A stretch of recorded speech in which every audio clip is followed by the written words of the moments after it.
and that's reported pretty good. 25 seconds. 20 seconds in the pocket. 15 seconds. 12, 11, 10, 9. Ignition sequence starts. 6, 5, 4, 3, 2, 1, 0. All engine running.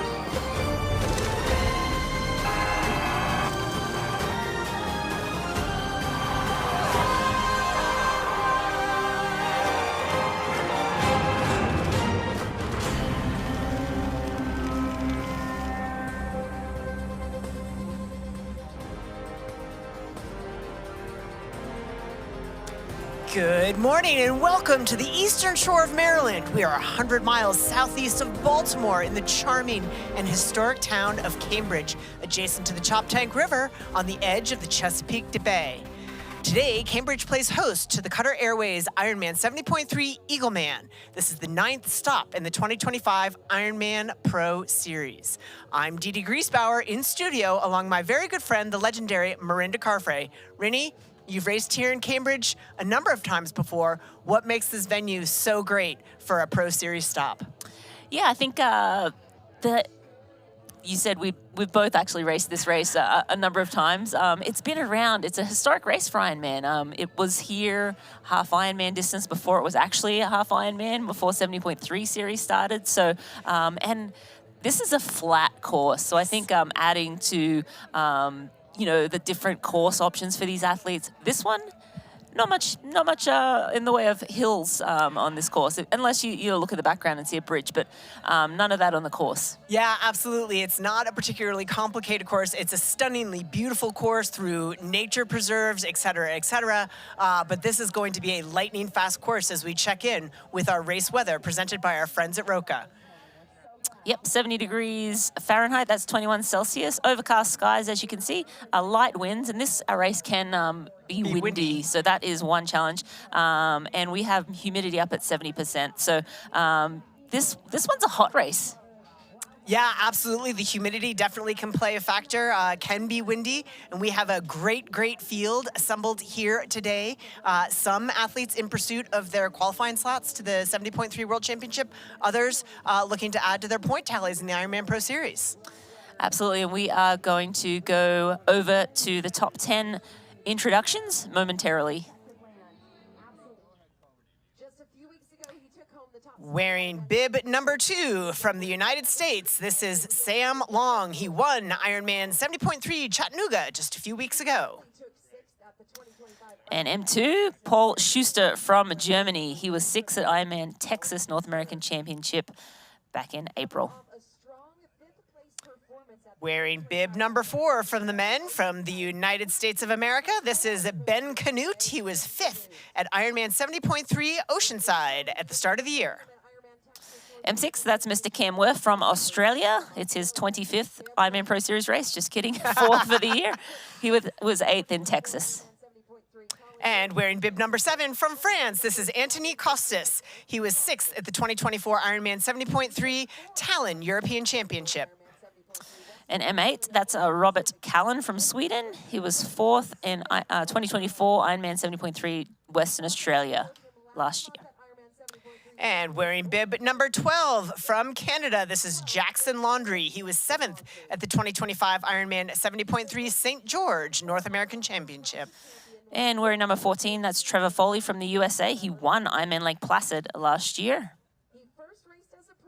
And wearing bib number 18 from the United States, this is David Reynolds. He turned pro just in 2023, and he was 8th at in 70.3 Indian Wells in 2024. And number 19, that's Nicholas Gilbert from Canada. He turned pro in 2022, and he was 8th in Maine last year at the 70.3. Rainey, let's take a look at our top 10 ranked professional women.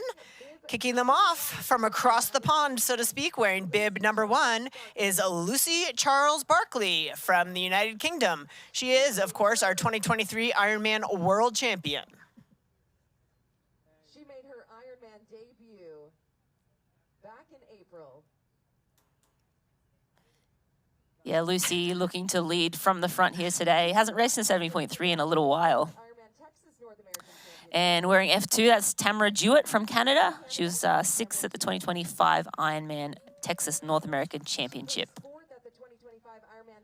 And from just up the coast from here, makes her home outside of Boston, Massachusetts. This is Alice Alberts wearing bib number 3. She was 4th at the 2025 Ironman Texas North American Championship. And F4, Lisa Baccaris. She was 7th, and St. George 5th, I believe, in Oceanside. Always a happy smile on that one's face. And wearing bib number 5, also from the United States, this is Chelsea Sedaro. She was your 2022 Ironman World Champion. A bit of a rough start for Chelsea this year, but she's looking to right that ship and have a good one today. And wearing number 7, that's Grace Alexander from the USA. She was 6th in Oceanside earlier this year. And wearing bib number 8 out of Germany, this is Daniela Kleiser. She was 4th at the 2025 Ironman 70.3 Venice Jesolo. And wearing number 10, that's Christian Marchant from Canada. She was 8th at 2024 Ironman 70.3 Michigan. And wearing bib number 11 for our professional women today out of Mexico, this is Arlette Gonzalez. She was 12th at the 2025 Ironman Texas North American Championship. And wearing number 12, that's Adele Lycan from the USA. She was 9th at Oceanside earlier this year at the 70.3. Well, that's it. Definitely some strong front runners in our number 1 seeds, Sam Long and Lucy Charles-Barkley. Rennie, do you think anyone can topple them today?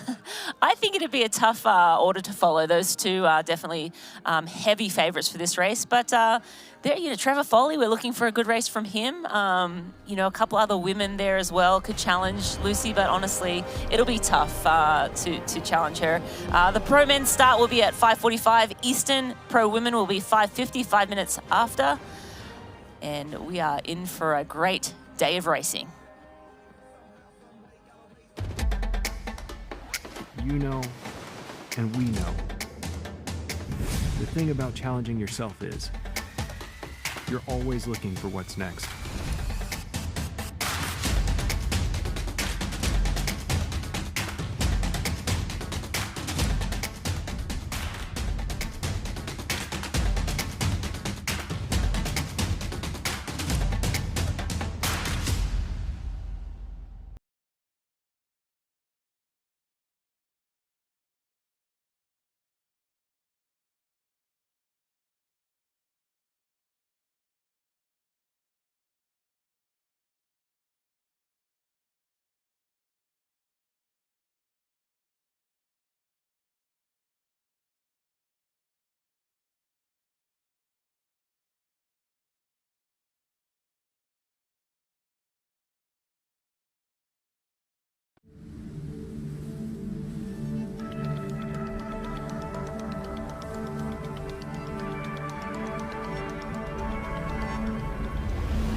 We're not here to sell you on this life. You already chose it. No shortcuts. No hype. Just work. Same as you.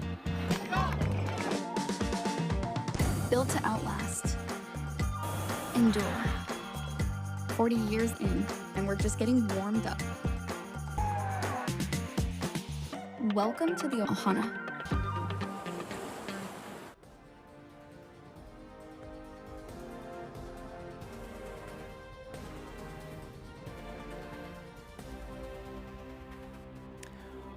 Welcome back to the Qatar Airways IRONMAN 70.3 Eagleman. Our professional athletes are making their way into the Chop Tank River to get their swim warm-ups on. Rinny, it's going to be a fast day. Yeah, absolutely. With a course like this one and a field like this one, I think we're in for a really fast day of racing.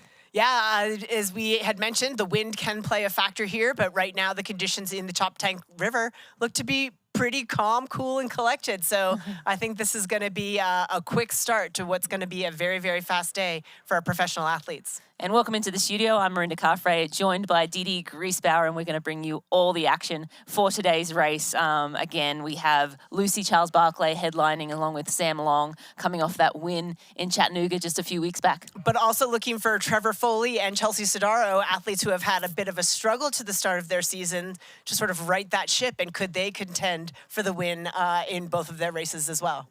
Yeah, absolutely. It's absolutely not a foregone conclusion that, Lucy and Sam are going to take this race. It always comes down to having it on the day. You need something special to make that win, take that win.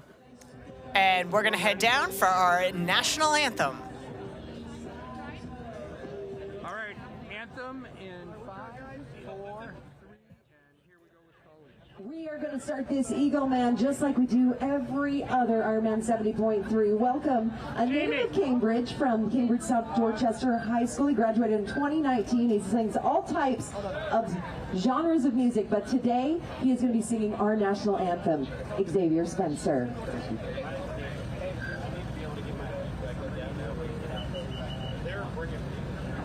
Oh, say, can you see by the dawn's early light what so proudly we hailed at the twilight's last gleam, whose broad stripes and bright stars through the perilous fight o'er the ramparts we watched were so gallantly streaming, and the rockets' red glare, the bombs bursting in air, gave proof through the night that our flag was still there. Oh, say does that star-spangled banner yet wave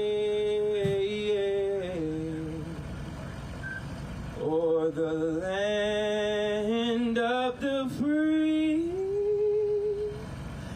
and the home of the brave.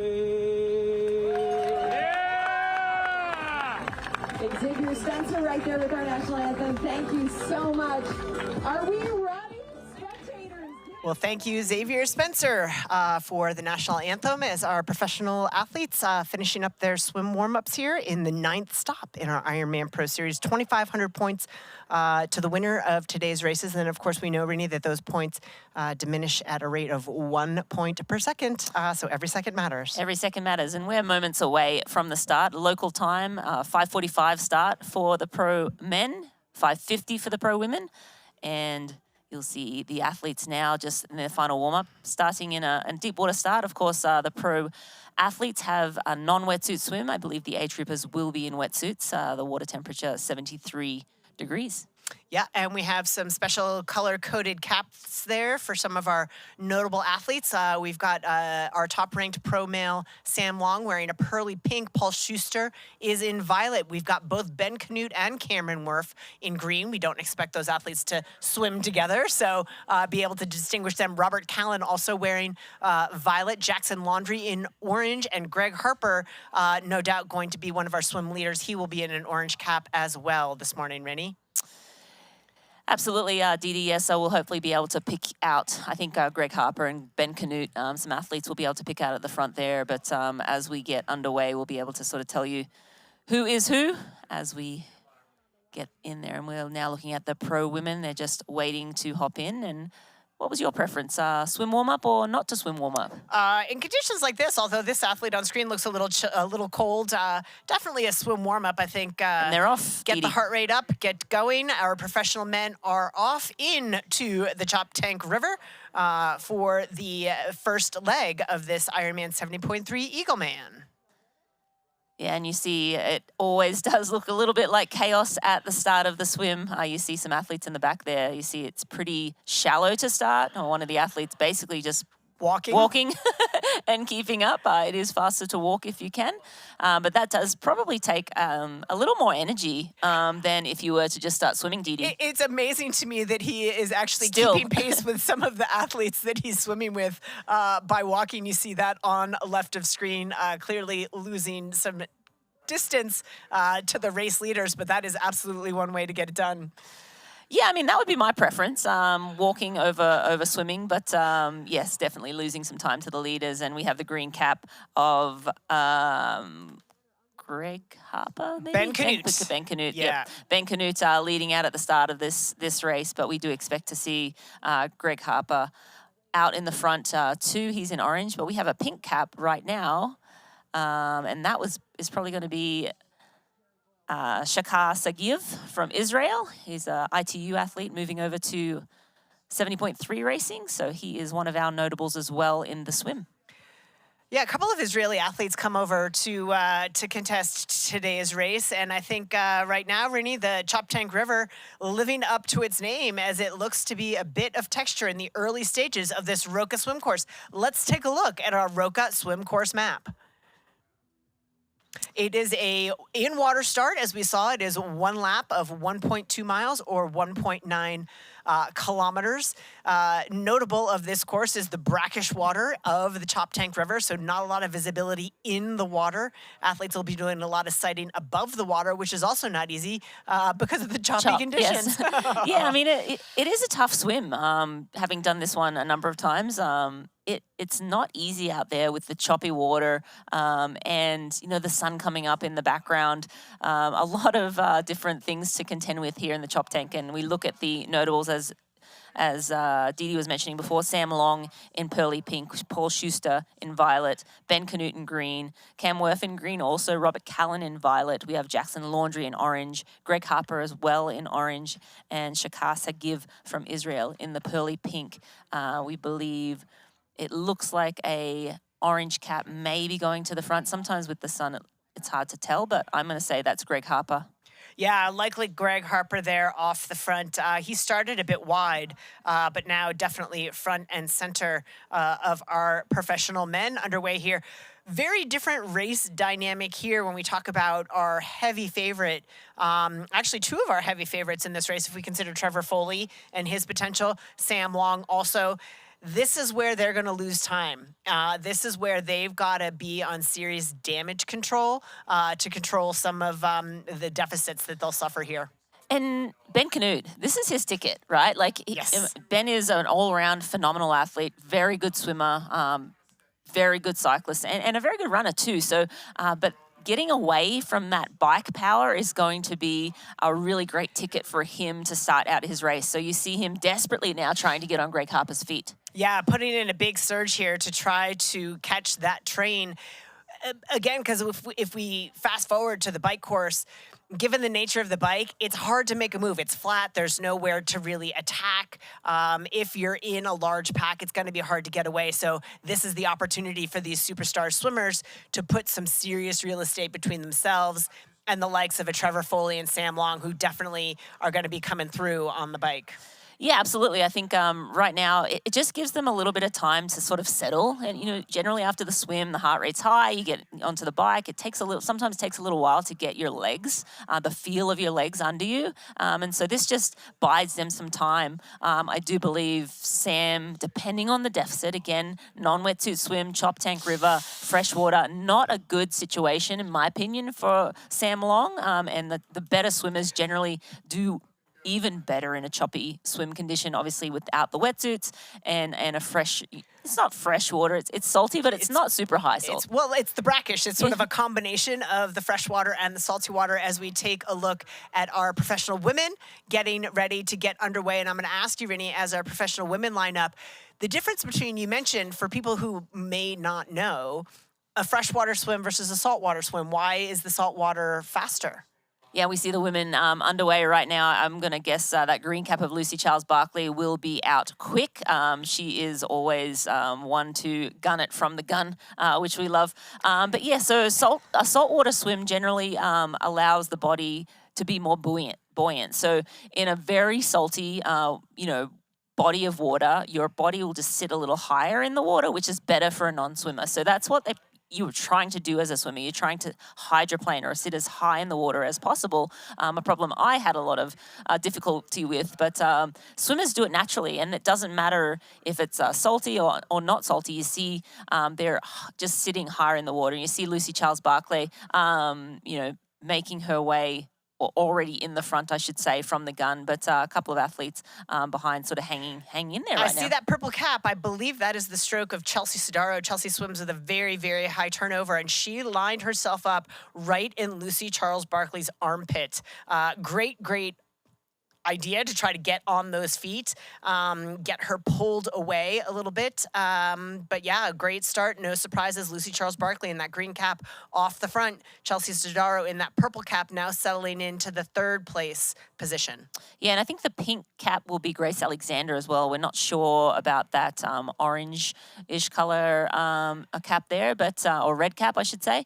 But yeah, Chelsea Sedaro off to a really great start. She's now sort of hopping onto what looks to be Grace Alexander's feet, which will be a really great set of feet for her to hang on to. Yeah, you and I had talked pre-race and off camera a little bit about how that dynamic might work. No surprises to see Lucy Charles-Barkley gunning this from the get-go, but it would be great for Chelsea to be able to hang on to the likes of Grace Alexander during this swim. And we're moving back to the pro men. That is Greg Harper in the lead, and it looks like Ben Canute has been able to hop onto his feet, so a great situation. This is probably what he was hoping for. Yeah. Best case scenario, I'm swimming on somebody's feet and a fast set of feet. So that's just going to allow them to move even further away from the other big favorites for this race. Yeah, Greg Harper took it out really strong, and full credit to Ben Canute, who was able to put up the fight and rejoin the feet. We saw Harper take a look into his armpit there to see the likes of Ben Canute made it, but it doesn't look like anybody else was able to join that train. So that's good news for both of these men. And Didi, why would he care? Why would he want to know who's on his feet? And how hard is it to actually see anything in this body of water? Well, I think given the nature of the conditions, you can see the chop on the water. It's not easy to see much. He's going to want to know because he's got another gear there. We saw at the start. He took it out really hard, and if that had been a larger group, I think we would have seen him put in another surge to try to thin out the herd, so to speak. But look at this massive chase pack coming. Massive gap already, though, as well, Didi, and we're only 8 minutes into this race. Yeah, this is already shaping up to be a great day. Oh. Sorry.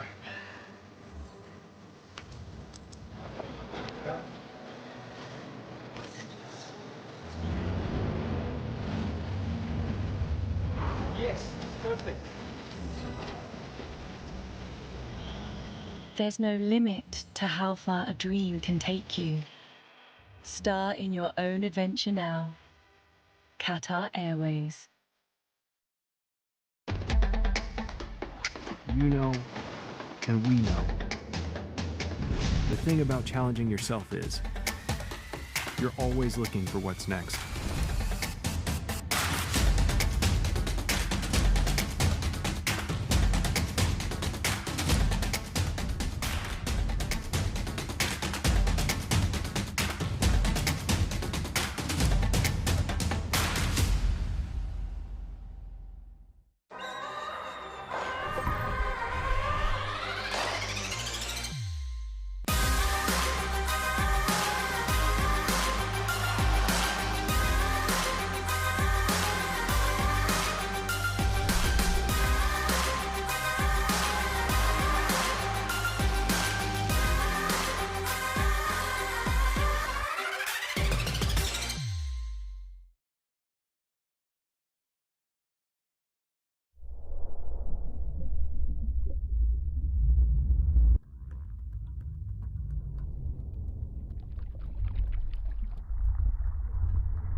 Qatar Airways Ironman 70.3 Eagleman is brought to you by Roka. Find faster with Roka. And by TriDot. Better training results in less time with fewer injuries. And we are back with our pro women. This is Lucy Charles-Barkley, and we have a swimmer on her feet, although it could be a... No, that's a female. Yep. That is a pro female who is... Take note, everyone. That is not one of our notable cap colors, unfortunately. Someone slipped under our radar, but is clearly a pretty accomplished swimmer. And look how slow, look at the rate, stroke rate. So for a moment, I thought maybe that was a slower pro man, but whoever that is has an incredible pull underwater. To be able to sit on Lucy Charles-Barkley's feet, just to remarkable. sit on the feet with that low a turnover and really no kick of note. There's got to be a lot of really great stuff going on below the surface of the water for that athlete. So who is this person? If you are watching and you know that's my person, send us a note because this is Lucy Charles-Barkley is as good as it gets in Ironman racing for us. So incredible swim from this athlete to sit, sitting pretty on Lucy's feet there. This would definitely be an athlete who is new to us, perhaps an athlete coming up from short course racing. We have quite a few who are making their 70.3 debut, and I think we will all be super anxious to give a round of applause to whoever this young up-and-coming athlete is, because that's one heck of a swim to be keeping pace with Lucy Charles-Barkley as we come back to our pro men. Yeah, back to our pro men and Greg Harper with Ben Canute just off the back of those feet. He wants to be just a little bit closer, Dee Dee. Definitely. It's hard to keep it. All it takes at this rate of speed is 1 microsecond lack of focus for those feet to be gone. You really want those toes, you almost want their toes practically in your mouth. You want a hand on either side of those feet to catch that draft. My old coach used to say, get in there and chew on their toenails, which is an awful graphic to have. So she said it often. But yeah, in choppy conditions like this, it's hard and where you can't see in the water, ideal conditions where you can see the feet up ahead of you. Right now, Ben's just trying to feel for those bubbles ahead of him. Again, he's a very accomplished swimmer, and but even an accomplished swimmer, sort of a moment of lapse in focus, and it could be a few centimeters turns into a meter, turns into a body length, but you see him now sprinting back on, and I think he'll be just fine. Yeah, he'll be just fine. Again, every time these athletes sight, and it's something, if you're at home watching, this is a skill you want to practice, is sighting. And you can do that in the pool. You want to do it. You want to incorporate it into your stroke, into the breath of the stroke. And the thing that you want to be sure of is that you're not picking your head up so high that it drops your hips. Because every time, where the head goes, it's like a teeter-totter. If you pick your head up, your hips sink. When those hips sink, the legs follow behind them and acts like an anchor to your stroke. So you really want to practice that skill of sighting so that you can do it, keeping that good body position on the top of the water. And you see that gap just go out around the turn. So Greg Harper putting the afterburners on just around that left-hand turn there. And that's something that you sort of are taught as well, and something that you sort of practice going around the turns, accelerate in and out of that turn. That's a good place to sort of lose your competitors. Ben Canute now grinding his way back up onto Greg's feet. But the gap, it's going to be a massive gap, and we had some other phenomenal swimmers in the pack. So just sort of when Ben Canute's struggling to hold the feet, the pace is on. The pace is definitely on, and look at that again. Great work from our drone operators there. You can see that's coming up to at least 100 meters that we can see with no visible swimmer. And the thing I did notice the last time we got a shot of the chase pack was that the chase pack was massive. Yeah. Massive. So we have 2 athletes away and then a massive chase pack in our men's race. Yeah, but who's in that chase pack, right? Is Trevor Foley in there? Is Sam Long in there? Where is Jackson Laundrie? Cam Worth, among others. So yeah, that's the big question mark. Yeah, and again, in a swim like this where it is super choppy, we have 2 superstars away off the front. But when conditions are a little rough, it could make it hard for sort of a more average swimmer, a more mid-pack swimmer, to really get away. So that's why we're seeing a larger pack of chasers. Yeah, and we are back to our professional women's race, and Lucy Charles-Barkley with an athlete on her feet, and again, mysterious aqua woman, who is, yeah, I mean, this is, if you're going to come out and race, this is a good way to do it. Like, sit on Lucy Charles-Barkley's feet. That gives you a nice little lead, and it's sort of playing out similar in the men's and women's race. Right now we have 2 away in the men and 2 away in the women, and then I'm sure if we pan back, it'd be a sizable gap between these 2 athletes. And yeah, as we thank you, cameraman, panning back, and you can see, yeah, I mean, that's probably 50 meters, yep. And, you know, the women are only 11 minutes in, so I thought it'd be a bit bigger, but again, I'm going to guess that that's probably like Grace Alexander. Yes. Hopefully Chelsea Sedaro is sitting on her feet as well. Yeah, and speaking of Chelsea Sedaro, we're looking for a great performance. She sort of had a couple of false starts earlier this year. She got sick from her daughter in Ironman Texas, wasn't able to start there, and then raced 70.3 St. George, and just wasn't herself on the bike, and decided to call it a day. So it's 2 false starts to the season, and we know Chelsea shows up at the championship end of the season, but I'm sure she's looking to get, you know, test out the new coach, the training, make sure everything's on track right now. Yeah, it can play games with your mind.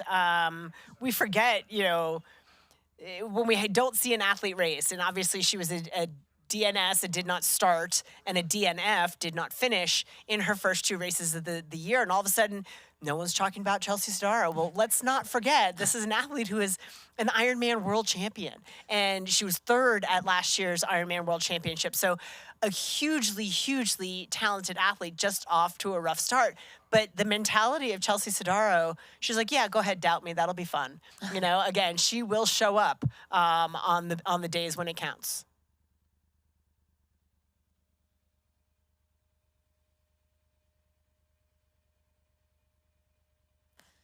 And we are with the pro men again, and that gap is just going out to a couple of body lengths now, Dee Dee. It looks like Ben Canute desperately trying to hold on, but honestly, you know, I think by the end of the swim, we're coming up to 18 minutes. They probably only have another, 3 or 4 minutes before they come into transition. So in transition, it's not going to be anything, but always nicer to be on the feet than off the feet. It's just more efficient, right? It's less work. He's still getting a bit of a draft there and a couple of body lengths back, and you can tell they're making their way back to shore.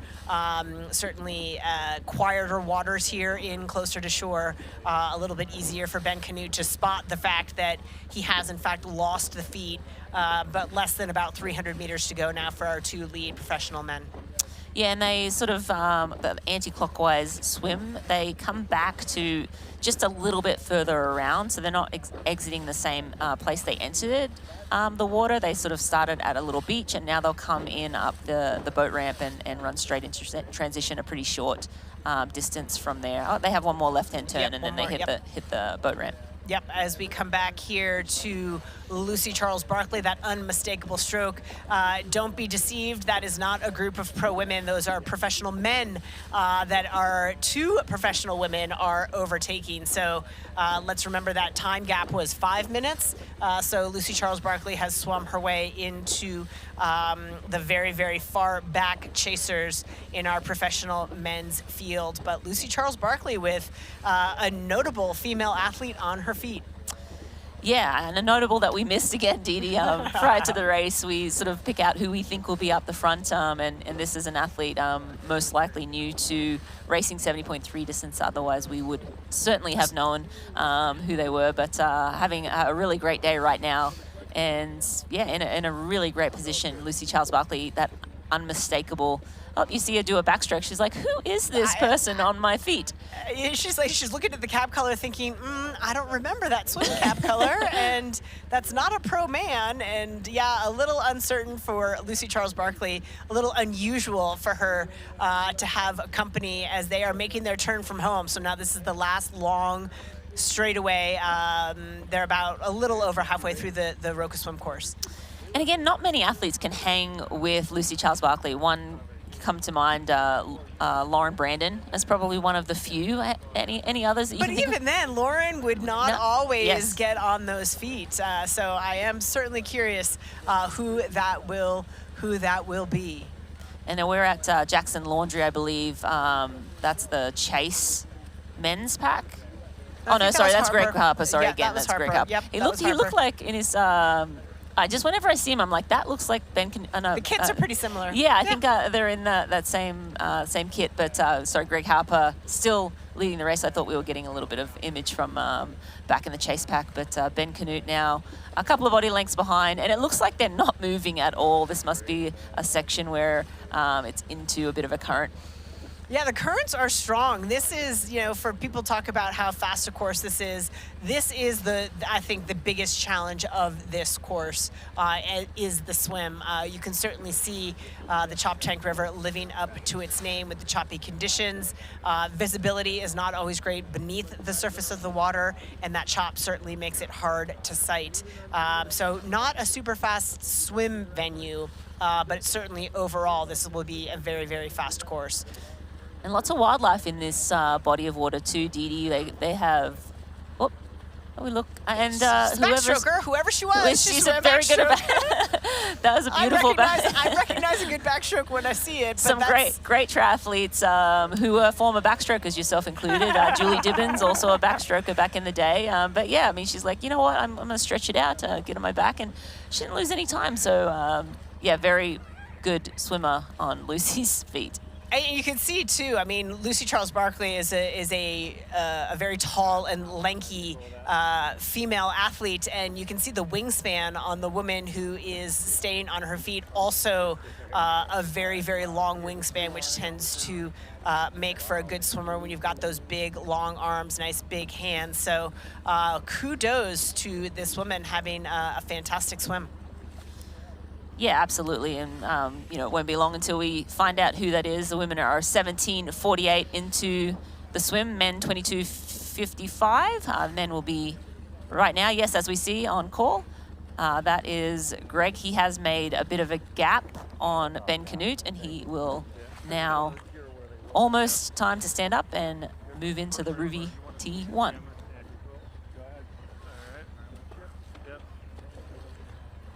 Always an exciting moment to welcome our pro athletes, the first leaders out of the Roca Swim into the Ruby transition zone, and it will be Greg Harper first to take to shore out of the Roca Swim course.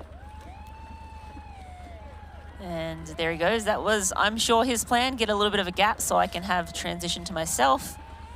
Greg Harper, first out of the water in the little bit of a smile saying, yeah, another swim, another first out of the water, just another day at the office. You know how it goes, Renee. Oh, exactly. Yeah, never in my life have I felt that. Greg Poseidon Harper, he likes to call himself, so he is the king of the ocean. And then we'll have... Or the Choptank River, as we take a look at Greg Harper's swim split, courtesy of Wahoo Element Rival 23.16. So not a course best, but still has given him a great lead as we see Ben Canute now on camera giving chase. And again, this one could be either wetsuit or legal or not. So I'm going to guess the last time or the course record is probably with a wetsuit. Again, wetsuits are a lot quicker than non-wetsuit swim. But Greg Harper now making his way through Jerry Boyle Park into Ruby T1. He will go and grab his bike and be on his way very quickly. And yeah, so we saw Ben Canute fighting to hold the feet of Greg Harper through most of that Roca swim course, and in the end, the gap is 19 seconds as Greg Harper makes his way to the racks. He will strip off that swim skin, place it in the bin. Nothing can be left on the floor. He puts that helmet on. Chin strap must be attached before he can put his hands on that bike, and there goes Ben Canute doing exactly the same. Yeah, exactly 20 seconds separate these two. Ben Canute will have a quick transition, and he'll be out right on his feet. So, made quick work of transition, and that 20 seconds is erased just like that. So these two will go out onto the Zoot bike course together, and we will wait for the next, or the chase pack. just another example, folks, of how important it is to practice those transitions. We saw a 20-second gap between Ben Canute and Greg Harper out of the water. Ben Canute has erased that gap and will be first to the mount line as we see the sea of chasers coming in for our professional men. Yeah, we have Paul Schuster, Shakar Sagiv out of the swim now. They're plus 2 minutes behind the leader, Matthew Collins, Robert Callan, Luke Loans from the US as well. So basically 3 to 7, all within 10 seconds of one another in that chase pack. And now we wait for Sam Long, Trevor Foley.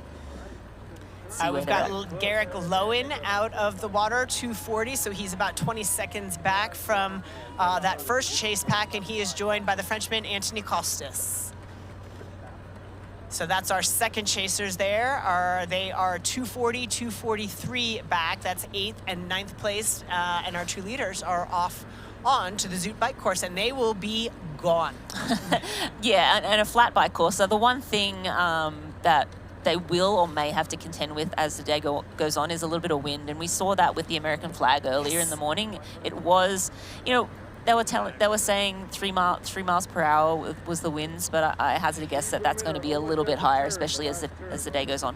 And you know what's interesting about this course, while it's flat, there are some twists and turns to it, and once they get out of the neighborhoods here, there are some open spots, but there's not a lot of long straightaways where the chasers are going to be able to look up the road and see where the leaders are. So getting out and getting gone is a huge advantage for these 2 men off the front. Yeah, absolutely. I think especially in the early parts, it's very windy. There are some big straightaways way out the back, but I remember doing this course and looking around and being like completely alone and being like, am I even on the course? On the course, exactly. Like nobody around, like not a motorbike. I mean, again, I wasn't in the lead. As we take a look at our pro women here, and we're guessing this might be Margarita Ryan, is what our spotters are telling us. Swam for Virginia Tech, I believe it was. So going past Lucy Charles-Barkley. So this is a first, I think, for Lucy Charles-Barkley, perhaps in her entire career. We'll have to fact check that. But has Lucy Charles-Barkley ever not been first out of the water? This will be historic. But back to our men and just a couple of updates on some key chasers there. Jackson Laundrie came out of the water 3:44 down. He's with Cameron Worf, so there's some power there on the bike. And a little bit further back, Sam Long at 4:32 back, so he's just within a few seconds there as well. Trevor Foley at 4:14 as well, yep. Another notable. So, yeah, I mean, they're bigger gaps, and we sort of expected that with this sort of swim. Tough conditions, non-wetsuit swim again. Back in St. George, Sam was around 3 and change, 3:30 back. Didn't have a great swim there, but it was a wetsuit swim. And we see Margarita, we believe, again, doing a little more backstroke.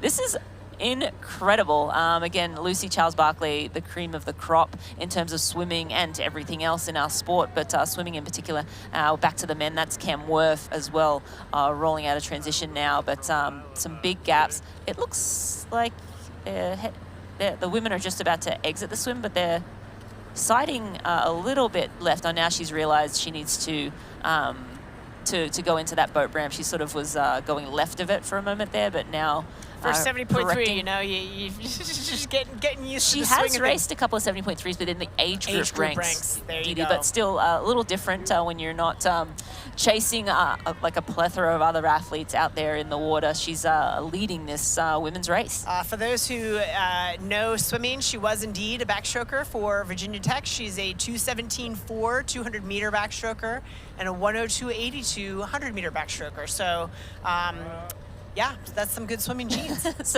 I couldn't swim a freestyle that fast.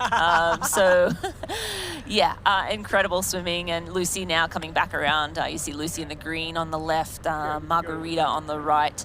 And they are just about to make their way into the Ruby T1. Getting ahead of myself. Yeah.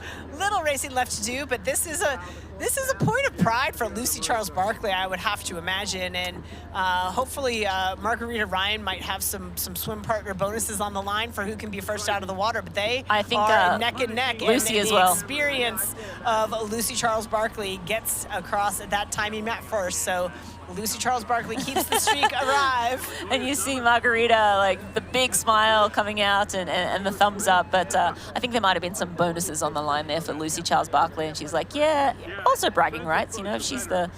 and yes, we see the Wahoo Element rival swim time of 25:10 from Lucy Charles-Barkley. I'm sure the high five coming out. So really great to see her celebrating that incredible swim. But Lucy, all business. All business. And, you know, it's fun to see the sort of the contrast. I mean, this is, to your point, Renee, business as usual for Lucy Charles-Barkley, but for a pro in her first race to be fighting it out in the swim with Lucy Charles-Barkley, what a thrill in your first professional race. Absolutely, yeah. Basically, you know, starting off the day perfectly for her, and you know, we'll see how she fares the rest of the day, but she definitely has given herself a nice little... She's still fist pumping. I love this. You've got a long way to go. Save that energy, young lady. I think this Zoot bike course, but I love to see it. I love to see that energy coming into this pro field. A lot of the pros are, you know, very obviously serious and don't mess around, but I still love to see some smiles. And I think in Lucy Charles-Barkley's mind right now is, you know, thanks for the company, see ya. Yeah, she doesn't want any company, or doesn't need any company, I should say. She's used to being out the front alone. We saw her at the World Champs when she took that title and just extended her lead on the bike, and then just had an incredible day, and looking for, I'm sure, some more of that form coming into Kona again this year. So Lucy Charles-Barkley is going to get out on the bike amidst some of our professional men chasers. As we look back, here comes Grace Alexander and Chelsea Sedaro. Had some great company. What a great swim for Chelsea. I think we knew going in that was going to be a great pairing in the swim, and a great ride for Chelsea Sedaro to be with Grace Alexander. And they're not poorly paired on the bike either, so they can work together legally, and I think do a good job to continue to distance themselves. Whether they put time into Lucy Charles-Barkley seems highly unlikely, but work together to distance themselves from the rest of the professional women. And again, that gap is around 2 minutes from Margarita and Lucy to Grace and Chelsea. And similar gaps to our men's race. Exactly, yeah. And Kristen Marchant, kind of in no man's land by herself, 2:25 back, so another 25 seconds behind this duo we are looking at in transition. Chelsea opting to have the suit down and pulling that up, which is kind of a wrestling match, but sometimes worth it if you can have a better swim. Yeah, I think she prefers to have those shoulders nice and free, and this is a fairly long transition area, so that's another consideration if you're sort of debating suit up, suit down. The length of the transition will factor into that decision, certainly.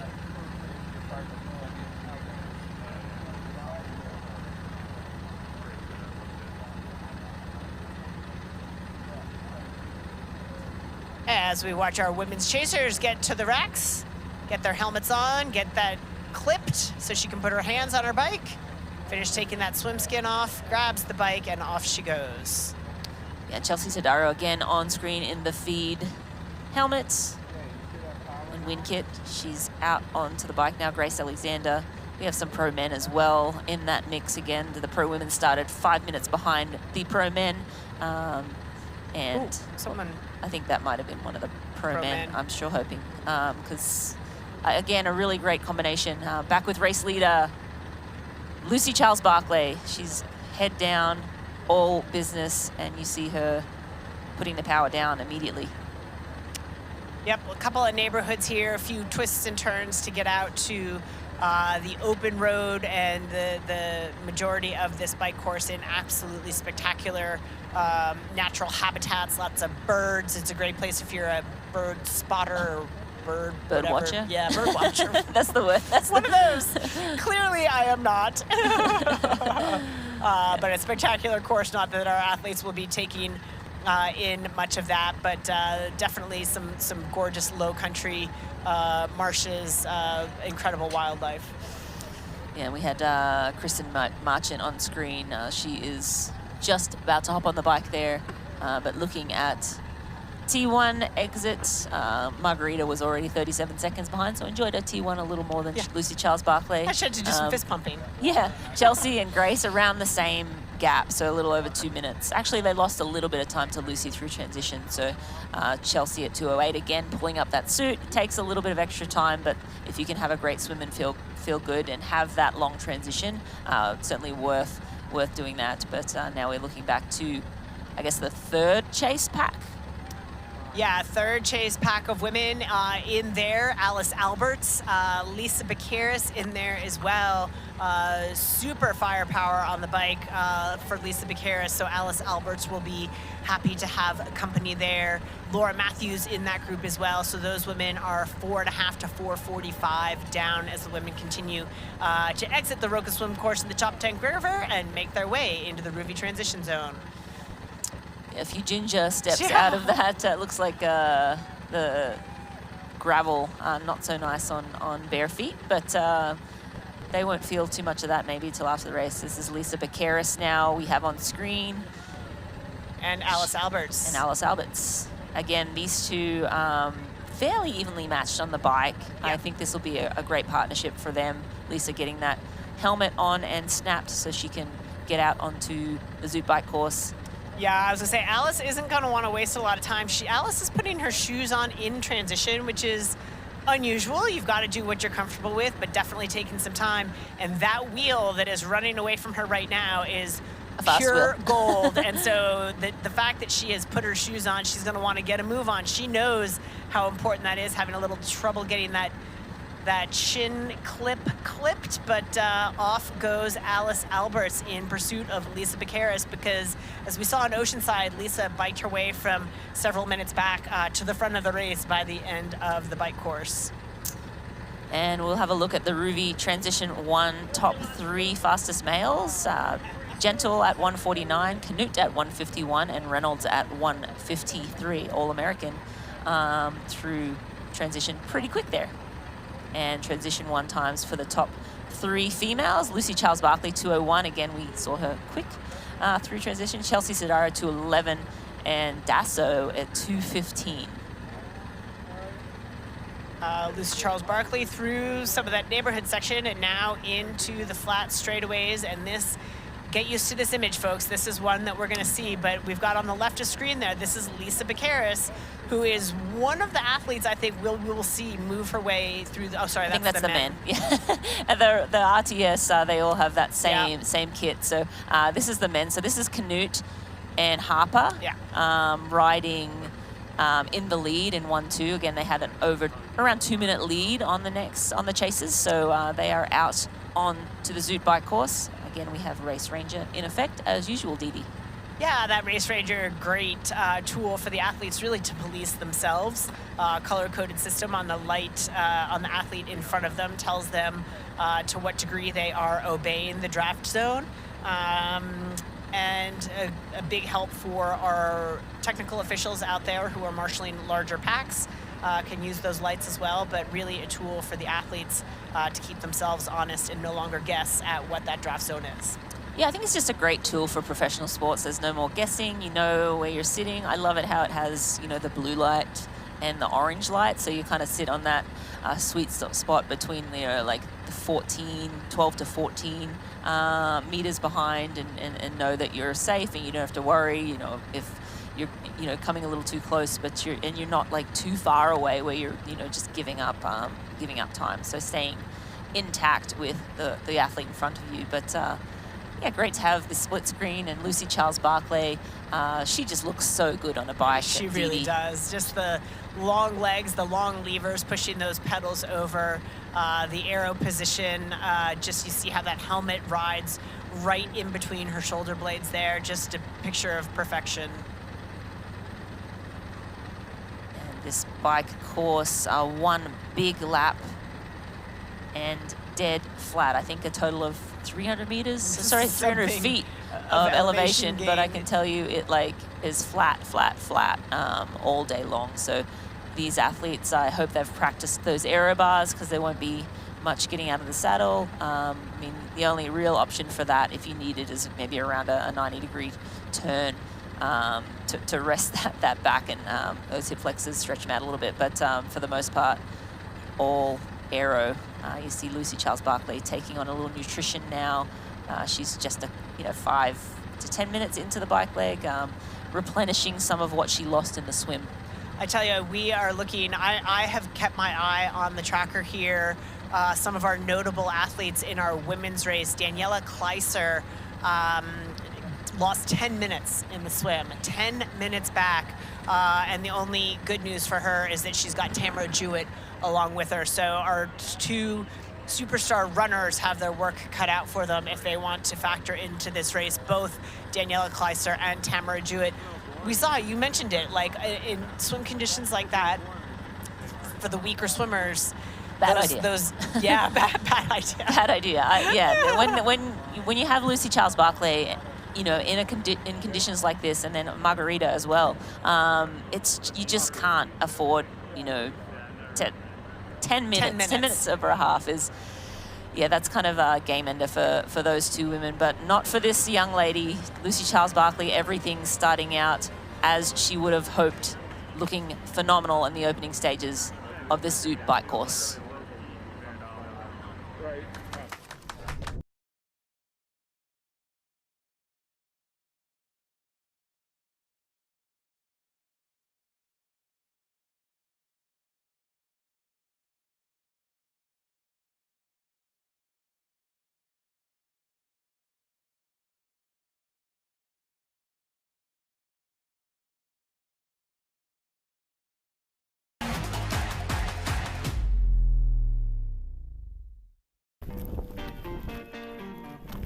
We're not here to sell you on this life.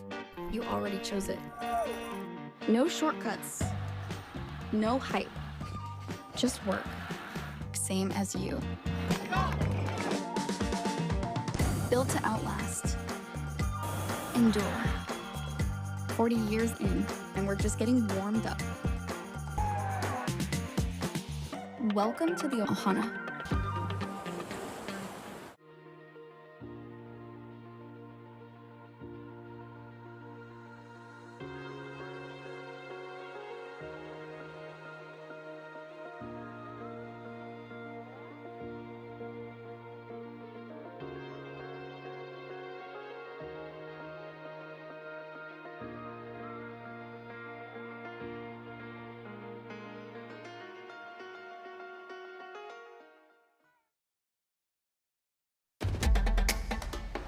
You know, and we know. The thing about challenging yourself is, you're always looking for what's next.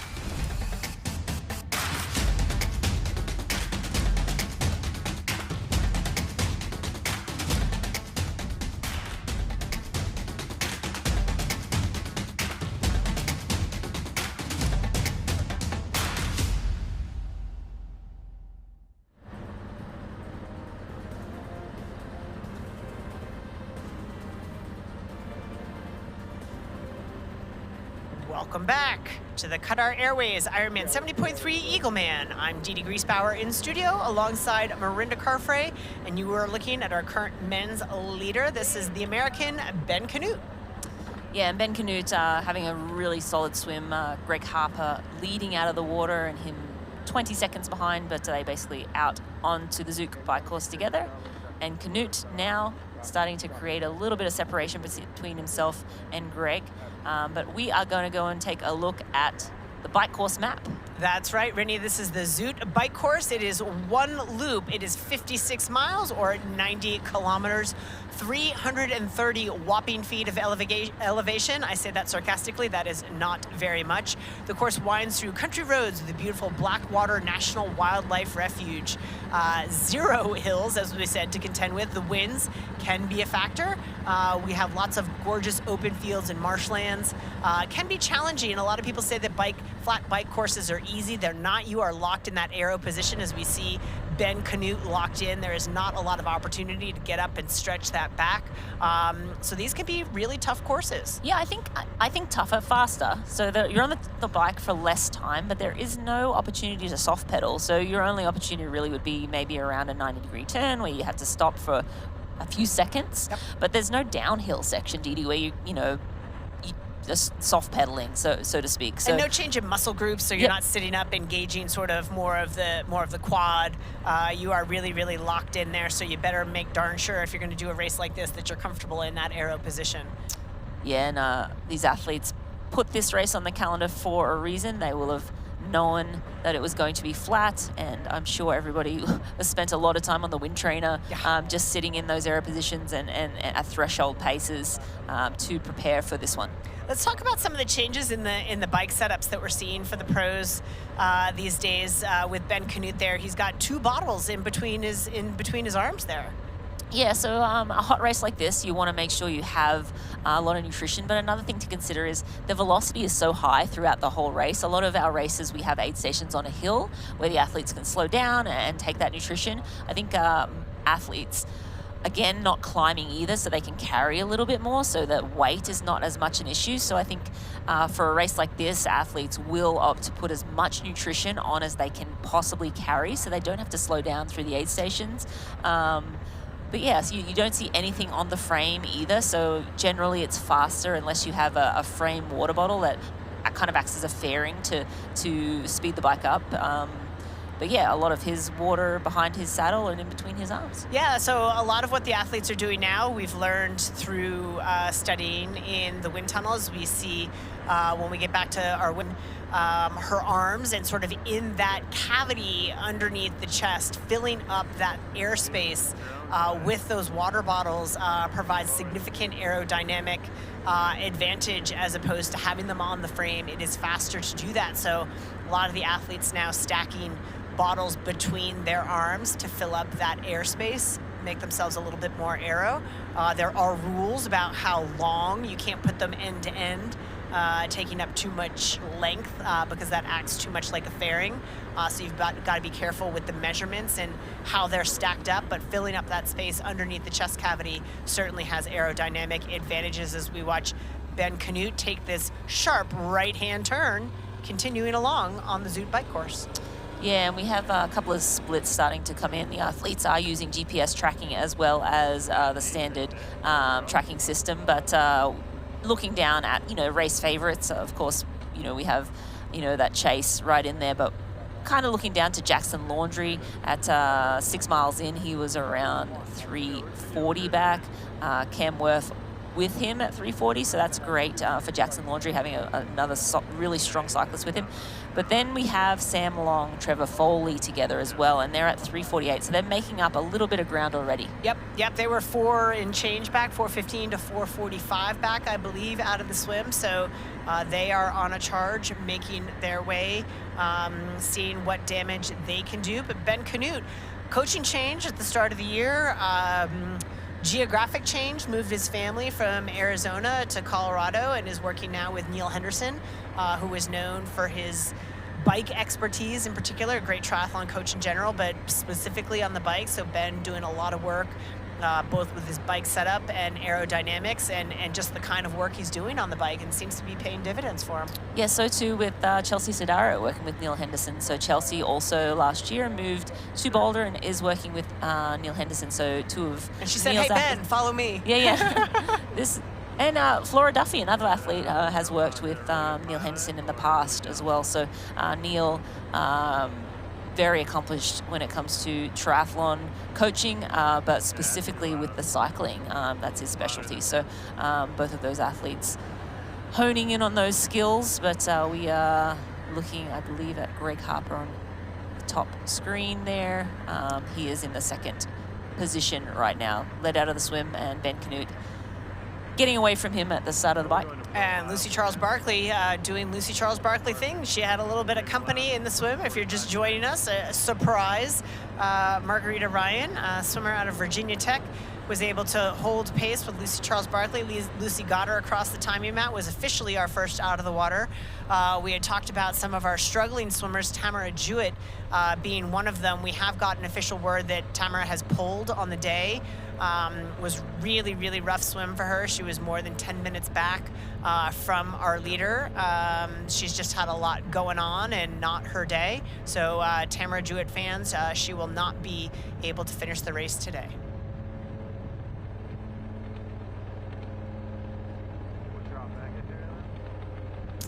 Yeah, and just also starting to look at some of the splits emerge as the women get underway on this Zoot bike course. Chelsea not losing any time, actually, in fact, taking back a few seconds from Lucy Charles-Barkley in the opening miles. She is riding in partnership with Grace Alexander. They have passed Margarita Ryan in the first 10 kilometers of this Zoot bike course. So Chelsea, looking different today. Yeah.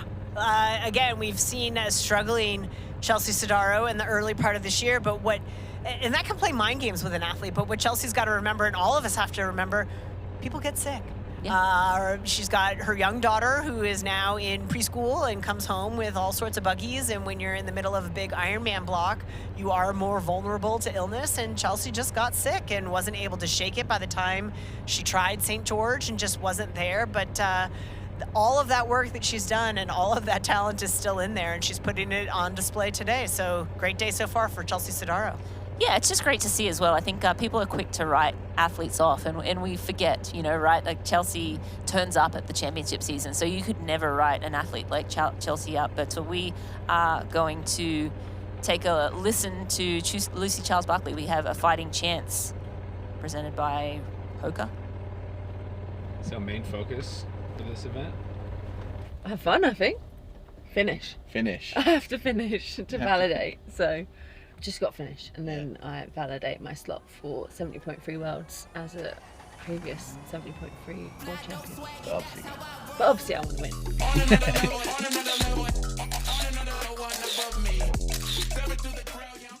Well, how are you feeling? Yeah, good.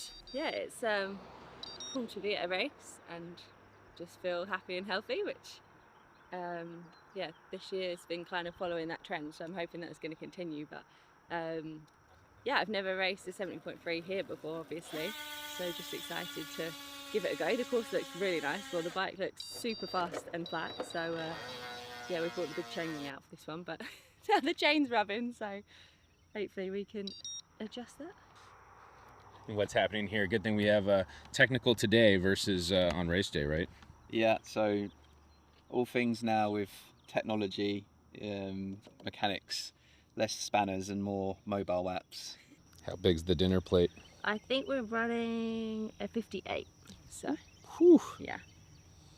And I don't think I'll need to go in the little ring on this course, to be honest, so yeah. There might be like 10 total feet of gain. Yeah, for sure. So definitely fast and flat, all about being aero, pushing big numbers, which should be fun. So what do you think of the bike course? Yeah, the bike course was really nice, yeah. There's some wind out there, so it's not actually, although it's pancake flat, if you get a headwind, it's quite slow, and some of the road surface is quite bumpy as well. Super green. Actually, I did see a snake in the road and two little tiny tortoise in the road. No way. Yeah. So Lanzarote, that's kind of your first race back after kind of dealing with the injury from last year, yeah? Yeah, that was my first full distance in almost a year, actually. So I raced Ironman France in June last year, and then that was basically my next full distance back, and it just felt like so nice to be on the start line. The only thing I'm worrying about is actually executing the race, not worrying about anything in my body going to break. It just felt really good. So I've just felt super healthy coming into this year, hence why I added this race in, just to come and do another 70.3 and see how I do over that distance as well. When was it your last 70.3 race? Oh, my sister told me that it was in Christgau in 2023. Was my last 70.3. Yeah.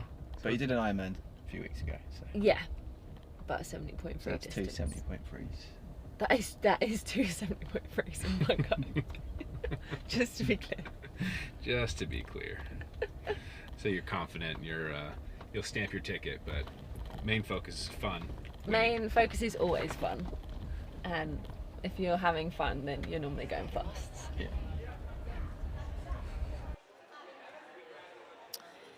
Yeah, great to hear from Lucy Charles-Barkley. And again, interesting to hear she hasn't done a 70.3 since Germany in 2023, so it's been quite a while. Yeah. I mean, she has dealt with some injuries in the past couple of years as well. So, Also, no some surprise. overall health things. Like she couldn't sort of break this injury cycle, and for someone who's young and healthy and strong, otherwise, that it was just a real puzzle as to where these injuries were coming from, and found out she has a gluten intolerance. that, you know, again, affects your whole system.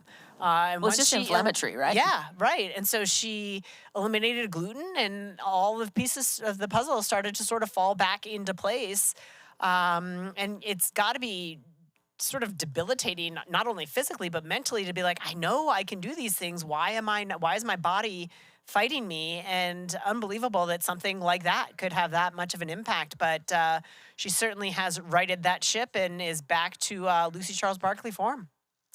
Yeah, and we said gluten intolerance, and I believe actually it's celiac disease, so a little more aggressive than just an intolerance, which we probably all have a little bit of an intolerance.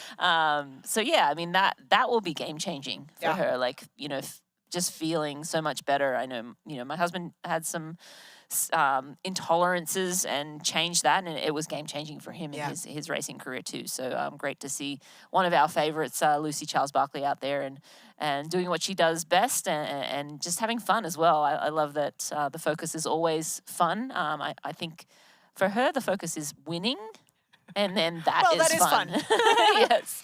Yeah, she said if you're having fun, you're usually going fast. I think for Lucy, it's actually the other way around. If you're going fast, that is fun. So Lucy Charles-Barkley at the front of the race, just through 10 miles there on that sharp right-hand turn, clearly in the lead. And we will set the clock and check our tracker, check our GPS, and see if any of the women are making inroads there.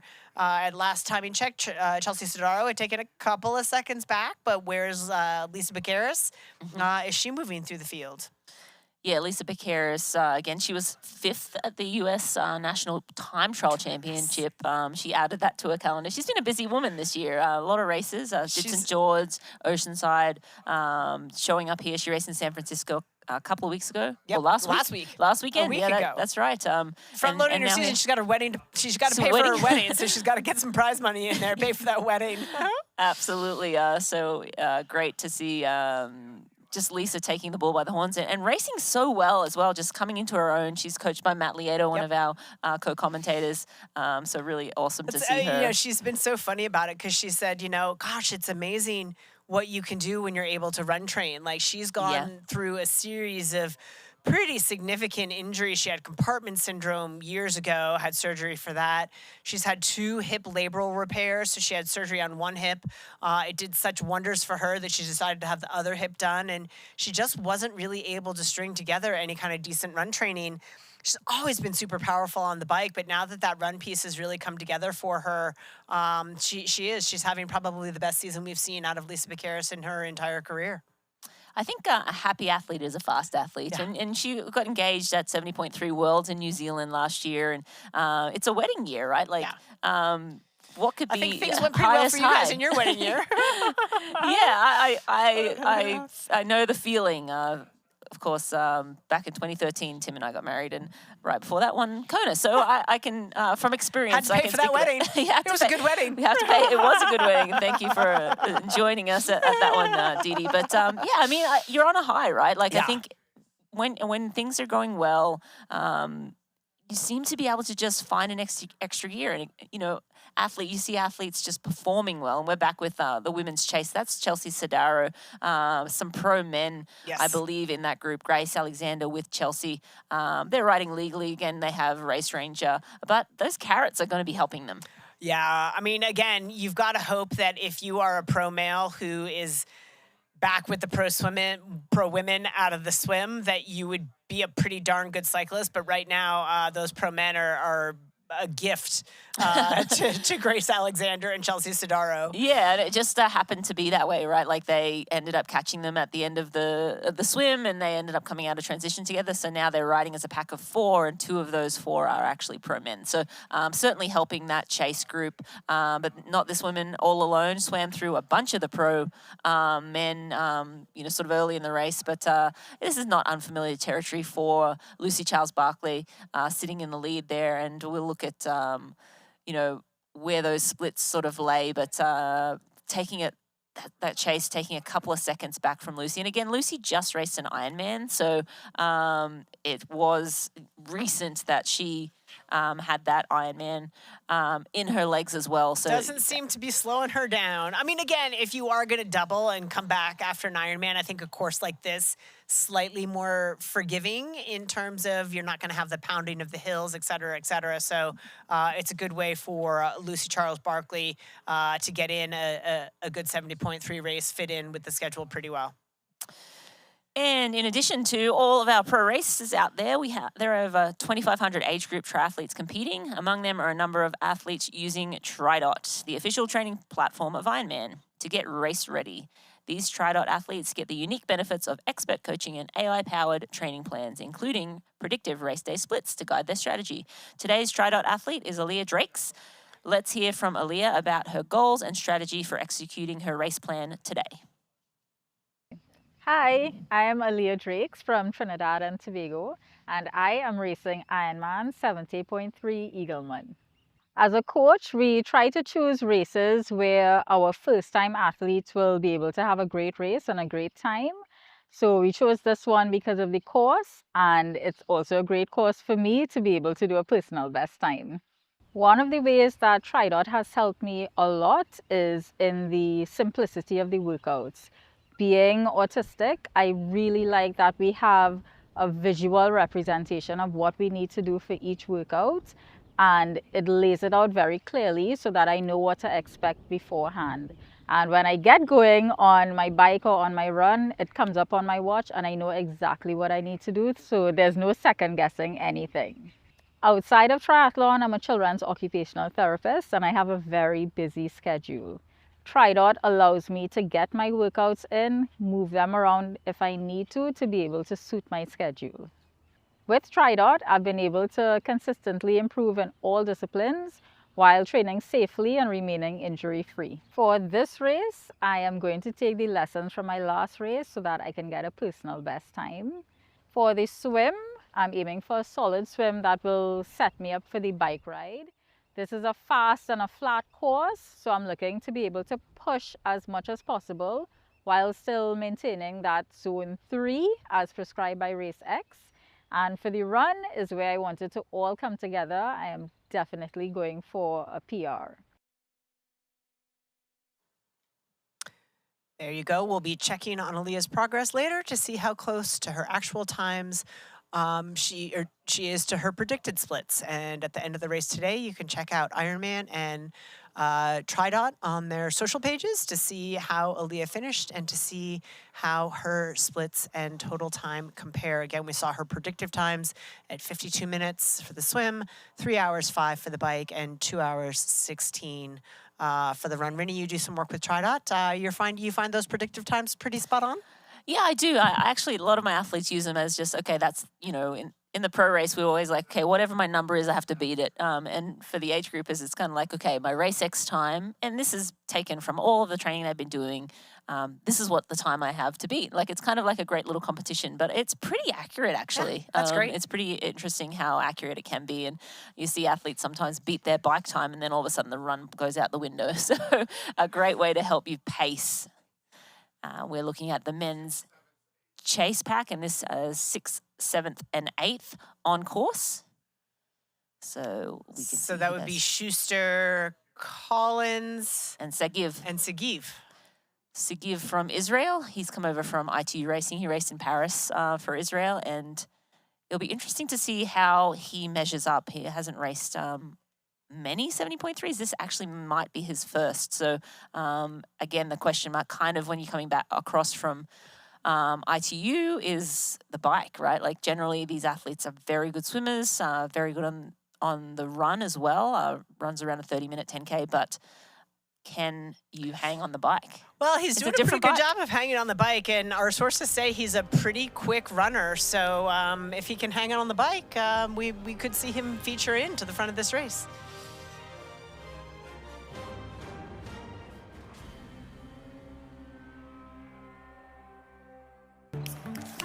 What do you want? You know, what's that really good non-alcoholic beer I keep hearing about? Do you have that really great non-alcoholic beer that I keep seeing? Do you have a non-alcoholic beer that actually tastes good? It's athletic. You're holding it. You mean athletic? You're looking at it. I think you mean athletic.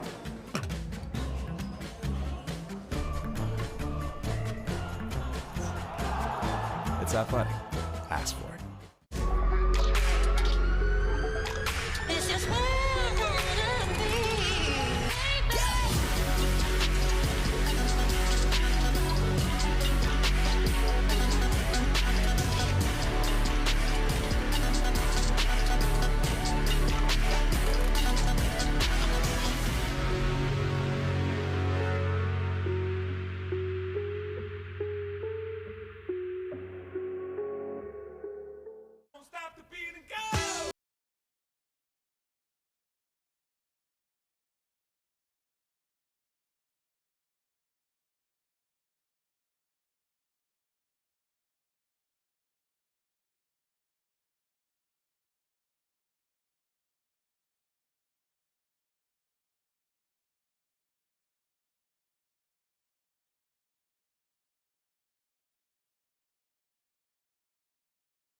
You know, and we know.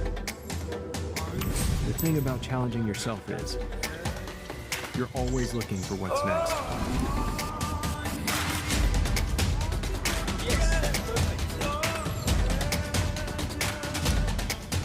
There's no limit to how far a dream can take you. Star in your own adventure now. Qatar Airways.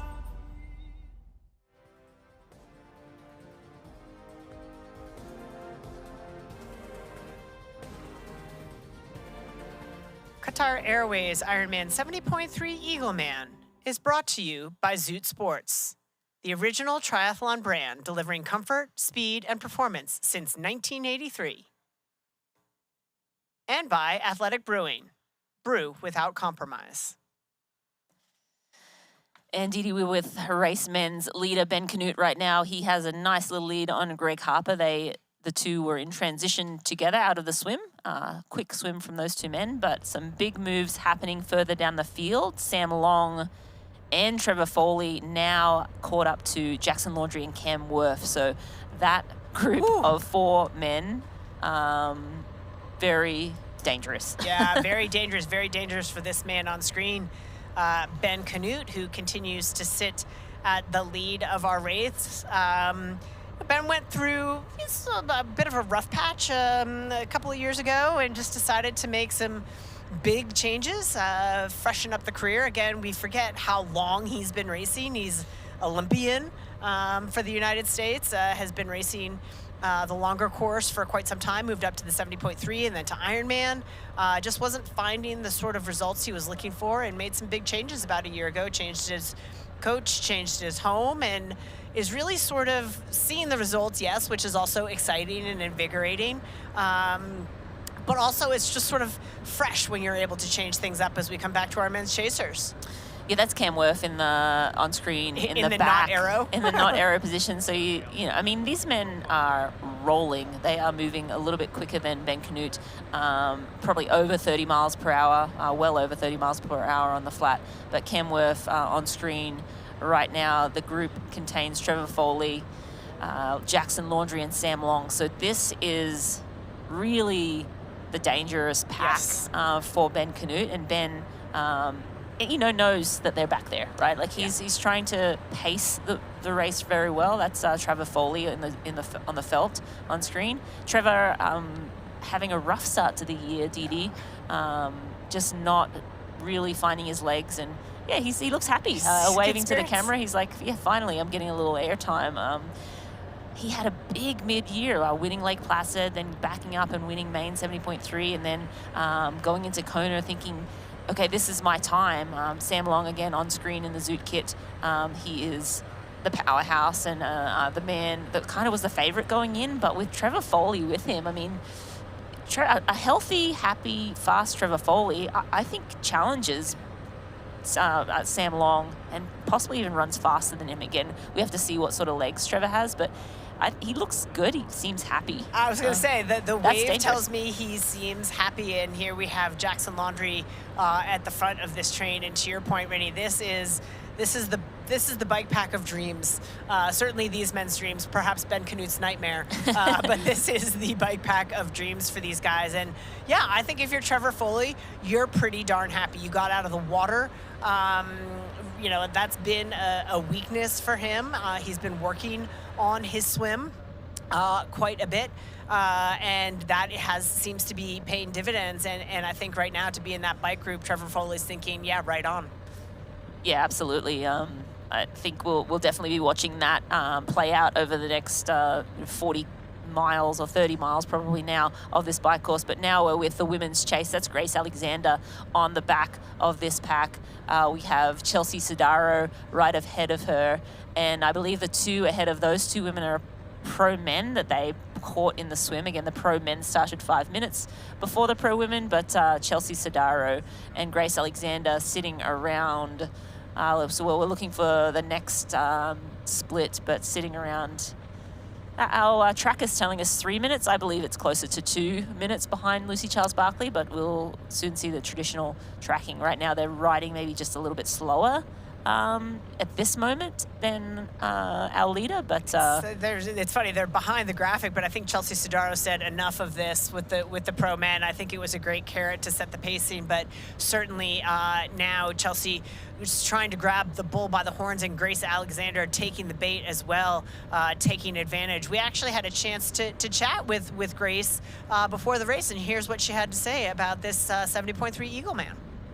Obviously, with Lucy Charles being here, I don't get to race her a lot in the United States, so it's always good to compare yourself with the top of the field so that you can see how you're progressing. And the closest I've ever been to her is 45 seconds, I think, so always worth a shot. I'm excited to race against her, Chelsea Sedaro, of course, and I race with Tamara Jewett a good bit, so it's always good to have a familiar face. And lastly, Lisa and I think, have always finished within 30 seconds of each other at almost every race we do, so that'll be fun. Yeah, I'd love to be like in the mix though and hang on the bike, and I'm hoping for a run PR with it being nice and flat, so that's the plan, but you never know what race day will bring. Yeah, great to hear from Grace Alexander.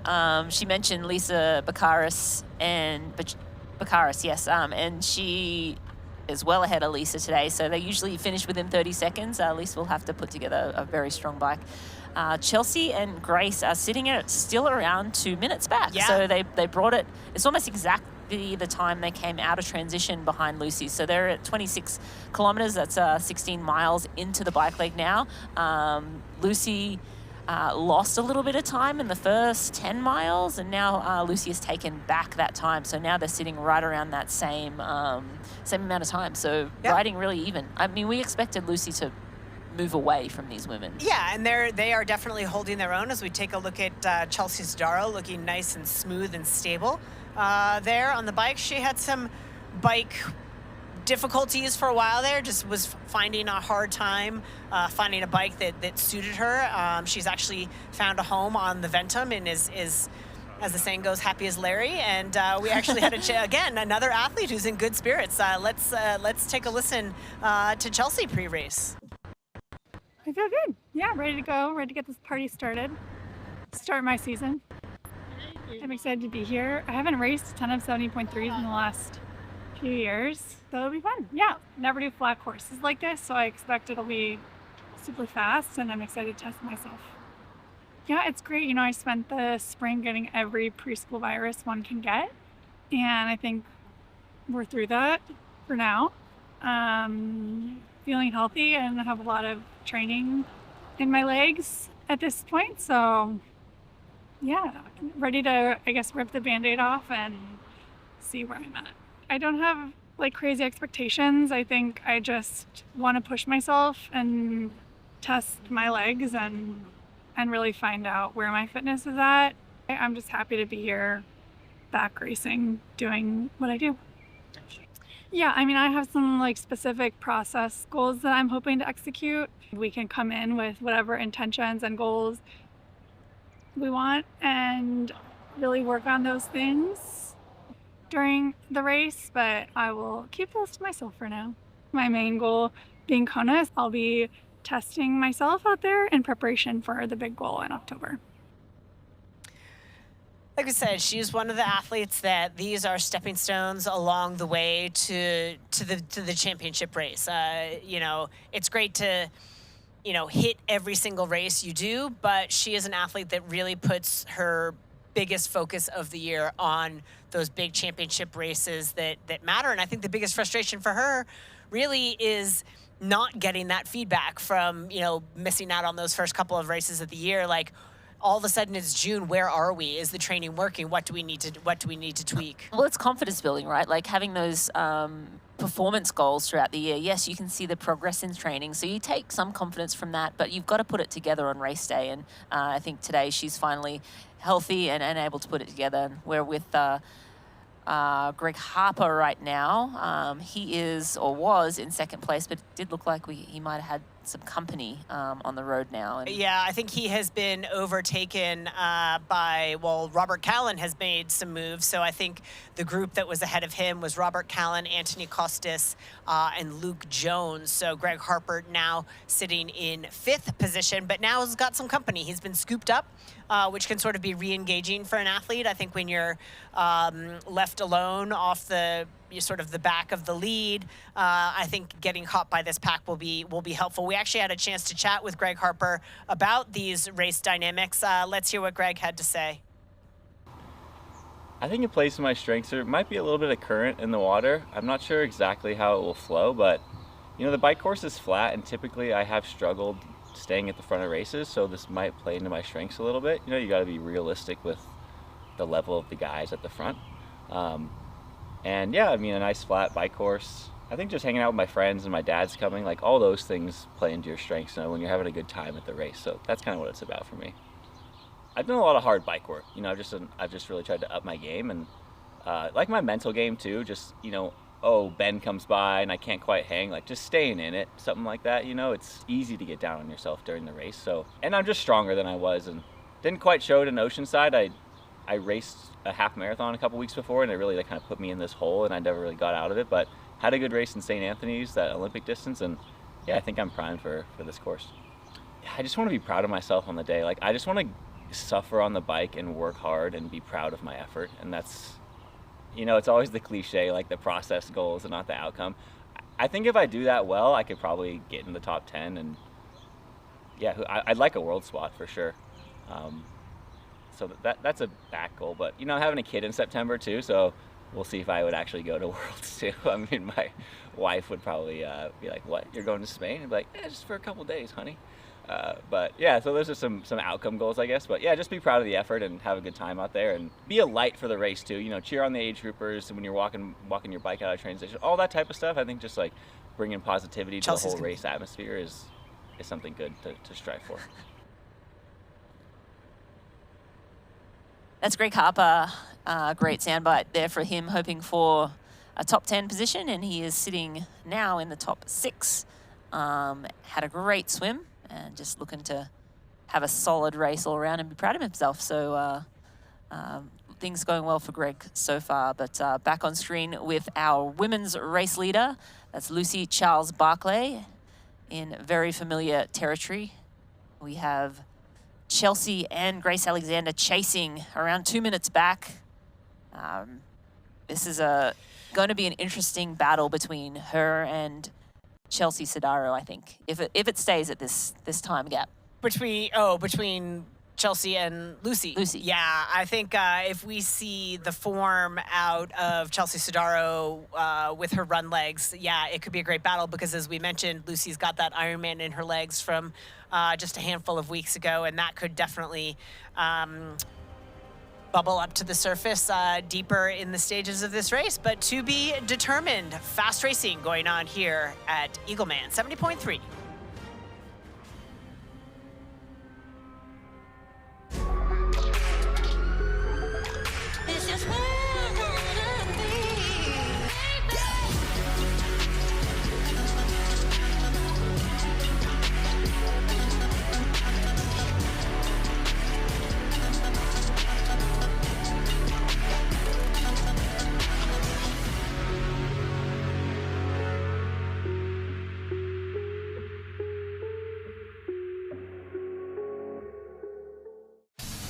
Meet Kicker Run from Wahoo, a revolutionary indoor running experience where you just run and your feet set the pace.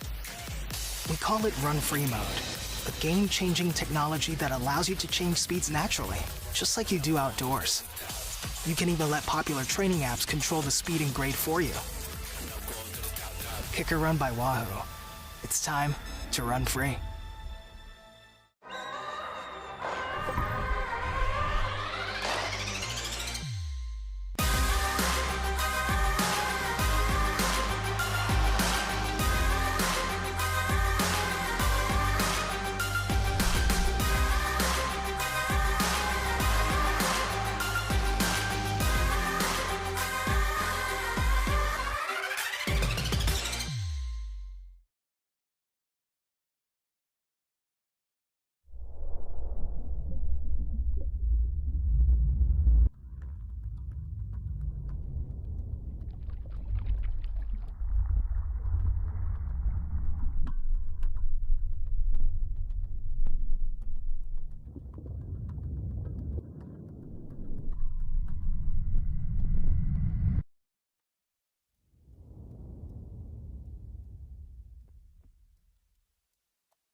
Welcome back to our action at the Qatar Airways Ironman 70.3 Eagleman. We are with our women's chasers in Chelsea Sedaro and Grace Alexander, and two professional men who continue to ride amongst the pro women back here. I am Dee Dee Griesbauer in studio alongside Miranda Carfrey. Yes, Dee Dee, we have these four on screen at Gracie Alexander, as you see on her backside. You see her name, and then a pro man. He will have to yield to her as she goes by, but now she's going to have to pass as well, Chelsea Sedaro, because you see that race ranger in effect, and that red flashing light means she needs to make a pass, which is not always nice. She has to put in a bunch of extra watts to make that pass, but she'll be able to now go in front of Chelsea and cut in. Now it's on Chelsea to roll back. She has 25 seconds to get outside of that 12-meter zone, so that flashing red needs to turn blue within 25 seconds, which she's making backwards progress out the back of that zone, and that is a completely legal pass. But yes, for the four on screen right now, this is our second and third in the pro women's race, and Lucy Charles-Barkley up the road by 2+ minutes, but the gap seems to be hovering right around there. We'll see at the next sort of time check what that looks like, but the athletes are well underway on the Zoot bike course. That was, again, that was a really well executed pass there. Grace got a little tied up with the pro man behind, wanted to be, obviously she's in the race with Chelsea, and made the pass, got caught in the red zone with Race Ranger, made the pass on Chelsea, and then Chelsea executed the slide back. So you saw that those color codes there, exactly how that's supposed to work. So thanks to Race Ranger for helping our athletes execute these passes and keep within the drafting rules. Yeah, and I think Race Ranger works best on courses like this, yes, where it's flat. You know, in a hillier race, there's sort of sometimes, and in and out of a lot of corners, there's sometimes a little bit of accordion effect, which, you know, it can happen, and the referees will, you know, sort of use their better judgment at times like that. But a race like this, where it's just a flat course with not so much, 90-degree or really technical turning sections, it really allows the athletes to just go out there for a flat-out time trial, and they know exactly where they stand in terms of where they are amongst the other athletes. So here we are, I believe this is men's chase. Chase one. Chase one. So we've got, no doubt, Robert Callan. You can recognize his tall figure with those really long legs at the front. Probably one of the strongest cyclists in our sport. He is leading Anthony Costas and Luke Jones from the United States. And Greg Harper was there. I don't know if he's still there. Certainly our cameraman is wedged in there now. But these are our chasers. They're about 90 seconds down on Ben Canute. Actually, less than that now, about just over a minute 10 down on our men's leader, Ben Canute. So the trains are pulling in towards the station. Absolutely. And an athlete like Robert Callan, he didn't have a great Ironman Texas. His training was going well going into the race, and he just had an off day. He had a decent swim, decent bike, and then his legs were just not there on the run. But he's really hoping to put in a great race, get some of those Ironman Pro Series points here today. That's Luke Jones on screen right now, number 48. He is sitting with Costas and Callan, so in really good company and looking fantastic on the bike. A breakthrough race for him, I think, sitting here in this field. But yeah, going back to Robert Callan, a flat course like this really suits a tall, strong athlete, a pure power athlete. Yeah. So I think he's just kind of licking his lips when he saw this course and like, okay, this really should suit my strengths. Yeah, Luke Jones, again, bib number 48 here. Yeah, you said it, Rennie, a breakout performance. The only real tangible result we have for him back at Indian Wells in 2024, he was 14th. So this is quite a race for him, debuting here in 2025. Excellent performance so far for him. Yeah, and even just looking at his run time, a 1:15:46. He'll need to run a lot faster than that to factor here today. But again, we don't have many results, so I'm sure he is on an upward trajectory in the sport. But back with our race leader, that's Ben Canute from the USA, and he is biding his time right now. He's comfortable in the front and he's confident in his run. This man can swim extremely well, very strong on the bike. Not the fastest biker, but he's always in the mix. And then the run, he's a fantastic runner too. He is a fantastic runner. He'll back himself on the run. Yeah, 100%. And I think the fact that he's trying to elevate his game on the bike, I think if he gets caught by the Callan group, I think he will back himself in a foot race against the likes of Robert Callan. I think if that second chase group of significance, the Sam Long, Jackson Laundrie, Trevor Foley group, I think he'll raise an eyebrow at Trevor Foley. That's a tough competitor if it comes to that. But right now, I think if he gets caught by the Robert Callan group, I think he actually will enjoy that company, cue off of those guys for a while, save his run legs. Yeah, absolutely. I think right now this race is going exactly how he would have hoped. He'll look behind, and a minute plus, you don't see anyone. Yeah. It's still daylight between him and the next athletes on screen, and you see him going right by that 30-mile marker. So he has 26 miles left to go on this bike course. But yeah, I mean, a great day so far. Training is going well, and you see him sort of trying to see down the road still if he can see that chase. He knows they're coming. I mean, again, we forget, but he's an Olympian, right? 2016 Olympian, and he's been on the podium twice at the Ironman 70.3 World Championship, right? And you go through a bit of a rough patch and everyone's like, yeah, you write him off. But again, we could see the resurgence here of Ben Canute and making the necessary changes, and could be an exciting year ahead. Yeah, I think that just shows, as a professional athlete, you have the talent. You've gotten the results. Sometimes you get a little bit stale with the same program, and it sort of takes, some courage and confidence to say, okay, I'm going to make some changes. Yeah. What I know has worked in the past is no longer working. The athletes are raising their game, and I need to do the same. And so, making a change, like moving to Boulder, Colorado from Arizona, and also a coaching change. They're big changes, and it's sometimes a little bit of a gamble. Like, I know this has worked in the past, but it's worth it to try different things, and hopefully it sticks. And I think he's definitely having a great day out there today. Yeah, he is. An update in the men's race. Speaking of that men's chase and the Dream second chase pack included, not this group, this is the Robert Callan group, but the group just behind the Sam Long, Jackson Laundrie, Cameron Wurf group is going to suffer a blow. We're getting word from the course that Cam Wurf has been assessed a drafting penalty. That drafting penalty now with the updated rules for 2025, 2 minutes. So that's good dish news, better news for Cameron Wurf than it would have been a year ago when it was 5 minutes for 70.3. So 2 minute penalty. He will serve that at the next penalty tent. So you must serve the penalty at the next penalty tent, which for would be these 31 guys, miles. yeah, 31 miles. So he's going to drop out of that group and be another 2 minutes back. If he can reattach before T2, that would be awesome, but that's a tough blow for Cam Wurf. Yeah, tough blow for Cam, and we sort of saw him. Stop drafting. Stop drafting. Don't cheat. He's not, he's obviously one of the class of the field on the bike, but we did have one of our colleagues catch up with him before the race, and sort of Cam's nonchalance about this race. He's like, I don't care too much about this race. I'm here. I'm going to race hard. Renowned for doing a lot of racing. Yes. But he's all in for Ironman Well, Frankfurt. at one point this year, he was going to do every race on the Pro Series was his media ploy.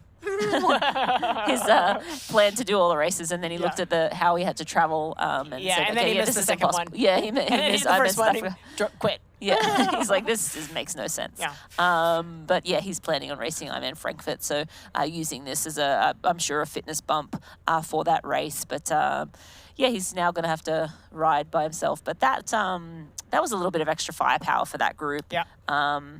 Still plenty left.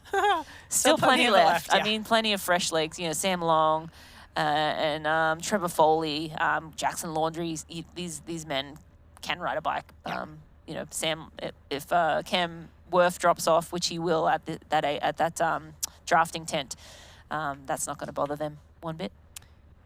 And Ben Canute being forward-thinking there, refilling that bottle between his arms right there at an aid station, discarded the extra bottle off the back. So refilling the tank to get ready for what's left of this Zoot bike course.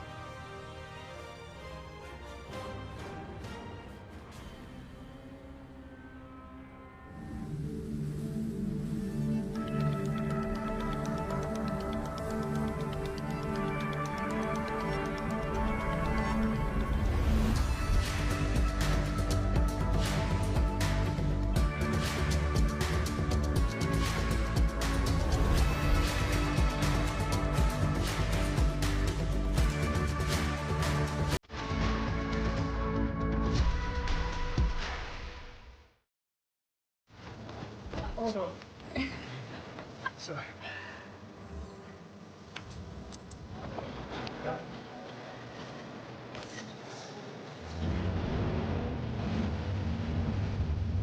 Yes, perfect. There's no limit to how far a dream can take you. Star in your own adventure now. Qatar Airways.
Welcome back to the action here at the Qatar Airways Ironman 70.3 Eagleman. We are deep into the race now in the middle of the Zoot bike course. You're looking at our men's leader, Ben Canute. He is being chased by two pretty significant chase packs. The first is led by Robert Callan, along with Anthony Costas and Luke Jones.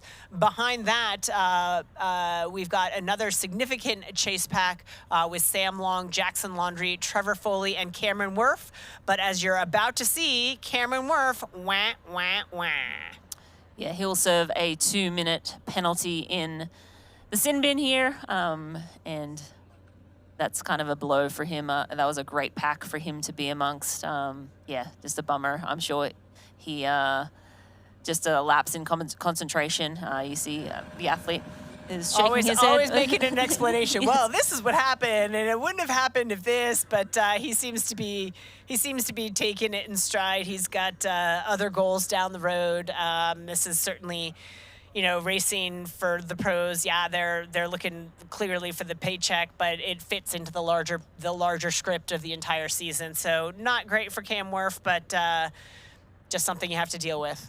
Yeah, I mean, it's part of racing. I think sometimes there's a lapse in concentration, or whether he, there was a pass and he didn't. It seemed like maybe he didn't fall out of the draft zone quick enough, or maybe didn't go around. There's a lot of different reasons for a blue card. It's not just straight up drafting. Yeah. So we're not exactly sure why he was assessed that blue card, just that he was assessed it. And we are looking at Lucy Charles-Barkley, the lead of the women's race right now. We have Chelsea Sedaro and Grace Alexander chasing in the women's race. Alice Alberts up in 4th right now. She's around 4 minutes back. Lisa Bakaris 4 minutes as well. So Alice and Lisa, a great partnership there on the bike. And that's sort of the bulk of our women's favorites. Chelsea Sedaro on screen right now, and you see the graphic. She's moving along 42 kilometers an hour, 26 miles an hour. It's pretty quick. Yeah, she looks great. I mean, again, these women have to be kind of heads up. They're tangled up with a couple of pro men back there, which is a blessing in that there are pace setters and there is company to help keep you engaged. Riding legally, that's going to give these women a definite advantage, but it definitely is more heads up riding. At one point, I think I saw the race ranger flashing red and Chelsea went to move out, but there was another moto there. So it complicates things a little bit. You've just got to have that presence of mind and keep your focus, which is harder to do as the miles peel by. Yeah, absolutely. I think it's just an extra dynamic for these women to deal with. But yeah, I mean, they're racing within legal limits. There's not really much you can do about, the slower end of the pro men's field, sort of getting in there with the pro women, so it is part of it. But Grace Alexander, I mean, again, we don't talk as much about Grace, but what a solid all-around consistent performer across the 70.3 distance earlier this year. She won her second career Ironman 70.3 win at Chattanooga. And it was her first win since 2022. But Grace is one of those athletes that really doesn't have a weakness known because she's a super strong swimmer, but really in the past several years has made consistent improvements across bike and run. So she really is just a great all-around solid athlete, consistent performer. So great to see her out doing so well again here today. Yeah, and Grace Alexander, a phenomenal swimmer. I typically see her, in the front pack, unless there's Lucy Charles-Barkley, and then, a very strong biker as well, and a good runner as well. So expecting to see good things from her today. It looks like she's on form, and sitting pretty in second-ish place with Chelsea Sedaro. But this is Lucy Charles-Barkley. It looks like she's passed one of the pro men as well. He is sitting behind her, so she is still leading this race. That's a pro male on her wheel right now. And again, the athletes started this morning at 5:45. Pro women went off at 5:50, so just a 5-minute gap. And when the cream of the crop in the women's field show up, generally they do take a few scalps on the men's side, even with the head start. It's okay, bud. You're second place in the pro women's race. Keep on keeping on. Well, not second place. You're still 5 minutes back, really. That's true. You're second on course, but still, she gave you a 5-minute head start. But we're looking at Trevor Foley here on screen, and it looks like he is working pretty hard, and you see that sweat dripping from his nose. Humidity's really high out here in the marshlands. I was going to say, the humidity here is next level humidity. I think the one blessing these athletes have for them, as we saw the race weather from our friends at Roker earlier on, that cloud cover is holding this morning. You can see that sunshine not coming through. When that sun pokes through, if this low cover sort of haze burns off, boy, it does turn into an oven out there. So the humidity absolutely super high, but right now the sun not baking down on the athletes. And Trevor Foley having a really good day. I mean, you talked about his season last year, his highlight winning Ironman Lake Placid, made the choice to go over to Frankfurt. That ended up being a bit of a mistake, put him in a bit of fatigue, but was executing really, really well in Kona until just a crash, caught his pedal rolling into T2 and had some injuries. And then a really rough off season, had some some mental challenges in getting his footing, and has really struggled in the early part of his season. He's called it a rough patch, but we certainly know the talent is there. Went into St. George just trying to sort of get to a finish line. He had a couple of DNFs and was really frustrated by that, and let's just go get a clean race. And sometimes all it takes is one, right? Get yourself to a finish line, then focus on the particulars of executing a super strong race. Yeah, absolutely. That's all part of it. After a DNF in Texas, then coming to St. George, I just need to get around this course, get finished. And now it looks like, okay, I've gotten that. Now let's see if I can go one better and actually compete.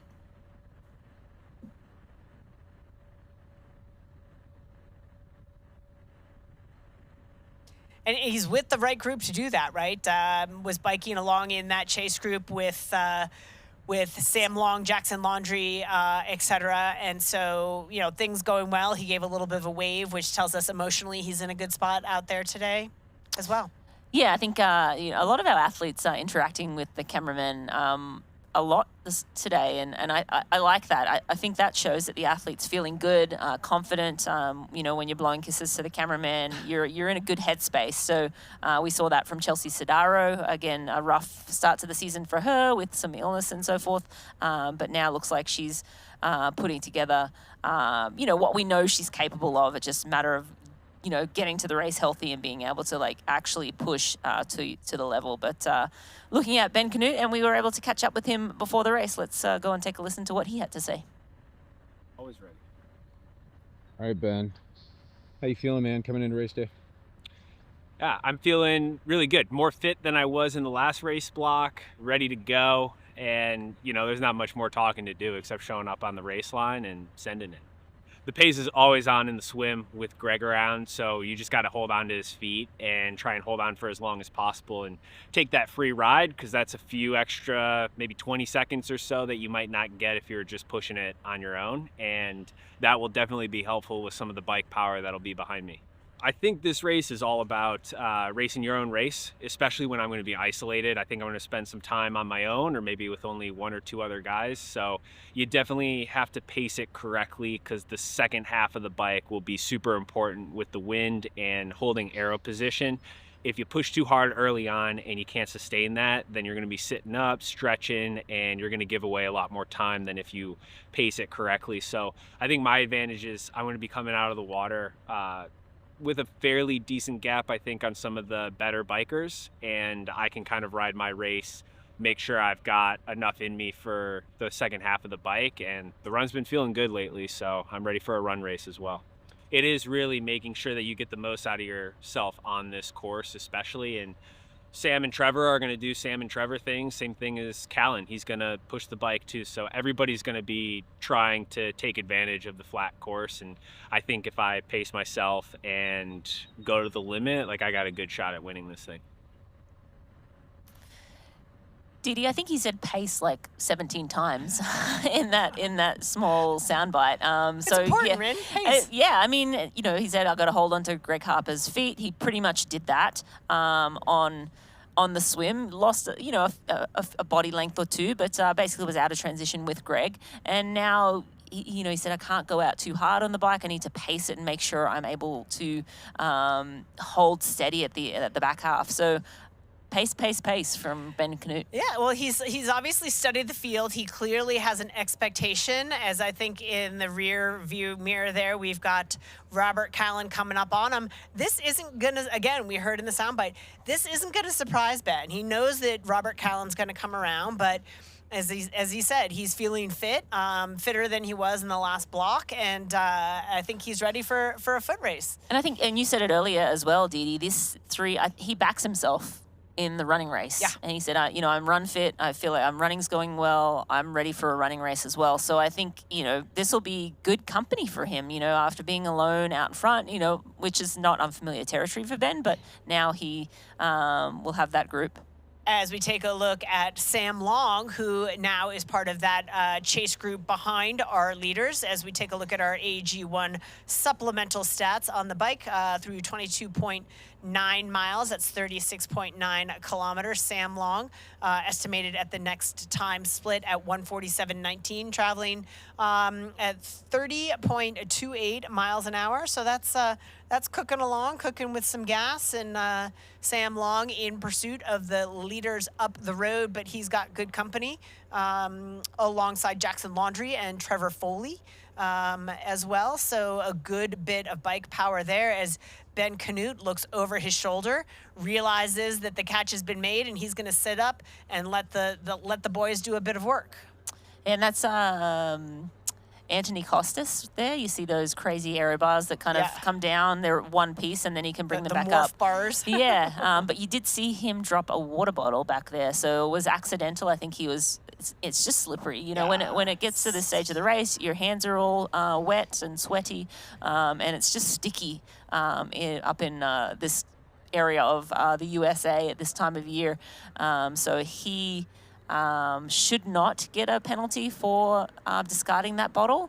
But we'll see, littering is not allowed, of course. If it is intentional, it is assessed a penalty, but unintentional littering, no penalty. Yeah, that certainly is at I don't want to say the discretion, but using discretion and judgment as to whether or not, judge the intent of the athlete there, and pretty clear with the sweat dripping off of these athletes that hands are going to be a little bit slippery, even on those sport drink sticky bottles. But just a little bit of a mishap there as we have Sam Long rounding that corner there. Again, I think... Jackson Laundry right in front. I think Trevor Foley's with them, but maybe he might have been shelled. So we'll be able to see that at some point. But Jackson Laundry riding really well. I mean, Sam Long, this course is sort of made for him, and Robert Callan, bigger, stronger athletes who could, push just pure power. No vertical. I mean, Sam Long's great on pretty much any course, but, he's a bigger in stature guy, and so when it's flat, he can just push big power. But Jackson Laundry coming off that foot injury, I'm sure he spent a lot of time on the bike in the off-season. Yeah, it was a slow start for Jackson Laundry. He did make it to the start line in some early season races, but not carrying the form that I think he would have liked to. Now he's been able to put in some run miles on top of those bike base miles he was able to lug. I think actually even his bike training was hampered a little bit by that foot injury. I believe it was broken. So I think he wasn't putting a lot of weight on it, so it might have hampered him all around, but really did a good job managing it, was able to sort of race around it, race carefully, race through it. But I think we're going to see the best form of him coming in the later season with that injury in the rear view mirror as we take a look there at the unmistakable form of Robert Callan. And then this is Jones bringing up the rear, who's having a career day here. Yeah, again, Luke Jones, the only result we could see for a 70.3 was La Quinta, and that was 15th place or? Something in the teens, yes. Yeah, he ran 15th, I think 14th place, and then he ran a 1:15 off that bike. So again, I think Ben Canute now sort of motioning for the athletes. So, you guys were riding faster than me on course. Go around. I've been sitting on the front all day by myself. You guys do some of the pacings. That's Anthony Costas from France here on screen.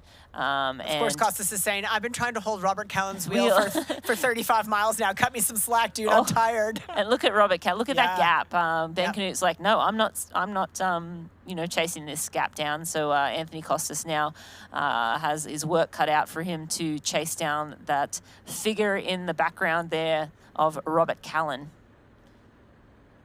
Yeah, Callan took the bait and off he goes into the horizon, putting in quite a move here as the others are sort of left bickering. No, you go. No, you go. Do you think he put in a move, or do you just think a little bit of miscommunication for the men behind and he snuck away? I think a little bit of both. I think he got to the front and the others sort of got left a little bit on the back foot. So I think probably a combination of the both of them. As we got a quick look there at men's chase, as we are back now with women's chase alongside two of our further afoot pro men, but Grace Alexander and Chelsea Sedaro. We see Chelsea having to sit up again as this pro male tries to make his way past Grace Alexander. But yeah, the dynamic there with Alexander and Chelsea remains unchanged as they try to chase Lucy Charles-Barkley, who is continues to be about 2 minutes up the road. Yeah, absolutely. Difficult. It's kind of difficult when there's pro men in there. In my opinion, I think they should yield the pro men, but we don't make the rules. We follow them. But of interest, Rini, I'm just looking at this. Alice Alberts and Lisa Becaris making a move. They were about 4 minutes back the last time we checked in, but according to our GPS, they have made about 35, 40 seconds back in on Sedaro, Alexander, and even Lucy Charles-Barkley. So that pair of women making some great moves there.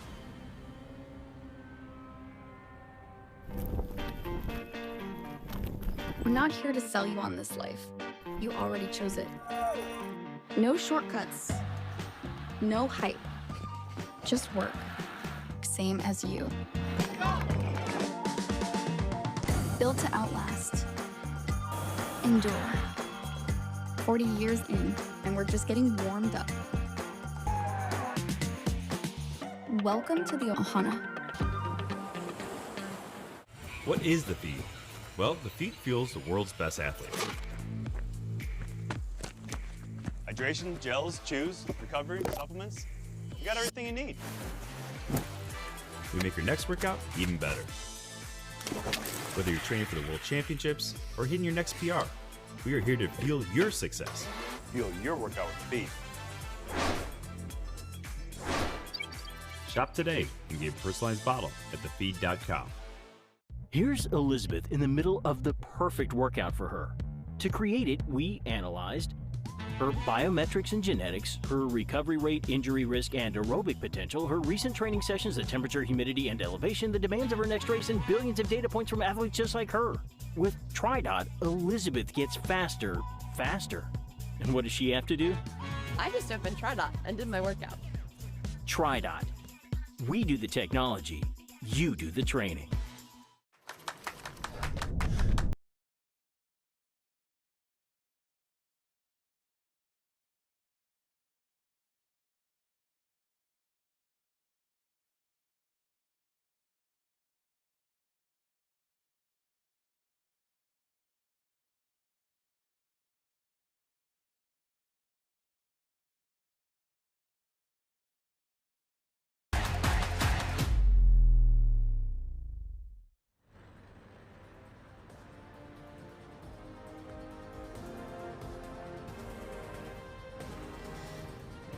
Qatar Airways IRONMAN 70.3 Eagleman is brought to you by Morton. Get used to it. And by Ruvi, the indoor cycling experience. And I think these athletes feel like this is a indoor cycling experience with no hills. Yeah, sitting in Aero with little change in the scenery. Although this is, we are in the middle of the Blackwater National Wildlife Refuge here, and it is spectacularly beautiful. Also, we're talking about the history of this course. Coming up soon is the Harriet Tubman Underground Railroad State Park.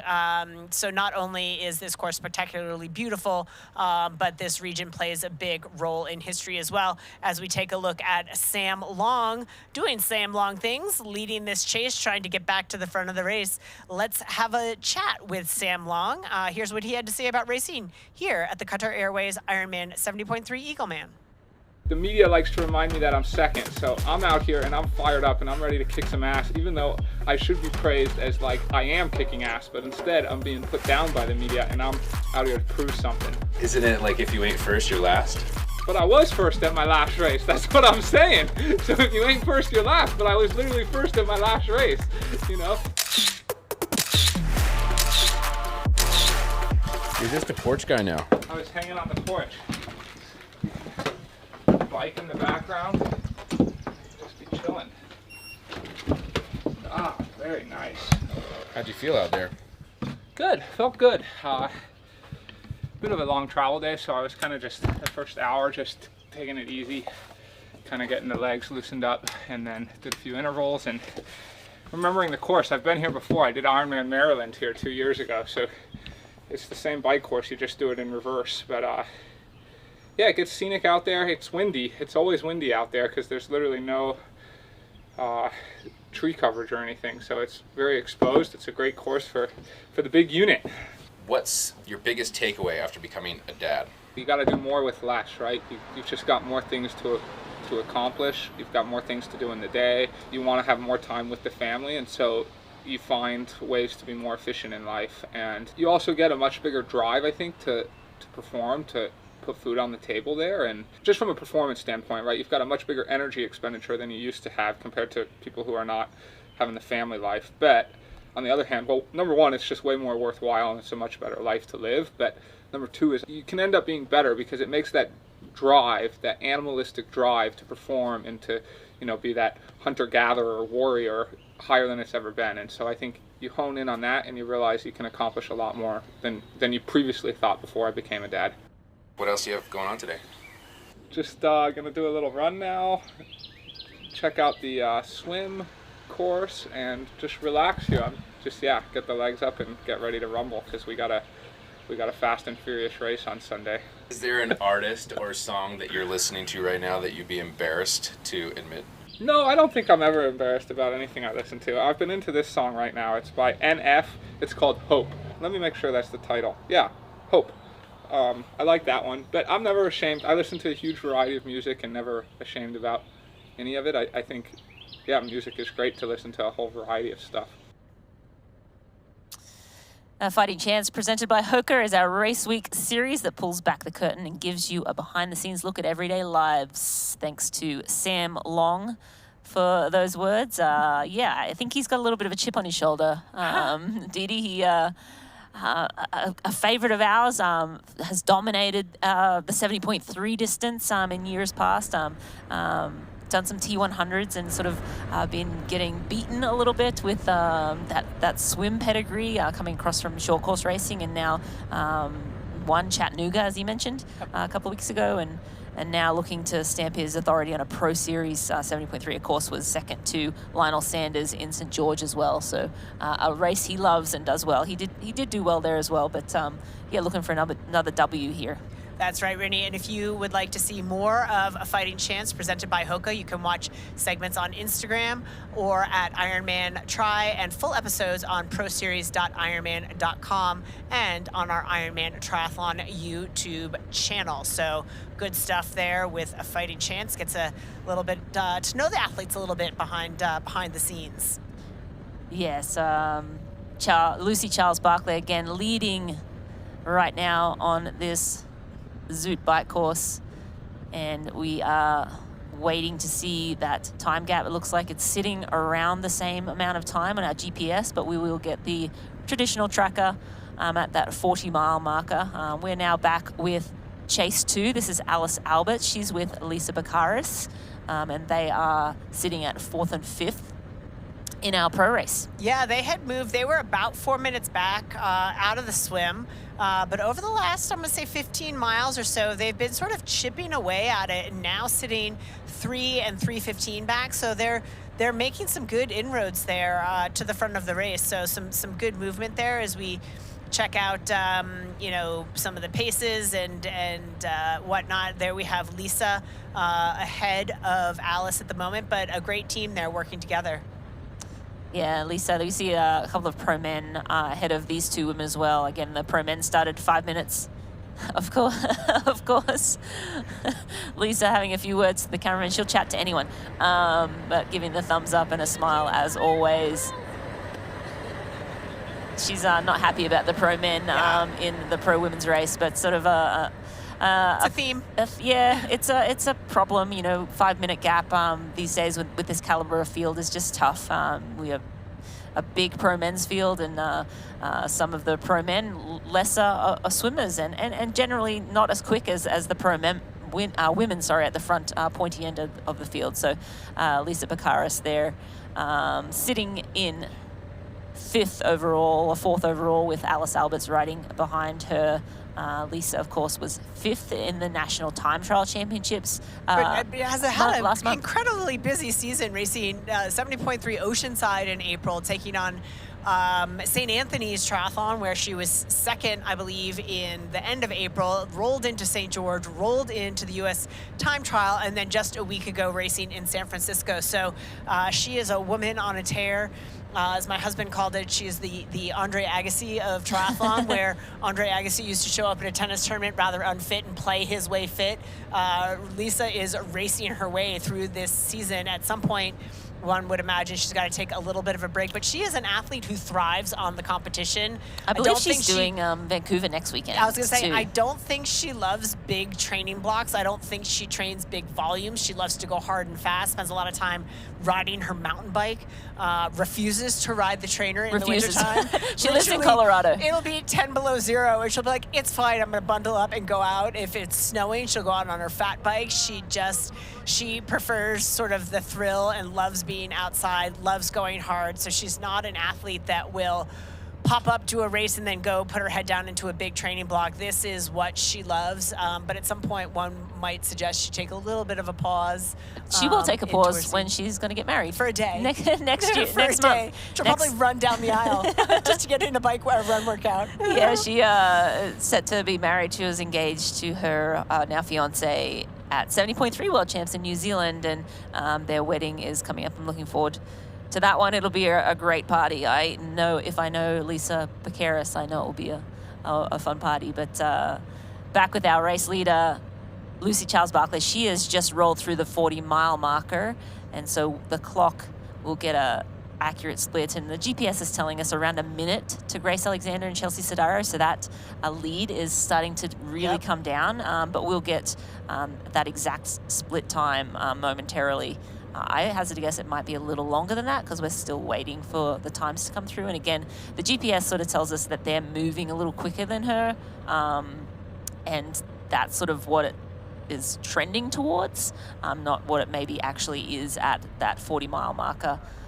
I shouldn't be surprised by this, but one has to wonder, Lucy Charles-Barkley won in dominant fashion at Ironman Lanzarote just a handful of weeks ago, maybe 3, 4, 5 weeks ago. But then coupled with international travel, it could just be there's a little bit of fatigue there. Still, every reason to get out and race. I think anytime you're put in a situation, we haven't seen Lucy race a proper 70.3 in a couple of years. So I think the opportunity to get out there and race a new course for an athlete like Lucy, who's been racing for quite a while, is also a bit of a thrill, fits in with the schedule with some other races she's got coming up. So lots of reasons to race, but it could be a reason why we see atypical cycling and getting caught by women from behind for Lucy. And of course, Lucy was our 70.3 world champion back in 2021 in St. George, and then won the Ironman world title in 2023.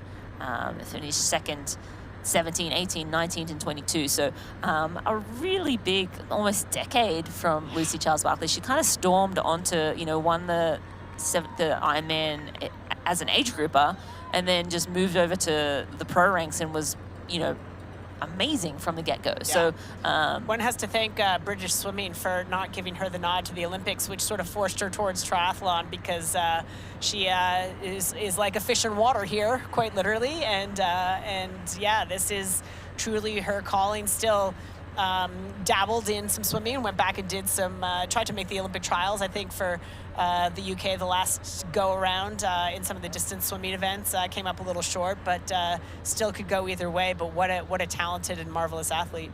And Didi, those splits just popped up, and we had a graphic showing around a minute and minute 30. That was the GPS, and again, that was sort of trending towards that. So the women behind her were at that moment riding a little faster than her when they grabbed that information. But 2:30 is the real time at 40 miles. So Chelsea and Grace actually losing a little bit of time now to Lucy Charles-Barkley. Then Lisa Becaris and Alice Alberts are 3:28 and 3:30 respectively back. So they're only a minute back from Chelsea and Grace. Yes. And I think that, that four might end up coming off the bike together. I think the runner of that group is, of course, Chelsea Sedaro. But it will be an interesting battle between the remaining three. Yeah, I was gonna say, we're with Robert Callan now, our men's leader, and again, he has shot off the front and want to give him his full credit. But quick question there, what kind of a gap do you think Chelsea Sedaro could overcome with Lucy Charles-Barkley? Let's come back to that and spend a minute talking about Robert Callan, because he fought hard to get to this front of this race and now is sitting alone and looking absolutely spectacular. He's making his way back towards town. He's not got long to go. Yeah, he absolutely is. He's coming up to that 47-mile marker, and he's heading back into the town of Cambridge, looking fantastic. And this is his day. It wasn't his day in Texas, but right now looking great. The men are just about to hit Ruvi T2.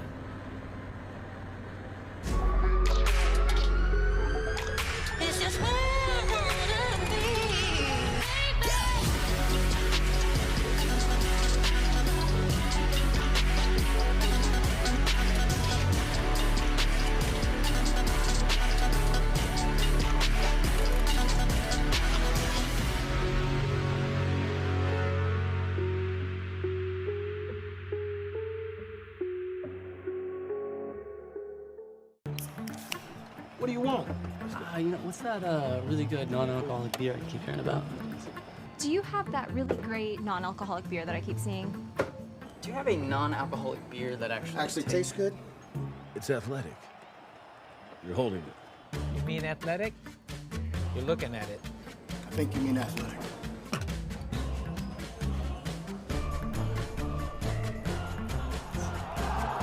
It's athletic. Ask for it.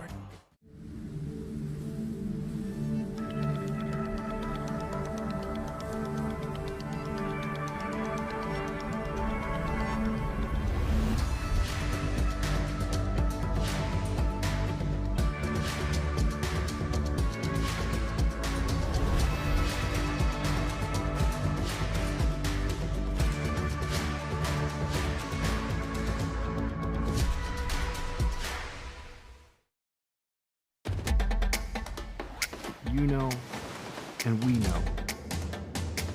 The thing about challenging yourself is, you're always looking for what's next.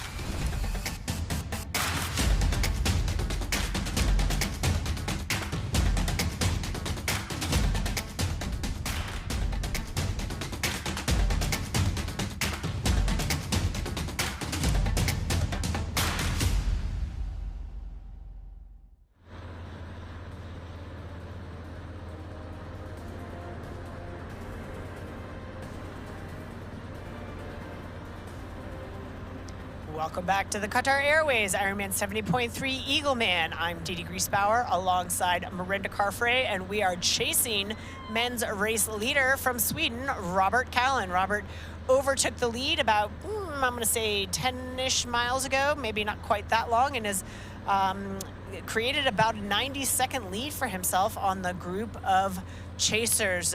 Robert, known for his abilities on the bike, just can push a big gear, and on a course like this, that is paying dividends. We had a chance to chat with Robert in A Fighting Chance. We look at A Fighting Chance presented by Hoka. It's our race week series that pulls back the curtain and gives you behind-the-scenes look at the everyday life of elite triathletes around the world. Let's chat with Robert Callan. First impressions of Eagleman?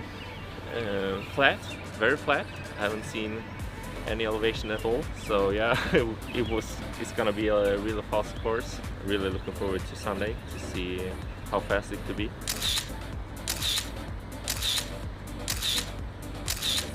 Second race of the season for you? It is, yeah. Texas was the first one, so looking for a bit of revenge now.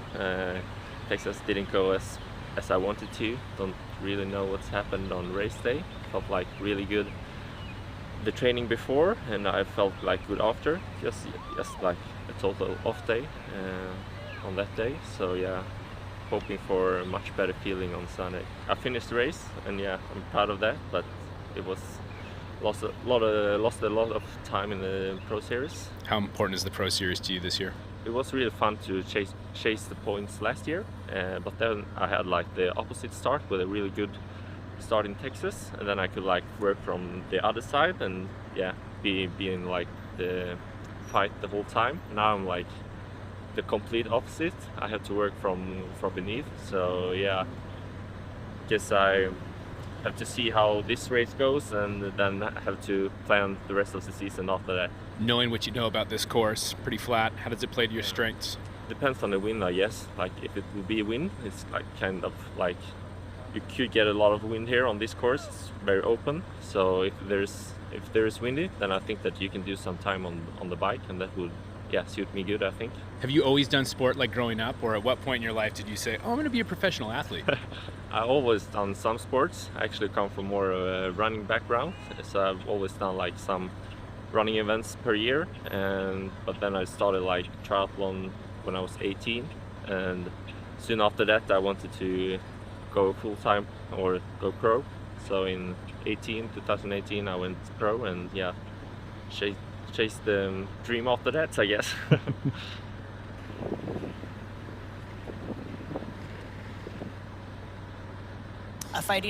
For more of A Fighting Chance presented by Hoka, you can watch segments on Instagram at Ironman Tri and full episodes on proseries.ironman.com and on our Ironman Triathlon YouTube channel. That's Robert Callan from Sweden, our men's race leader, rolling his way towards T2.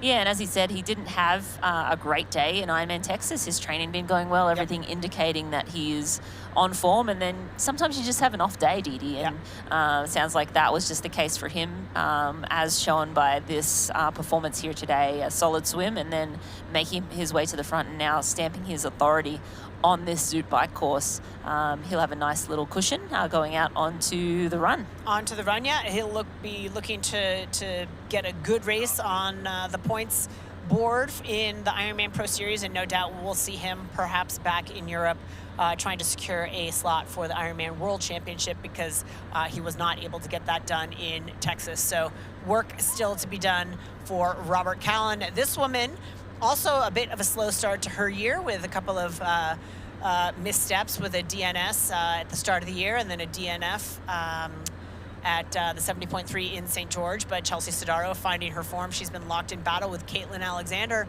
all day. The two of them sit 2.5 minutes back of our race leader, Lucy Charles-Barkley. Grace Alexander. Sorry, Grace Alexander. Yes, Grace Alexander there on screen, but Chelsea and Grace out of the water together behind Lucy Charles-Barkley, and been riding together all day with a couple of pro men that they picked up along the way.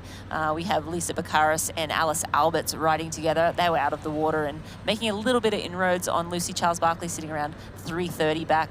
Chelsea and Grace losing just a little bit of time in that last segment, but Lucy Charles-Barkley out front and alone, as she always is, looking really good, coming off of that victory in Lanzarote.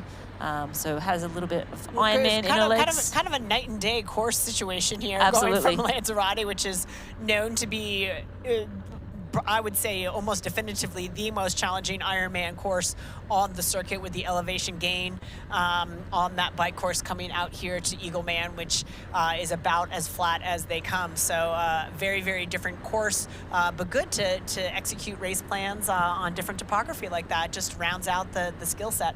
Absolutely. I think, the best athletes can race well on any course, and Lucy Charles-Barkley is one of our best ever to do this distance. But it looks like we have possibly Grace Alexander. No, that's it looks like there's some athletes maybe catching up, but maybe that's the motorbikes in the background there. Just looking for Lisa Baccaris and Alice Alberts. They were only a minute behind this group of Grace Alexander and Chelsea Sedaro. Brain freeze there from me. But yeah, so we're wondering if that will turn into a group of four before we hit T2. And a lot of eyes are well further back the field to some of our run specialists and whether or not those gaps can be overcome as we start to do some of that jock math. In particular, Daniela Kleiser, her gap is about 10 minutes down, but the woman can run, so she could insert herself into the top 5 to be determined.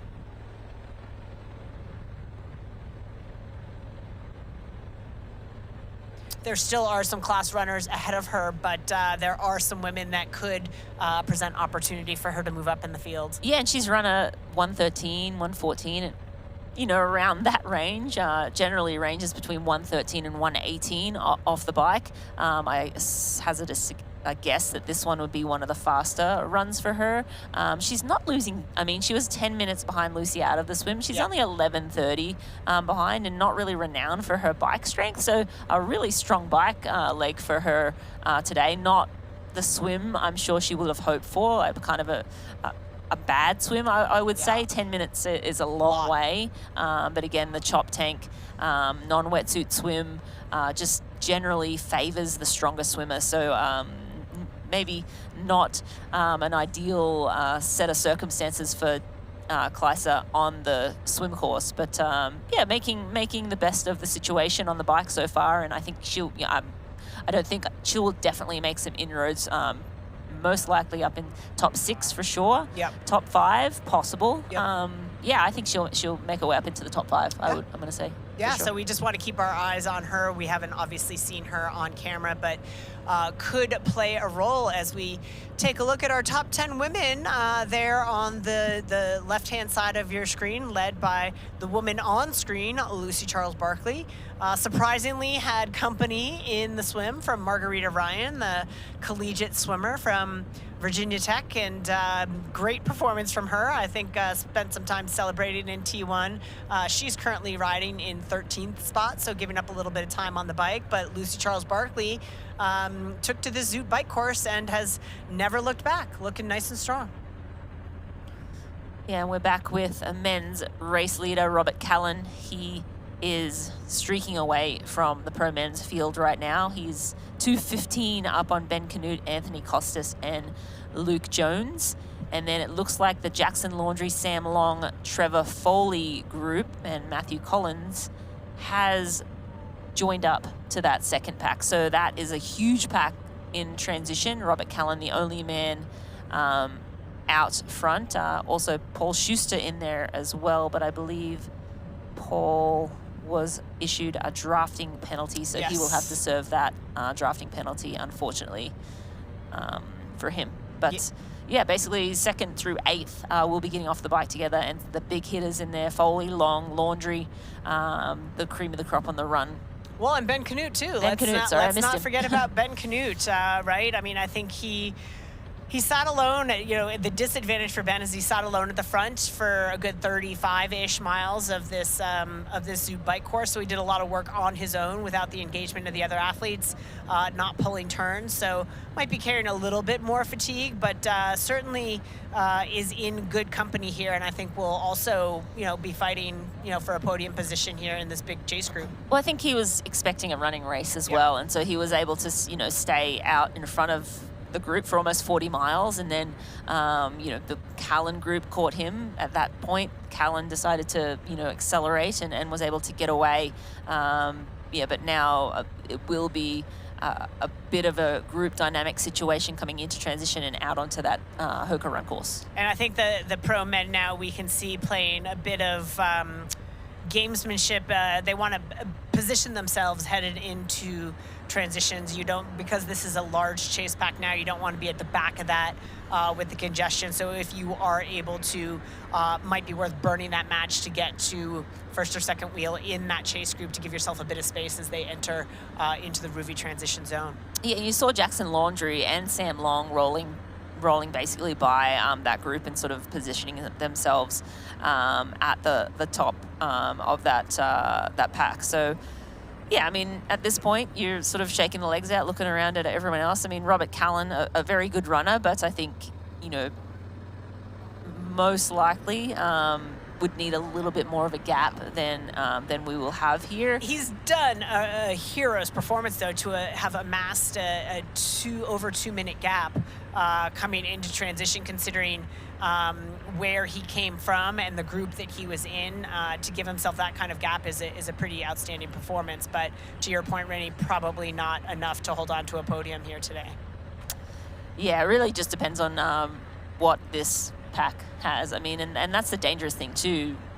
All of these men with their run pedigree are only going to lift each other's game. So, if there's one great runner in the group, then maybe different story. 3-4 great runners in the group, it just turns into like a battle from the get-go, and you're racing. So many question marks, right? I mean, obviously we know Sam Long is on form, can run. He's had good races, obviously winning Chattanooga, no swim there, coming second at St. George. Trevor Foley, will he find his form today? He is, at least on paper, perhaps the fastest runner in the field. Can Ben Canute put together a good run, a run of Ben Canute of old? And then Jackson Laundry coming off the foot injury. I mean, let's not forget he won Oceanside a couple of years ago. I mean, he's got the goods, but had a foot injury through the off season. What's his run form like? So this is going to be a great foot race. Yeah, absolutely, Dita. I think you nailed all of the favorites there. I mean, Anthony Costas, a good runner, but not to the pedigree of the athletes you just named. And question mark right now, it's just a flat-out race. On paper, goes out the window as soon as they hit the pavement, and whoever's having their day is, the athlete. And that's what we love about racing, right? It's not a foregone conclusion that Sam Long, odds-on favorite to win this race. Yes. It's not a foregone conclusion. He's gonna be able to win. He's got his work cut out with, especially Trevor Foley on paper. Yeah, just a phenomenal runner, and you almost got to cheer for him, right? Like, you want to cheer for the guys that have had the rough go of it. You want to cheer for the Chelsea Sedaros, who's had a rough start to the season. You want to cheer for Robert Callan, who didn't have his day in Texas. You want those guys to have their day. Trevor Foley's been through a really rough patch, starting with his performance at the Ironman World Championship in Hawaii in October. Crashed off the bike, sustained some injuries, but more the injuries to his body were the injuries to his head and his heart through the off season. Really struggled to find his footing and get going again, and has had a rough go to the season, but we know the talent is there.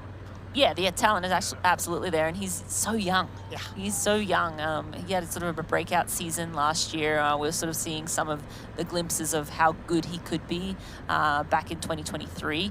24 was really a breakout with that win in Placid and just a crazy fast time. Yep. Backed that up with Maryland, then went over to Frankfurt. Again, he was injured at the start of the year, was hit by a car, and sort of went to Chattanooga Pro Series race, got on the podium there, just had a real purple patch through the middle part of the season, went to Frankfurt and just was, out of his element, going to Europe, never traveled before, raced the big boys, and just had a tough go, and then went to Kona, riding phenomenally well, one of the fastest bike splits there, and then crashed going into T2. So, you definitely cheer for sort of the underdog, but, we get to have a front row seat here of all the action and the athletes battling it out and duking it out on the run, which is what we just love to see.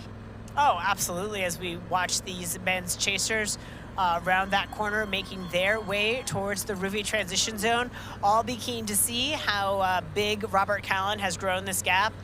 Could be as much as 2.5 minutes, which seems like forever in a 70.3, but the speeds that some of these guys can run, and at least what Robert Callan has been able to do in the past, it's shocking that he may not be able to hold on to a podium position here, but what an outstanding bike performance from Robert Callan, and certainly, hopefully, he has a better day running than he had in Texas, can hold on to maybe a podium, but hopefully a top 5 for him, but he is the first to the dismount line, and that concludes the Zoot bike course for Robert Callan.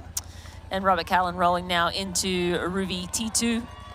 He is all alone. He has a nice gap of 2+ minutes at last count, but he will want to get out onto that Hoka run course and be out of sight and out of mind as much as possible. But again, he has some serious contenders right behind him, and this is going to be a fierce run battle today.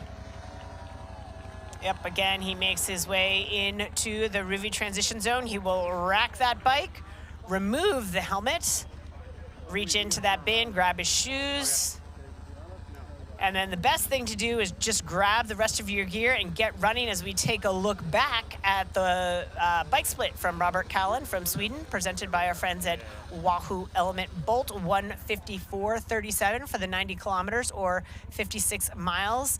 See, I would grab that number and get going, get gone, do all that stuff while you're moving. Looking for a little guidance on where to get out of transition. Guys, that's something you should study race morning. Know your swim in, bike out, bike in, run out, but he's off and going.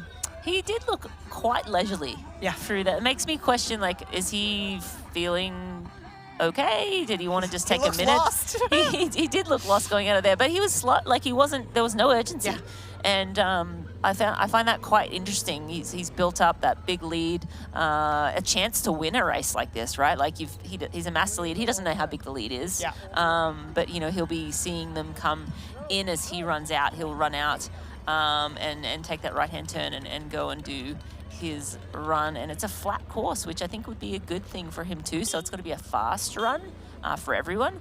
But again, he was kind of looking around. Either he didn't know where to go, or maybe foregone conclusion that, well, I mean, look, you know, there's Trevor Foley, there's Sam Long. I'm not going to win this thing, but yeah. So he's looking at them coming in off the bike now. So he gets a good look at that big pack of men. Dangerous, big pack of men. Sam Long leading the charge there, and he is off the bike and into Ruby T2 right now.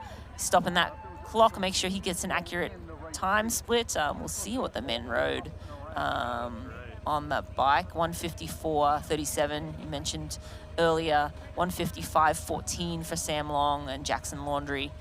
Trevor Foley in that group. Anthony Costas, Ben Canute, Luke Jones, phenomenal race for him as well. But they're all around 2:20. Sam Long 2:12 to 2:28. Matthew Collins coming in 8th off the bike. Again, watch this transition. We saw Ben Canute erase a 20-second deficit out of the swim. Can he be quick through this transition and get out? No, it is Sam Long who will be the first out of transition of this chase group in pursuit of Robert Callan, who is 2 minutes, 12 seconds up the road, and Sam Long is off and running. I think he's gone the wrong way, maybe. It seemed like a volunteer was pointing a different way, maybe. We'll see. That just looked like someone was pointing a different way for him, but maybe they were telling him something else. So we have Sam Long on screen right now, and he is sitting in 2nd place. We have Trevor Foley, Ben Canute out in 5th, Anthony Costas out in 4th. My mistake. Sam Long, Ben Canute, quick transition. Trevor Foley, then Jackson Laundrie. So that's the top 5 out of transition. Sam Long leading the charge there. You just see the difference in intention just from the couple of seconds we saw of Sam Long running. Compare that to Robert Callan. I mean, Robert form-wise looks great. He's obviously a hugely tall individual. He's got a sort of a long loping stride, but just the power of Sam Long coming out of transition there. It did look like there was some confusion And we're checking with race officials to see. There was some confusion from Robert Callan as to which way to go, and Sam Long may have gone the wrong way. We're getting, verification of that, but certainly a big group in there. As we take a look at the transition times presented by Ruvi, our 3 fastest male transition times through T2 was Sam Long at 1:09, Ben Canute also at 1:09, and Trevor Foley at 1:14. As we saw in the background there, Cameron Worf having served his penalty a couple minutes back of that chase group, but he will make his way through transition and out onto the Hoka run course as well. Yeah, that's Cam Worf on screen, just making his way into transition. He will rack his bike real quick, but he did mention before the race that he was all in for Ironman Frankfurt. He was getting around the course here, a little bump in fitness, but his goal would be Ironman Frankfurt in July. So Cam Worf now getting those socks and shoes on real quick, and he will head out on to the Hoka run course, and we are waiting an update on Sam Long. It looked like he may have made a wrong turn out of transition, but we will find that out real quick. Yeah, we've got, I think, certainly for Callan, the first in, I think volunteers were just caught a little on the back foot, didn't realize the men were coming thundering in, and now we've got them pointing in the right direction. All of our guys headed out in the proper way now, as we see some of the age group athletes exiting the swim and headed out on the bike course through that same chute. So a little bit of traffic, but here we have Robert Callan on screen, our men's leader. Sam Long just about a minute back, so Sam Long moving pretty darn well in pursuit of Robert Callan at the front of the race. Yeah, and that gap was around 2:30, so making up a minute already, and you could see it in the urgency coming out. But we look in the background, I think that might be Trevor Foley. Yeah. Stalking Sam Long. So Sam Long, quick transition out onto the Hoka run course in second right now, but Trevor Foley looks like he is going to run up onto the shoulder of Sam Long. Again, we've got the GPS data there, which indicates the speed in the moment. It might not be exact. It's picking up the data as the athletes are moving. Certainly the tracker helping, but the GPS gives us an idea of who is moving at what pace, and you can see a lot of those splits jockeying back and forth as athletes make their way out onto the course, moving at different paces and settling in to the groove of this Hoka half marathon course. Robert Callan on screen again, a solid swim from him, moved up into the lead on the bike and was able to amass a 2:30 lead going into T2. And now onto the run, but being stalked by Sam Long, Ben Canute, Trevor Foley, Jackson Laundry, Anthony Costas. Those four, I tell you, Sam Long, Ben Canute, Trevor Foley, Jackson Laundry. I mean, that run battle is going to be epic here on the streets of Cambridge. Still a bit of cloud cover as the athletes make their way out onto the Hoka run course. Who will be our champion of the day? We're gonna find out.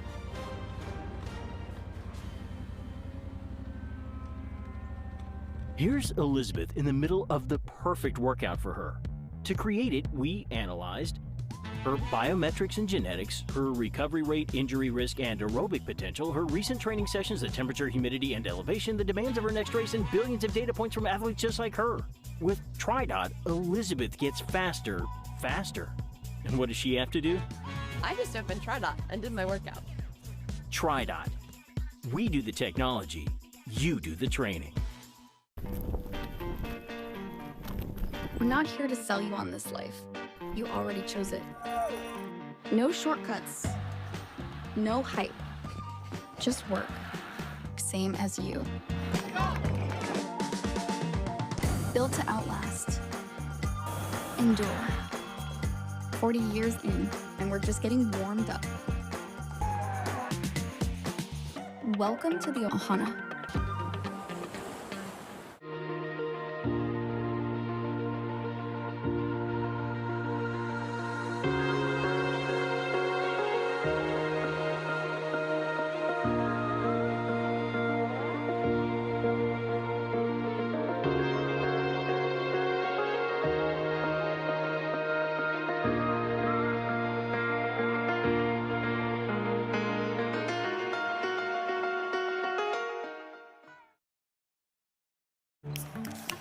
What do you want? What's that really good non-alcoholic beer I keep hearing about? Do you have that really great non-alcoholic beer that I keep seeing? Do you have a non-alcoholic beer that actually tastes good? It's athletic. You're holding it. You mean athletic? You're looking at it. I think you mean athletic.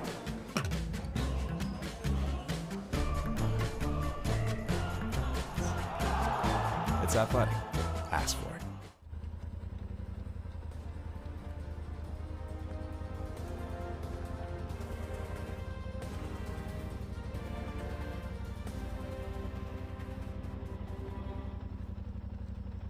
Welcome back to the action at the Qatar Airways Ironman 70.3 Eagleman. You are watching race leader Robert Callan, but he is being chased by second place now, Trevor Foley, third place, Sam Long, fourth place, Ben Canute, all nearly shoulder to shoulder.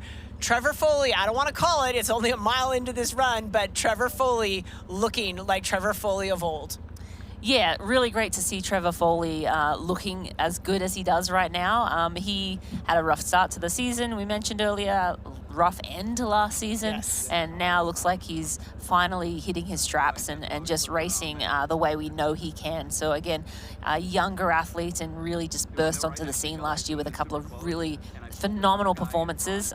He has Sam Long on his shoulder, one of the best over this distance, but he does look really good right now. These two men are going to rip each other's legs off. I am excited for this battle. We've got just in the background behind the two volunteer escort cyclists is Ben Canute, frothing at the mouth to try to get on the shoulder of these guys and hold pace with them, but that elastic is fully stretched. I think it might be a little too much for Ben Canute today, but that doesn't mean he's not going to try. You can see him back there absolutely throwing the arms, trying to, again, just having the advantage to stare at your competitor's shoulder takes everything else out of the equation, but he's got to get back on there, and it's going to be a big ask at the pace they're running.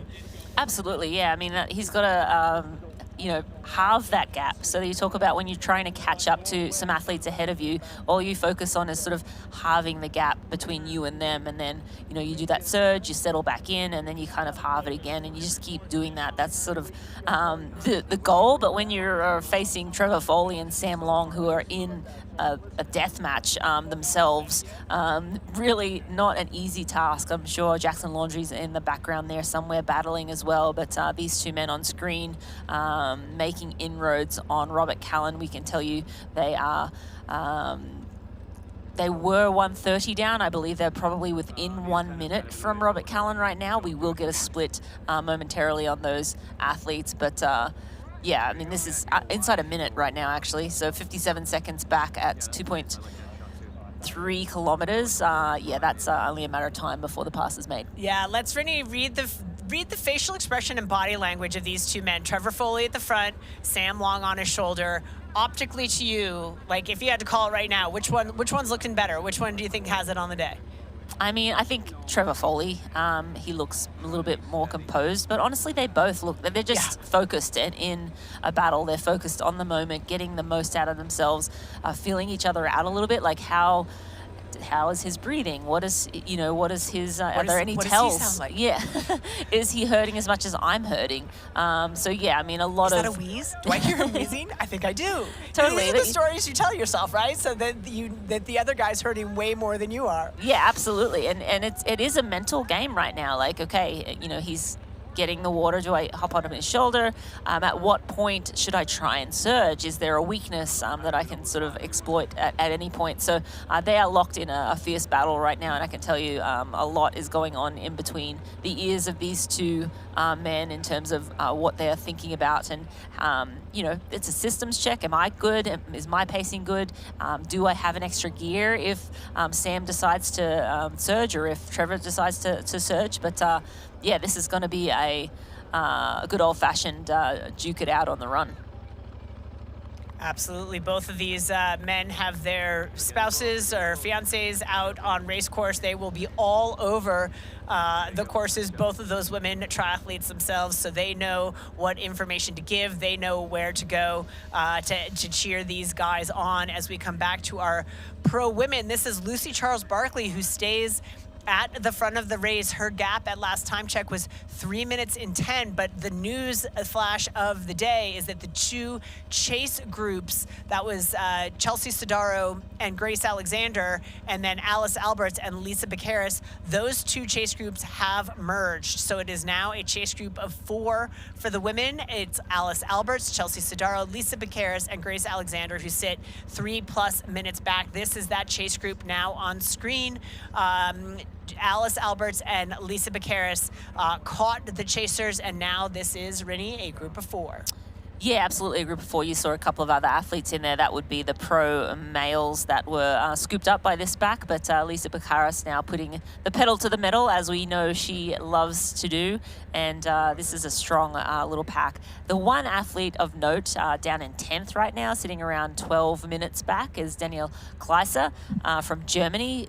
She is able to run, you know, just a lazy 1:13 off the bike. So we do expect her to make some inroads on possibly some of the women in this pack. So these women are not out of the woods in terms of, like, you know, where this may shake out in the end. But again, this is 2nd through 4th. Cream of the crop here, 2nd through 5th.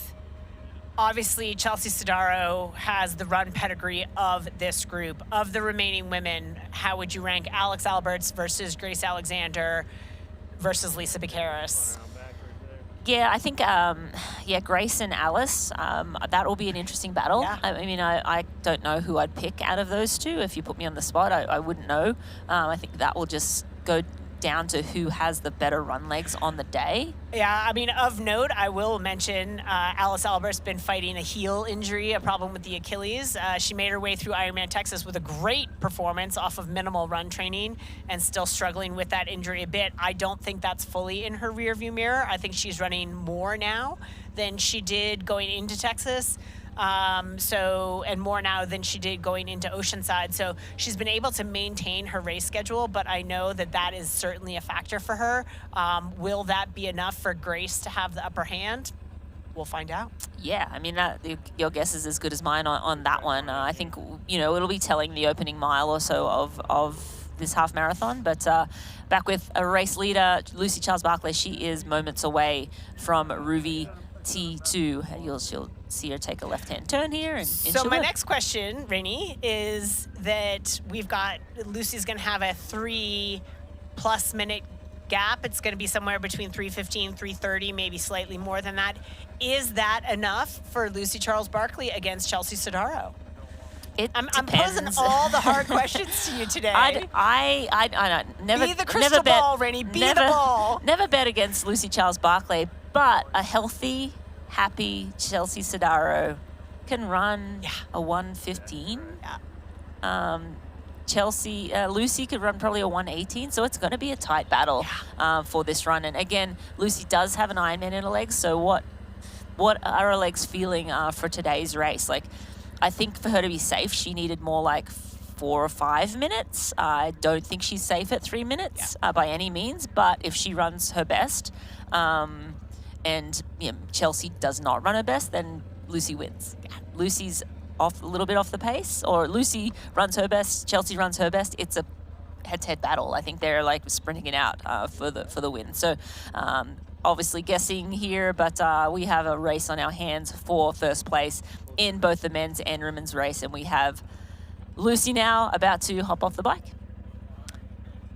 Lucy in the closing meters of this Zoot bike course. She will dismount there. Again, you see that orange dismount line. Make her way into the Ruvi transition zone. That marks the conclusion of the Zoot bike course for our women's race leader, Lucy Charles-Barkley. Yeah, and Lucy, usually the first few steps a little gingerly, but she is looking pretty strong, and Wahoo Element Bolt time of 2:09:09, 90 kilometers. That's 56 miles. Pretty quick for the women. Again, this is a very flat course, but that time is smoking fast. Yeah, that's incredibly fast.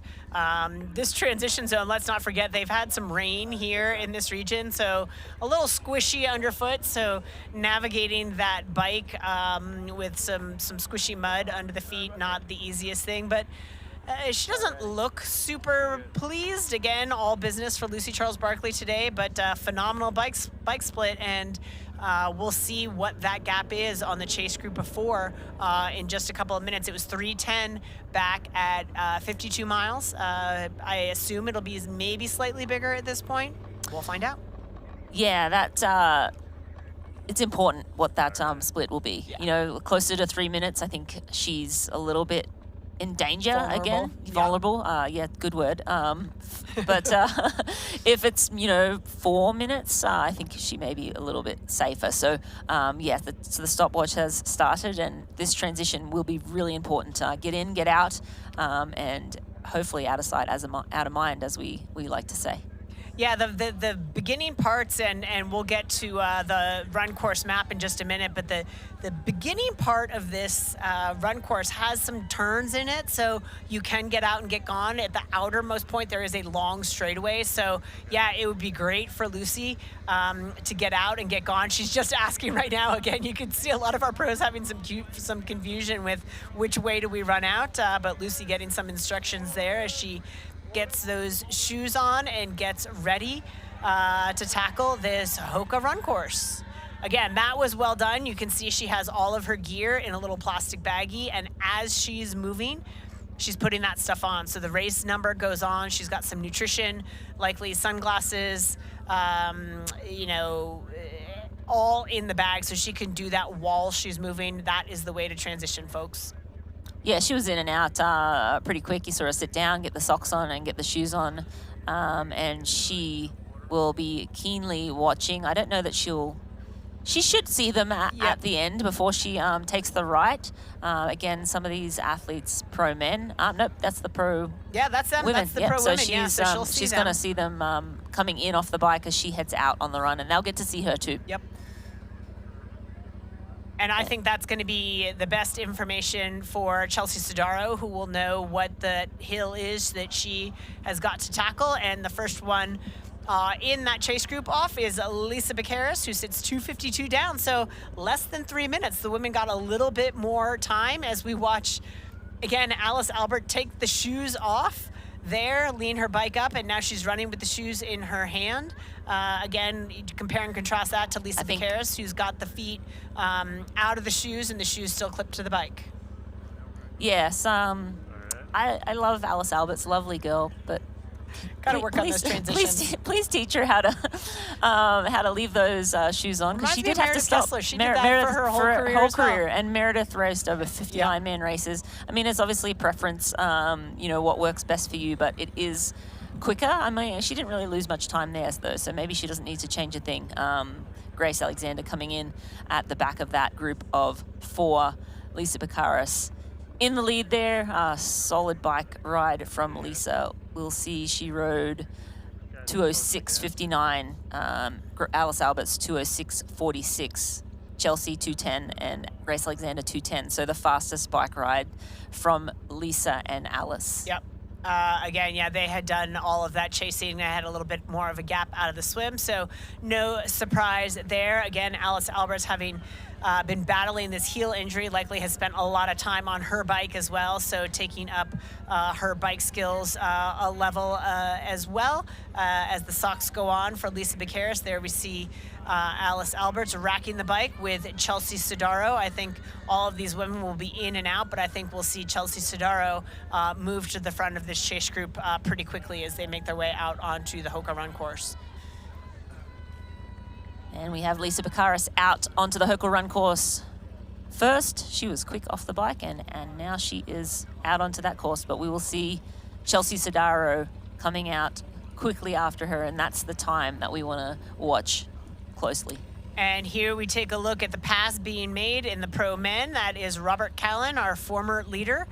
He is being passed by Sam Long, and I think Trevor Foley.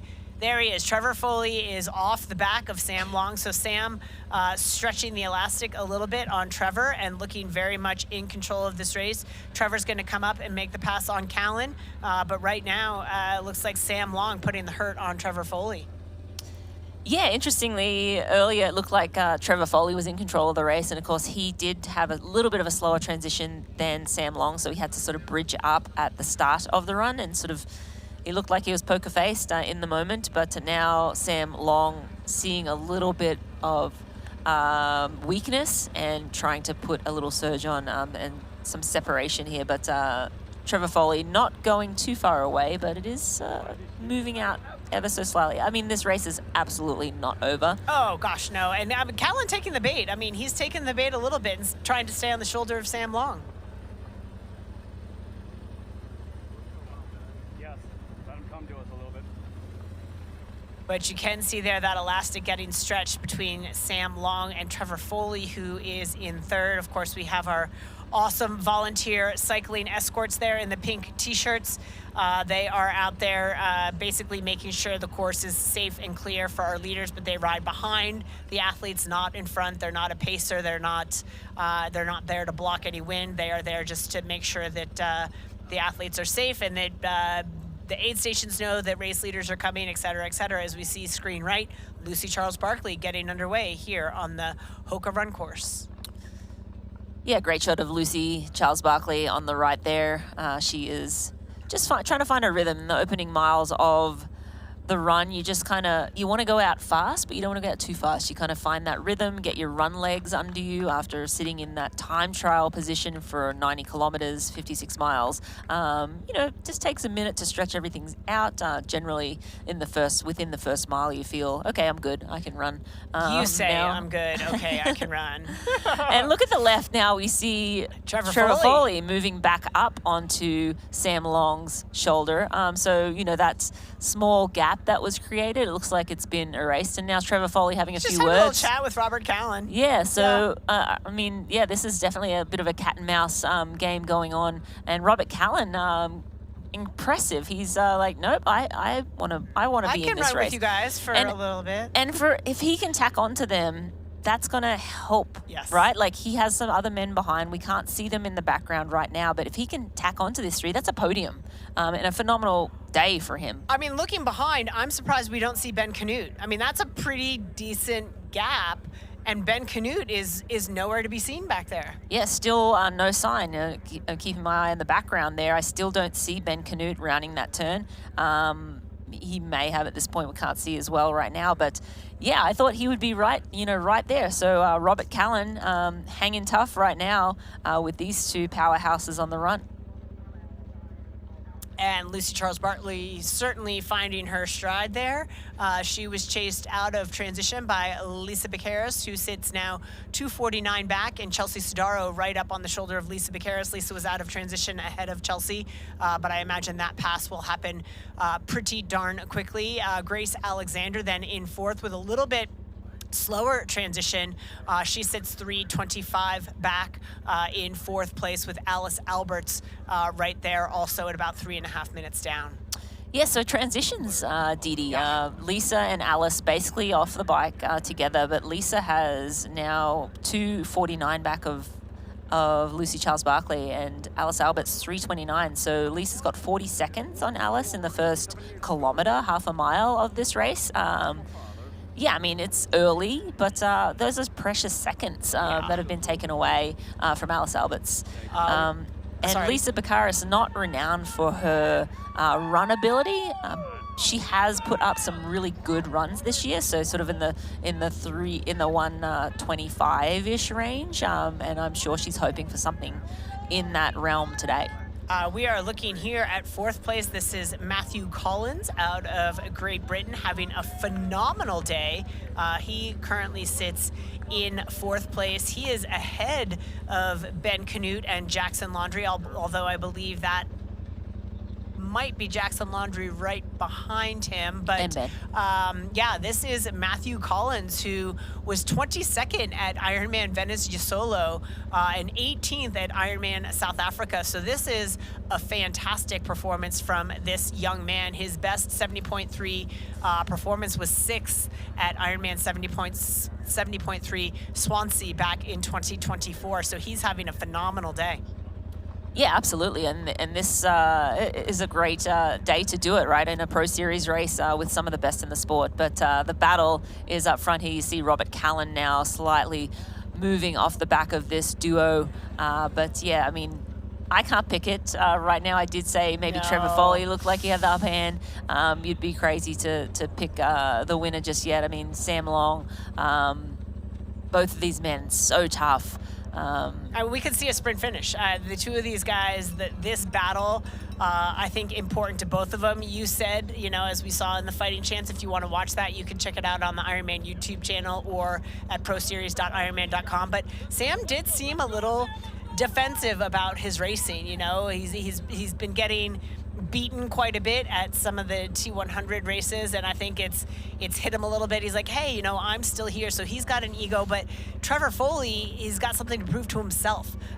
He's sort of lost his way a little bit and looking to find himself back again. So I think both of these men have a lot to be racing for here, and this could be a battle all the way to the finish line.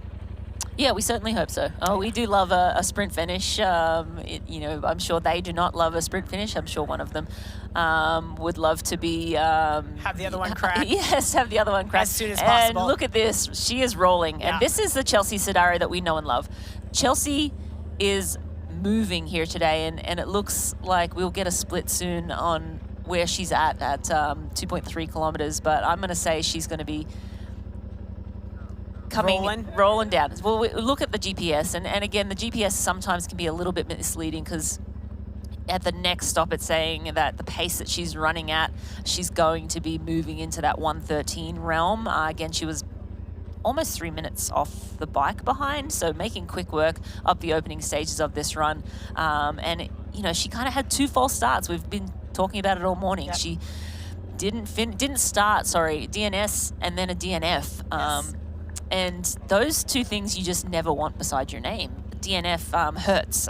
She pulled out, but she has a young daughter who's in preschool and picked up all those preschool viruses, and her training has been going well, and she's really been confident and bubbly about how the training has been going. She's living up here in Boulder working with Neil Henderson, and we know Chelsea can run very well. I'm sure she's been hearing about how fast all the women are running. We saw the Kat Matthews and Laura Phillip battle last weekend in Hamburg, but she could insert her name into that running pedigree as well too. So I'm sure that gave her a little bit of a fire under the butt as well for today's race. Well, and I'm sure the carrot out in front of her now, she knows Lucy raced an Ironman. She knows, she's backing herself on this, that what does she have to lose at this point, right? I don't think anyone, minus perhaps a Daniela Kleiser, who I think is so far back of Sedaro. Here we have Kleiser, just look at that, on cue. Kleiser making her way into transition. She's going to have her work cut out for her.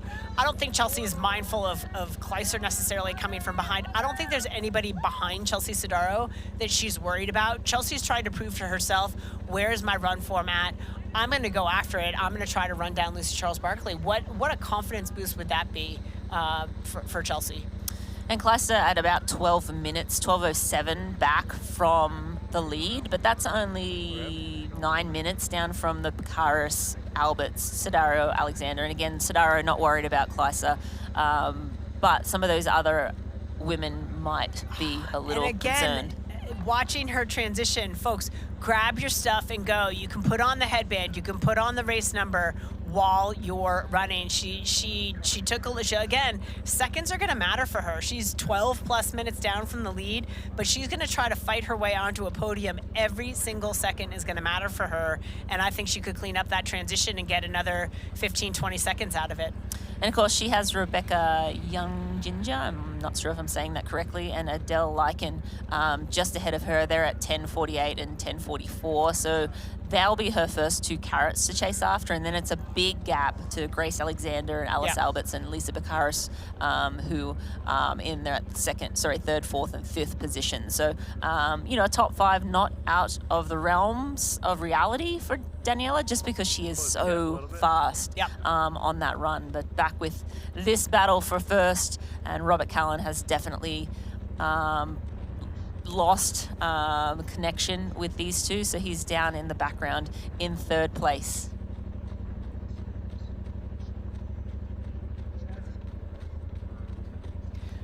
But behind Callan, he's got about 55 seconds to Matthew Collins, and then over about 1:10 to Jackson Laundrie, Ben Canute. So, yeah, so for Robert Callan, he can hold on to a podium. It just depends on can Matthew Collins hold on, and how strong are Jackson Laundrie and Ben Canute going to be there today. So I love the two battles here, Trevor Foley, Sam Long, and Jackson Laundrie, Ben Canute. Those are some knockdown dragouts that are going to take place here on the Eastern Shore of Maryland. And this race historically was a one-loop course with that big long and back. Yes. Now it's 2 laps. So I think... they're coming back into town. They're coming back into town right now along the Chop Tank. So they'll do a lap back into town. They'll come to the halfway point of the run and then head out and do another lap. So a little bit of a different course than we're used to. But again, it's flat. Like, it's not... I mean, the only difference is maybe some visual. turns. Yeah. Yeah, that takes away the visual, right? So if you're a minute down, you're not going to see that through these neighborhood sections where you're going right, left, right, versus on that straightaway gave you an opportunity to have eyes on the people out in front of you. So advantage for the guys in front for sure. Yeah, absolutely. And this is Jackson Laundrie now. Looks like he is done away with Ben Canute, running away now from Ben, and he's sitting in 5th place right now. He's got Matthew Collins in his view up ahead, and then Robert Callan, of course, sitting in 3rd. But Jackson Laundrie coming off that broken foot in the off-season and now starting to find some form. I expect him to just get better and better as the day goes on. And this is Chelsea Sedaro. She is in 2nd place right now and running very well. We look at the transition. Ruby transitioned 2 times. Lisa Baccaris, 2:24. She was quick through transition. Yep. Lucy Charles-Barkley, 2:33, and Chelsea Sedaro at 2:35. Some pretty quick transitions there, but this woman here is not pretty quick. She's extremely quick on this run, and she will be hunting down Lucy Charles-Barkley. Yeah, Lucy Charles-Barkley has just gone through 2.4 miles. The pace differential, and again, it's not that telling because it's just a mile and a half of running, but the pace differential through the first 1.4 miles was 30 seconds per mile in favor of Chelsea Sedaro. So if that holds, that's enough real estate. I mean, it is going to come to a head-to-head. You think that's in the back of Lucy Charles-Barkley's mind at the moment? Absolutely. She has her husband, Reese, down there, so he will be giving her splits and information out on the course. But yeah, Chelsea Sedaro also, I'm sure, has her husband. He normally travels with her to the races, and yeah, she'll be getting that information. And honestly, it's all systems are clicking, right? Like, she knows, okay, my legs feel good. I'm finally through all the illnesses. I can breathe. I don't have a stuffy nose. But we are going to take a look at, if we can find it. We're going to check back in with our Tri-Dot athlete, Aaliyah Drakes, to see how her predicted swim time compared to her actual swim time. And as we see, her predicted swim time was 52:08 and her actual swim was 47:36. So she's exceeding expectations early on in this race. Yeah, predicted bike time for her 3:05:29. So you can put Aaliyah Drake's name into your Ironman tracker and see how she matches up on the bike leg. But so far ahead of schedule. And yeah, at the end of the day, Ironman and Tri-Dot will post her finish time along with her split times on their social media pages. So yeah, interesting to keep an eye on that and see how close she is to those race X times. But these men are in a fierce battle. Trevor Foley and Sam Long. You see Trevor Foley shake out the arms there. It's turning that, they just went past transition. So they've completed the first lap of this run. They have 1 lap to go to see who wins this race. I would love to see this come down to a sprint finish, and I have no idea who to give it to. Wouldn't that be something else? But right now, these two locked in battle for the win. Sam Long, Trevor Foley. Trevor finding his form after a really rough finish to 2024 and a really rough start to 2025. So I think sentimentally you cheer for Trevor Foley. Robert Callan having a fantastic day, gave himself an over 2.5 minute lead off the bike coming in to transition. He has fallen to 3rd place, but fighting to hold on to that. We've got Jackson Laundry hunting him down as well. Yeah, we definitely have a battle on our hands for the pro men's race and the pro women's race. Sam and Trevor are now just locked in battle. You see Trevor taking a few words to a spectator on the side, probably one of his support crew. Trevor had words for Robert Callan as he went by. I wonder if it's a little bit of a mind game, like, hey, I'm feeling good enough, Sam. I can chat it up with whoever wants to chit chat. You don't know. Yeah, I mean, I think every little each athlete is listening to every little thing that the other athlete is doing, paying attention, and of course doing that internal check and making sure they are doing everything right. Like, am I relaxing? Am I pushing off that big toe effectively? And just like settling into that uncomfortable pace that is at the end of a half marathon race. But right now they are locked. I couldn't pick it, and I can't wait to see who makes a move and when. Yeah, at some point you figure someone's going to try to start to attack. Might be a little early. There's still 7-8 kilometers left to go. But these guys are going to start, throwing jabs pretty soon, and I'm here for it, Rennie. I'm absolutely here for it. Lucy Charles-Barkley continuing to look very good, very strong. If we check the splits on Lucy, Chelsea is chasing her down, outpacing her again through that last split by about 20 seconds per mile. So the math is in favor. I mean, Chelsea has the real estate to do it. She's 2:07 down just through 2.5 miles of running. Yeah, I mean, that is confidence building for Chelsea Sedaro, just to see, and honestly, just having a solid bike after like 2 misses, feeling good, feeling your legs. You're like, you know what that feels like when you're like, finally I feel myself, like I can push, I can ride amongst the other athletes. It's fun. And then, you get on the run, and, the first half a mile, you're like, are my legs there? Am I going to have a good run? And then all of a sudden you're like, yeah, I'm here, and I'm ticking off those sub 6 minute miles, and I'm feeling good, and I have the lead within my reach. So you see Chelsea. Yeah, I mean, it's one thing to do it in training and to know that your training's going well and that you're banking good training, but to not get to realize it on a race course, as Chelsea hasn't been able to do yet this year, is frustrating for an athlete, because where it doesn't matter in training. What matters is right out here on the race course. So she is getting validation for 6 months of hard work in the bank so far in 2025, and the first opportunity for this world champion to get to realize it. Yeah, and in the women's race, we have Lucy Charles-Barkley in the lead, Chelsea Sedaro sitting in 2nd. We have Grace Alexander in 3rd, Lisa Bakaris in 4th, Alice Alberts in 5th, and the one that's moving, Danielle Kleiser, she's still 10 minutes back. She's moved up into 6th place.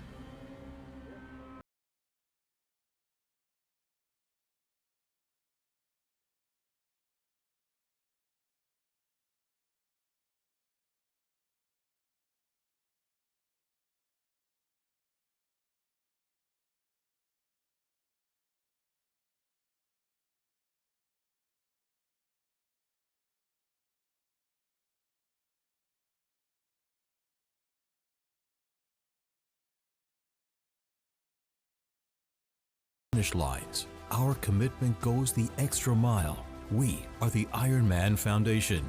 We've given back more than $55 million to support our mission of leaving a positive impact throughout race communities.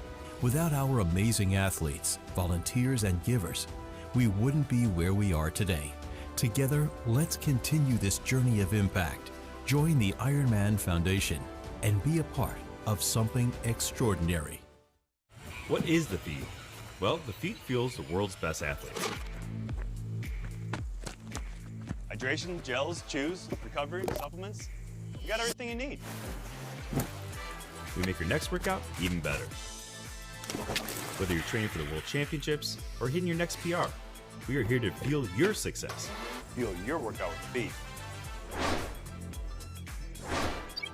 Shop today and get a personalized bottle at thefeed.com. Meet Kicker Run from Wahoo, a revolutionary indoor running experience where you just run and your feet set the pace. We call it Run Free Mode, a game-changing technology that allows you to change speeds naturally, just like you do outdoors. You can even let popular training apps control the speed and grade for you. Kicker Run by Wahoo. It's time to run free.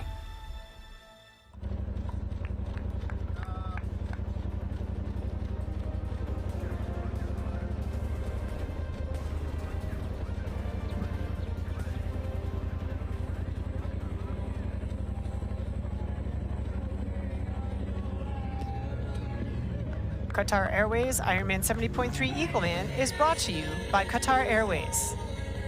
Going places together. And by AG1. Better finishes start with AG1.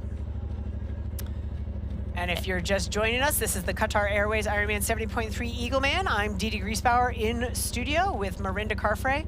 You are watching our men's duo duke it out in the late stages of this Hoka half marathon course. This is Sam Long now taking a turn at the front with Trevor Foley right off of his shoulder, trying to fight. Trevor lost a little bit of ground through that last aid station. Not necessarily a bad strategy getting that aid on board. We'll see if he can get back up on the shoulder of Sam Long. I think some of the end of a race like this is kind of collecting yourself for the moment, right? And the moment is making a move or preparing yourself for a sprint finish. Yeah. And I think mentally now you're, okay, I'm taking on aid. There's still 8.3 kilometers, so a little over 5 miles left to go. So it's still a decent chunk of time. And Trevor's, you know, Sam's like trying to push now a little bit. Yep. But I think Trevor's just kind of sitting back and collecting himself. I don't think that this is the move. Well, we saw a gap similar to this before, and Trevor brought it back. But if it keeps going like this, is eventually it gonna stick? You know, again, Sam being pretty aggressive here, looking like he's trying to stretch it out and make this one stick. Yeah, I mean, I don't know. I think Trevor's still kind of just pacing himself and kind of waiting and biding his time. Sam pushing a little bit harder right now. I think Trevor comes back onto him again. But yeah, again, is this like just, you know, death by 10 cuts? Like, does Sam just keep pushing? And Sam is so tough like that. He just keeps hammering and hammering and hammering. And he has another just ran by his wife there. Yep. That was Laura Gruden again. You saw the unmistakable aggressive cheers of the wife getting behind Sam Long there in the lead. That may be what's spurring Sam Long on at the moment, but that gap looks pretty decent to me now. It does, Dee Dee, but I'm not going to write Trevor Foley off just yet. And you did see Sam's young son on the side of the road too. That gives you superpowers. It does, seeing your littles on the side of the road. That's what I've been missing all this time. Yeah, I can tell you. Until it doesn't. If you have 2 or 3, then it does give you superpowers, but also takes a lot of energy. But Sam Long, yeah, I mean, he looks fantastic. Trevor Foley still lurking in the background. I'm not ready to call it just yet, but yeah, a very exciting battle on the men's side. But now we look to Lucy Charles-Barkley leading in the women's field, but Chelsea Sedaro is ever so slightly taking more and more time. Yeah, it's about 10 to 20 seconds every timing marker. We just had Lucy Charles-Barkley go through 4.2 miles. So we will see. It was 1:52 at last time check. Can she bring that down? GPS tracker says no. We'll see what the Ironman tracker says when Chelsea gets there. But I will give it to Chelsea. She is looking very strong, very confident. Not that there's nothing wrong with what Lucy Charles-Barkley is doing right now, but I give it to Chelsea Sedaro. I think the fight is in her to make this a race. Absolutely. I think testing out your training, and we mentioned it earlier, just having an opportunity when you're not sick, you're healthy, all systems are firing, you're feeling good, and you're on a day. So I think, she has one of the best in the world up the road in Lucy Charles-Barkley. But, yeah, we look at Chelsea Sedaro, and she's running, 10 to 15 seconds a mile, 15 seconds a mile quicker than Lucy at the last check.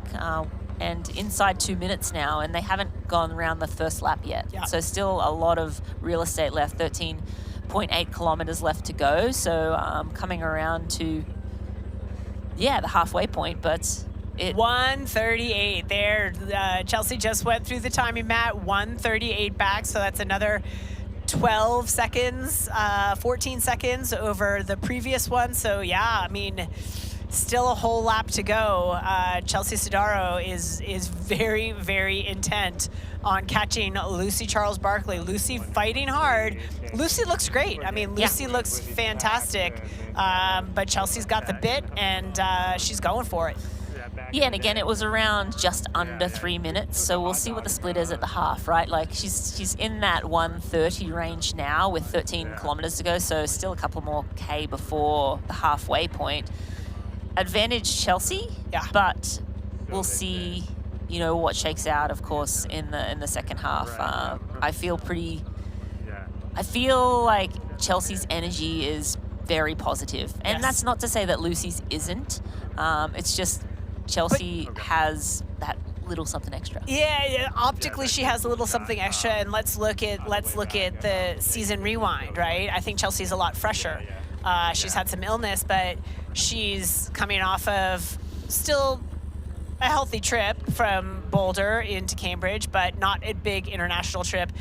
She doesn't have an Ironman in her legs from a handful of weeks ago. So I would definitely put it not only based on how they look, but race history and recent history, definitely advantage Sedaro right now, advantage Long in the men's race. Yeah, Sam Long in the lead there, and it looks to be maybe 10, 15 second gap. Is that coming out even further? Does Trevor have something more up his sleeve? I mean, that'll be answered shortly. I did say before I wasn't ready to call it. I'm still not ready to call it. I think Trevor has a lot to race for after sort of a not great last 6, 7, 8 months. So the motivation's there. But again, Sam Long, the motivation's there. You saw it in Here's a Fighting Chance episode. He has a bit of a chip on his shoulder. He keeps being called Mr. Second, and he was getting his beaten a lot in the T100 races, and he's like, no, now I'm ready I want this Pro Series win. And so both of these men, a lot to race for, as it is for every athlete, but I think just at this point in their careers, big, important race to get this win on the calendar. Yep. And Lucy Charles-Barkley making her statement on this Qatar Airways Ironman 70.3 Eagleman course. Will it be enough to hold off Chelsea Sedaro? Right now, Grace Alexander sitting in third place at 4 minutes back. This will be a race between Sedaro and Lucy Charles-Barkley. I don't see anybody coming from behind, but let's keep an eye on Daniela Kleiser, who is still 10 minutes back of the lead, but now sits in 6th place. She is 5 minutes back of Alice Albert, so she's moved through some of her closer competitors, but still a pretty big gap to make her way into the top 5. Lisa Beccaris and Alice Alberts locked in battle at 4:20 and 4:50 back. Lisa having a good old race. Another good old race for Lisa Beccaris. Yeah, super excited for Lisa, but we look at this men's race and you can see Sam Long and Trevor Foley in the background. At the last check, it was around 12 seconds. So this might have been the move. I wasn't ready to call it, and I'm like, no, Trevor's going to run back up onto his shoulder. But Sam Long just running away with this race at this point. I don't think Trevor can let him go much further. If he does, I think it's advantage Sam Long. I think Sam takes this win, and Trevor takes a close second and a good step forward. And you see him. That's telling. Are you ready to call it now? Yes. I mean, unless he all of a sudden has a new burst of energy. But whenever you see an athlete look behind like that, he's not worried about winning the race. He's worried about maintaining that second place position. So I don't know, Didi. I feel I feel like maybe this is the man that we're looking at to be the champ. Again, Trevor's still lurking in the background. He needs to, shift that focus. This race is not over until, they get to that finish line. So I think a bit of a shot of caffeine and a little bit of self-belief there that, hey, you're not out of this. But right now, Sam Long looking very strong. The way he accelerated around that last corner, you can tell he's still got sort of fire in those legs, where Trevor sort of settled into pace. And to your point, Rinny, looking behind is never a good thing. But all eyes forward for Sam Long at the lead of the Qatar Airways Ironman 70.3 Eagleman.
Qatar Airways Ironman 70.3 Eagleman, and I am Marina Caffrey, joined with Didi Griesbauer. We're at the lead of this race, Lucy Charles-Barkley, but we have a chaser in Chelsea Sedaro. And let's look at the at the Mortal Hydration optimized results for Lucy Charles-Barkley. And in that last segment, she was averaging 350 minute per kilometers per K pace. And that next split will be at 3:16.23. But now we look at Chelsea Sedaro, who is moving through the field. She's hauling. She's absolutely hauling. You see Lucy Charles-Barkley at this stage of the course. She's about to finish the first lap of the course.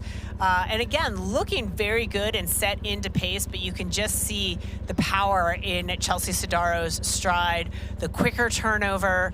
I think, again, right now, advantage Sedaro, even though she's more than a minute and a half back at last time check. Body language, everything about Chelsea Sedaro tells me that she's gonna be able to get her. Yeah, it certainly looks that way at this point. And again, she was around 3 minutes back, or just under 3 minutes back out of transition. We're looking at, it needs to be under 130. I think it will be well under 130 when we get through that half. But yeah, she's rolling. Like, you can see the aggressive forward lean. You can see those legs, the high turnover. And the line, like as she came around that corner, her eyes were looking down the road. She is now at the back end of the straightaway that Lucy Charles-Barkley is at the front end. Lucy's about to get back to town and transition to start the second lap, and Chelsea has her eyes peeled down the road to see if she can see that escort bike. What is the deficit? Yeah, I mean, she'll be keenly looking for that split as they come around the halfway point. Again, her husband will be out there, I'm sure, giving her some updates on where Lucy is, and so too will Lucy's husband, Reese. But we're just about to get the next split at the 6 mile marker, so almost halfway, and I think it's going to be around 115 to 120. We'll see what it says, but you can see the difference in aggression. I want to say that's the word that comes to mind when I look at Chelsea Sedaro. Just aggressive, and Lucy, again, running very well, very efficient, and putting together a very good half marathon split. But Chelsea's rolling. She has that aggressive forward lean. The turnover is just so quick and so sharp and so snappy, and she's still got that sort of pep in her step. I mean, Lucy Charles-Barkley is locked in. She is locked into pace, but there just isn't the same snap. Yeah, and you know, this is Chelsea's chance to test herself from the training, and she'll take a lot of confidence from this. Like, it's important for her to put together a really good race. She hasn't been able to do that yet this year, as we've mentioned, a DNS and then a DNF in Texas and St. George due to illness, and now she's able to get a race where she's healthy and feels good and can go out and just let herself go. So yeah, I mean, I think then by contrast you have Lucy it's only 127, so this looks deceiving. I would have guessed in the last 1.5 miles she's only taken out 10 seconds. Yeah, 11 seconds. And if you look at the two women running, Lucy Charles-Barkley, just so efficient, does not look like she's running anywhere near as quick as Chelsea, but is running really well. And so this is going to come down to it, because they're coming up to the halfway point, and we're really the deficit's only been really cut in half from when they started the run. So well, my question then becomes, what level of fatigue is in Lucy Charles-Barkley from the Ironman? Does that play a bigger role in the second half as we pivot over to the men's race and saw Sam Long at the front, Trevor Foley chasing, but that gap has grown? Yeah, we're around 16 seconds now. So Trevor Foley just slipping back ever so slightly here. Again, you know, these athletes racing for bragging rights for today's race, but also Ironman Pro Series races points. And we have 2,500 points up for grabs here today. This is the 9th race in the Pro Series, and it's halfway point. We have, points. These athletes all racing for those precious points for the end of the series. And of course, the winner goes home with $200,000. Gregory Barnaby took that prize check home last year, and as did Kat Matthews. Trevor Foley had a late start to last year, and it looks to be a late start to this year too. But if he can get on that Pro Series board and take home one of those checks, I think it's a good year. Well, and I think, you know, even if Trevor isn't able to catch Sam, I think he looks at this as a huge leap forward and a springboard to his next race, which is Ironman Lake Placid, where he's full of confidence on that course. He knows that's a good course for him. He's your defending champion from a year ago. So I think, you know, it's already been, I mean, he's got to get himself across the finish line, of course, but it's already been a huge win for Trevor Foley today, even if he doesn't take the win to the finish line. Absolutely, and we can't miss Matthew Collins having a phenomenal race here today. He's only 42 seconds back of Sam Long, so Trevor has to, you know, make sure he keeps this pace up. Again, they only have around 3.4 kilometers to go, so I don't think other places are in danger. But Matthew Collins sitting at 42 seconds back, and Robert Callan at 107 holding on to that 4th place right now. So pretty close racing in this men's race. Yeah, very close racing with really the surprise player, at least for me, being, you know, Matthew Collins, sort of the spoiler for Robert Callan's podium. Jackson Laundry again trying to make a fight of it. He has dispensed of Ben Canute, who now sits more than 3.5 minutes back.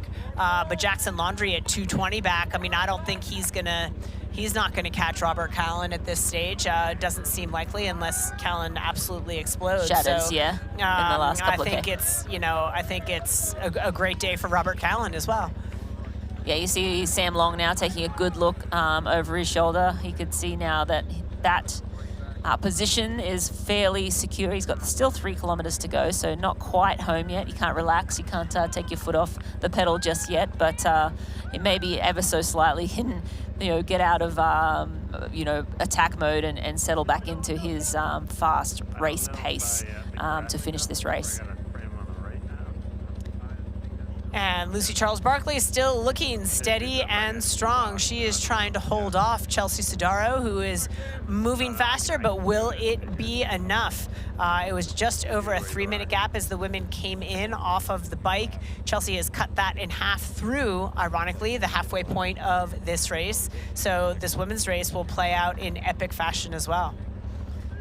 Yeah, so that time gap we're all going to keenly watch for the rest of this run. And just looking back on Sam Long's camera, you can see Trevor Foley in the background. You see his support bike riding behind him, the pink standing out a little bit more than his white kit. But Sam Long, 15 plus seconds up on Trevor Foley, 17 seconds at last check. But yeah, final kilometers for Sam Long. I'm excited to see his energy coming across that finish line. Again, I feel like he had a little bit of a chip on his shoulder in a fun way. Sam Long, a really fun sort of guy, likes to take a joke, but loves to race fast, and sort of came in saying, the media calls me Mr. Second, and I'm a winner. He won Chattanooga just a few weeks back. Wasn't a swim at that race, but definitely a hard swim here, and taking the tape will mean a lot to him today. And then Lucy Charles-Barkley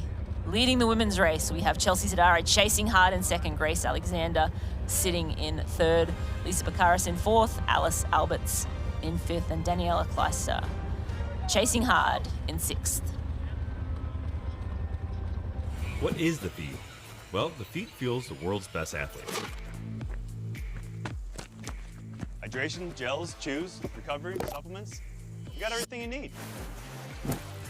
We make your next workout even better. Whether you're training for the World Championships or hitting your next PR, we are here to fuel your success. Fuel your workout with feed.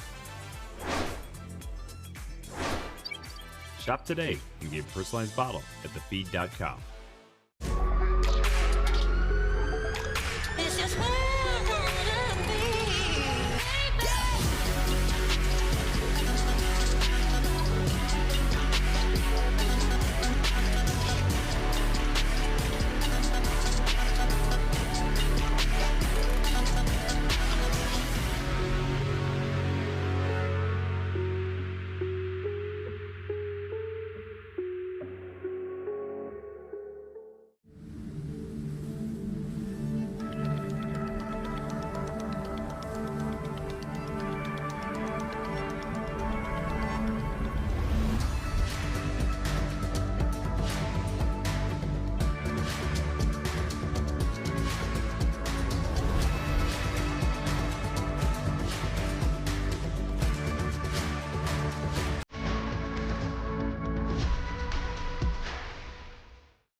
So.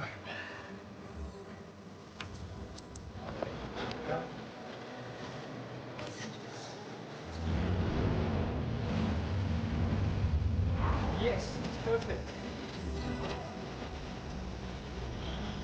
There's no limit to how far a dream can take you. Star in your own adventure now. Qatar Airways.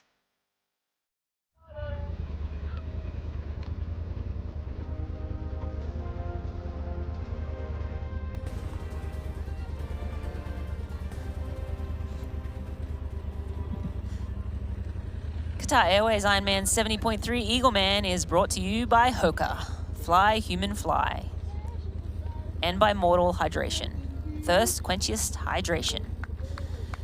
I'm Marina Carfrey, joined by Didi Griesbauer, and we are watching women's lead here. Not Chelsea Sedaro, that was a Freudian slip. Lucy Charles-Barkley. I'm looking at her and my brain's not processing the name. Lucy Charles-Barkley, but she has Chelsea Sedaro chasing her, and that time gap is coming down, down, down. Last check, we were at 121. Our tracker's saying 106, and that's the GPS, so sometimes a little bit deceiving on that one. We also have Grace Alexander sitting in third place at 5 minutes back. We have Lisa Bakaris sitting in fourth and Alice Alberts in fifth. Lisa having a phenomenal day again, racing last weekend in San Francisco.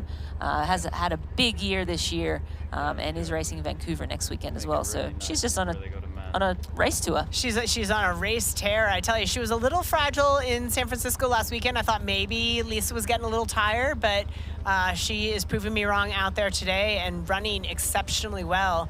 Stereotypical real strong bike from Lisa Bakaris. Alice Alberts outsplit her on the day, turning in the fastest bike split, but Lisa right there, and Lisa turning in a super strong run performance. But right now, the woman on the right-hand side of your screen, that is Chelsea Sedaro, who has been absolutely gunning for the woman on the left-hand side of your screen, Lucy Charles-Barkley, since the start of this run. And Chelsea continuing to look really good. Lucy holding her own, but the gap coming very much in Chelsea's favor and continues to come down 5 to 10 seconds every time split. Will she just simply run out of real estate? Yeah, last time check, they were running really similar pace. We'll see what the time split is now, and there was down to 120. We're around 3 minutes, or just under 3 minutes in T2, and just under 130 at the halfway point on the run. So this one's going to come down to the wire. What I think is dangerous is when Chelsea gets Lucy in her sights, then things start to change. Like, that's what Lucy wants to try and avoid, stay out of sight, out of mind for as long as possible. And you can do that on this course. So windy, but back with men's leader, and he's got a little over a kilometer to go. Sam Long, he is having a day out there. A solid swim in the Chop Tank River, which a tough place to swim if you're a non-swimmer, but he had a solid swim onto the bike and rode very well with Trevor Foley. Both of those men bridging up to the main chase, around 2 minutes behind Robert Callan off the bike, and made quick work of that bike, that run course with Trevor initially, and then was able to dispatch of Trevor, and now that's around 20 plus second gap between those two men. But Sam now, he's zipping up the suit. He's getting ready for that finish line glory. Yeah, the way this course sorts out, once you get on this final straightaway here, you can actually hear the finish line. The sound carries across the Chop Tank River there, so you can hear the finish line from really far away, and it kind of just really does draw you in. So yeah, Sam buttoning up, getting ready to take the victory lap down the red carpet. A hard-fought battle for Trevor Foley, but the man of the day, I tell you, in third place, having a career day, is Matthew Collins out of Great Britain, having a phenomenal performance, sitting very comfortably in third spot. No threat from Robert Callan, who sits in fourth at 121 down. So a surprise name on the podium, I think, given this field, for Matthew Collins. Yeah, definitely a surprise. That wasn't one of our pre-race notables, but he definitely will be one of them in the future. A phenomenal race from him, and holding on to that third place right now, moving past Robert Callan. Yeah, great race from him. But here's the man of the moment, just under over a half a kilometer. He'll make a left-hand turn here and take a good look over that shoulder. This course, a lot of those right-hand and left-hand 90-degree turns where you kind of can take a good hard look down the road, and knowing he has this victory secured, he won't let up until he crosses that finish line, though. Absolutely not, but he knows he's got it sewn up, looking to get to that finish line so he can just stop moving, crack himself a nice cold athletic brew. But Sam Long, great performance. He was shoulder to shoulder with Trevor Foley through most of the first lap of this Hoka run course. It was through an aid station where Sam went to the front. It looked like maybe just a gap in taking aid, but the gap stuck. Sam continued to build on it right now. Just over 20 seconds lead on Trevor Foley, who has had the best race he's had in almost a year's time. So big win for him today. But right now it is all about this man, Sam Long. And you see him accelerating into that finish chute. You hear the crowds, and he is racing to that line. I love it when the athletes, he wants to see, I bet he's looking for maybe a PB run split, see how fast he can run on this course. But Sam Long just about to cross that line now. Well, he knows that every second matters, and while it might not matter in today's race at the end of the season, those Pro Series points, every second does matter. So if he can put a couple of points in the bank here through the closing meters of this run course, that will be well worth it for your champion in the Qatar Airways Ironman 70.3 Eagleman, Sam Long.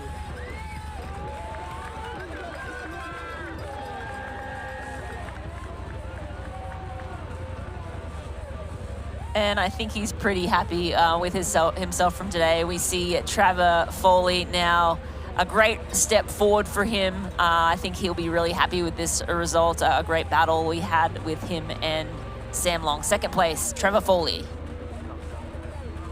Yeah, it's never good to come second when you had the potential to win there, but given the struggles that Trevor Foley has had, this is definitely a huge step in the right direction, beating some super quality names out there today and turning in just a really good performance. Again, ironic given the conditions out in the chop tank this morning that our two non-swimmers ended up on top of our pro men's field. Yeah, not easy one. We look at the Wahoo Element rival time for Sam Long. It was 1:10.49. So pretty quick running. Trevor Foley 1:10.58. So really only a 10-second difference there. And you see Sam Long embrace his wife and young son. And Matthew Collins here rounding out the podium. Incredible finish for this young man. That has to be a breakthrough day for him. There was a smile on the inside for Matt Collins. I think he's probably pretty spent, but what a performance from him. Definitely, to our knowledge, the best he's ever performed at this level against this caliber of competition. Back to our women's race leader.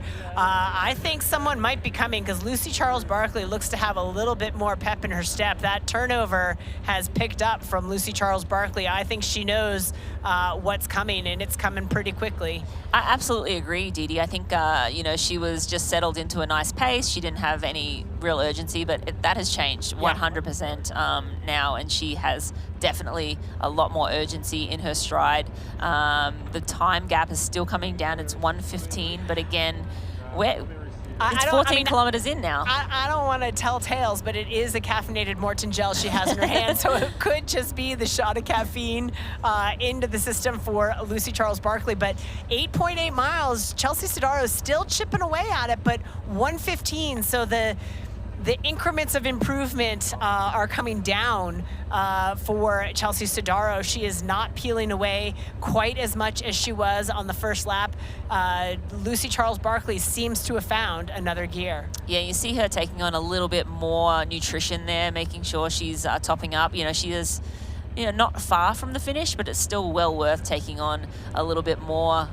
Even if you don't swallow that, sometimes you just putting the calories in your mouth. If you can't stomach it, you can swish it around your mouth and spit it out. That will still send a response to your brain that there's food coming in, and you can, find an extra gear. But yeah, Chelsea, just every time she comes around a corner, she's looking for, she knows the time gap is coming down, and she's just trying to see, where is she? I need to get her in my visual so I can find that extra gear.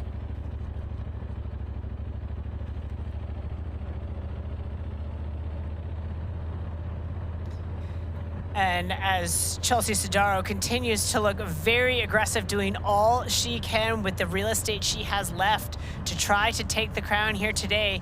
Looking at the GPS, I'm watching Daniela Kleiser, who again shows that she is 7:46 down to Alice Albert's 8:40 down. That is just a change in pace. But what that says to me is that Daniela Kleiser is running as we expected her to and making some serious inroads to try to break her way into the top 5. Yeah, that's super impressive. Lisa Baccaris and Alice Alberts will want to, keep moving as quickly as possible. But Alice Alberts, I feel her days are numbered, or her time is numbered in that 5th position. Danielle Kleister really rolling at the back yet there. We expect her. She's still 45 seconds behind Alice Alberts, but I think that's looming. But anyway, we're looking at Chelsea Sedaro, and again, she keeps looking around that corner. I don't know if she has Lucy Charles-Barkley in her sights. It certainly looks like she's looking up the road a lot more. Yes. Typically, you see athletes, when they're not chasing an athlete, they're looking just a few feet ahead of them. On the ground ahead, they're not sort of looking up the road. It's sort of the better, sets your posture up a little bit better. But right now, once you see a target, though, you kind of can pull yourself. Is that how it works? That is how it works. You almost, it's a magnet. It's kind of a magnet. You can find that extra gear. When you see him up the road, you're like, okay, this is what I need to do. And But what it says to me is that Chelsea still has the presence of mind and the fight. She is not resigned to second place. She still thinks she can win this with the real estate that she has left. It's going to take a monumental effort. Initially we saw the 2 women in the split screen earlier, and it certainly seemed like Chelsea was running much, much faster than Lucy Charles-Barkley. And I think it was deceiving. Lucy was running very well, but she didn't have the urgency that we had from Chelsea Sedaro. Now both women have that urgency, because it is going to come down to those last, mile or two, and we're still, 3.4 miles out, 5.5 kilometers, and it's still over a minute. So that's a very fast 5K that Chelsea's going to have to put in if she can find it. But again, I feel like Lucy's sensing that, and it's going to come down to it. We're going to take it down to the Hyperice Recovery Zone for our interviews with our men's podium. 70.3 Eagleman in the Hyperice Recovery Zone. I have the new Eagleman champion for 2025, Sam Long. Sam, talk me through this. It was a bike where you chased up to the front, and then on the run, it really came down to those run legs. Yeah, absolutely. I mean, the day played out a little different than I thought. I thought we'd get to the front earlier on the bike, and actually we never got to the front on the bike.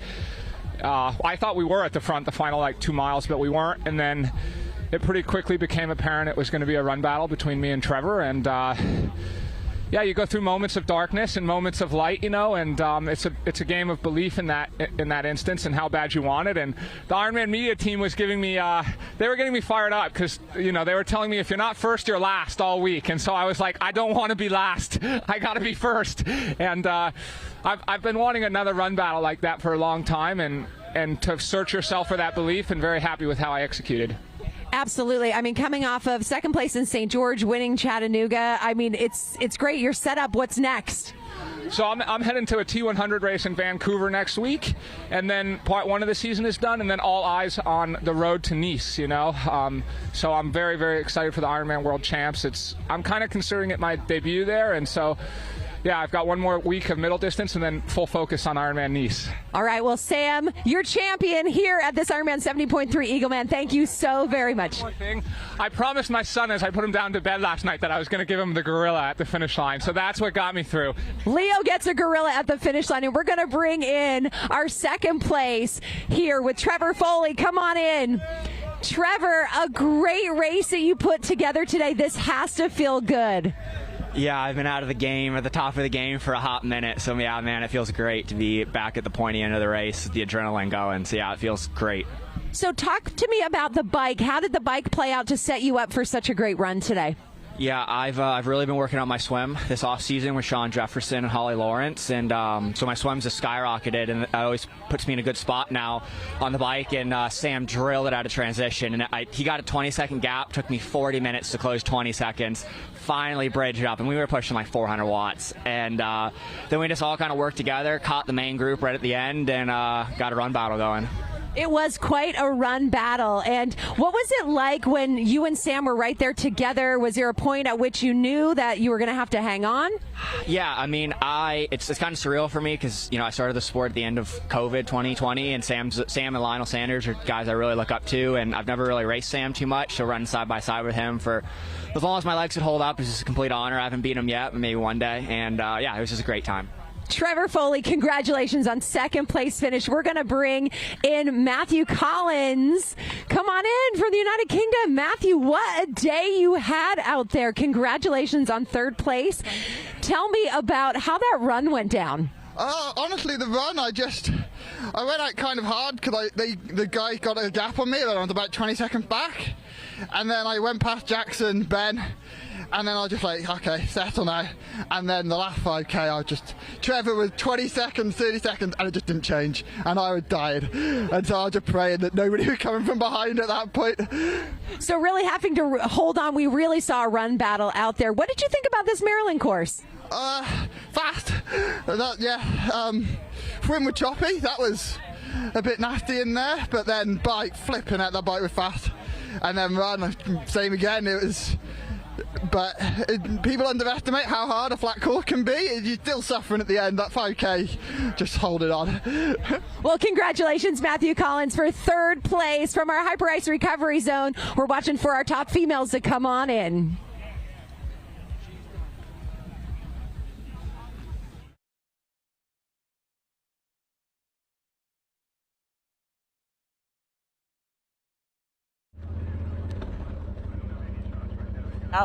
We are with Danielle Kleister here, and she is chasing hard, most likely the fastest on course, but she is rolling through the field. We have her at 5th right now, and with her sights on Lisa Bakaris.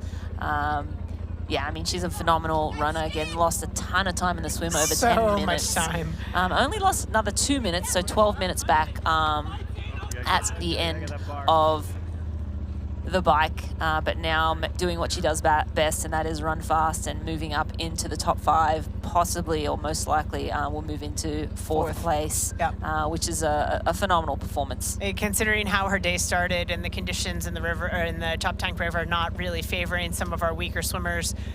Great performance from her.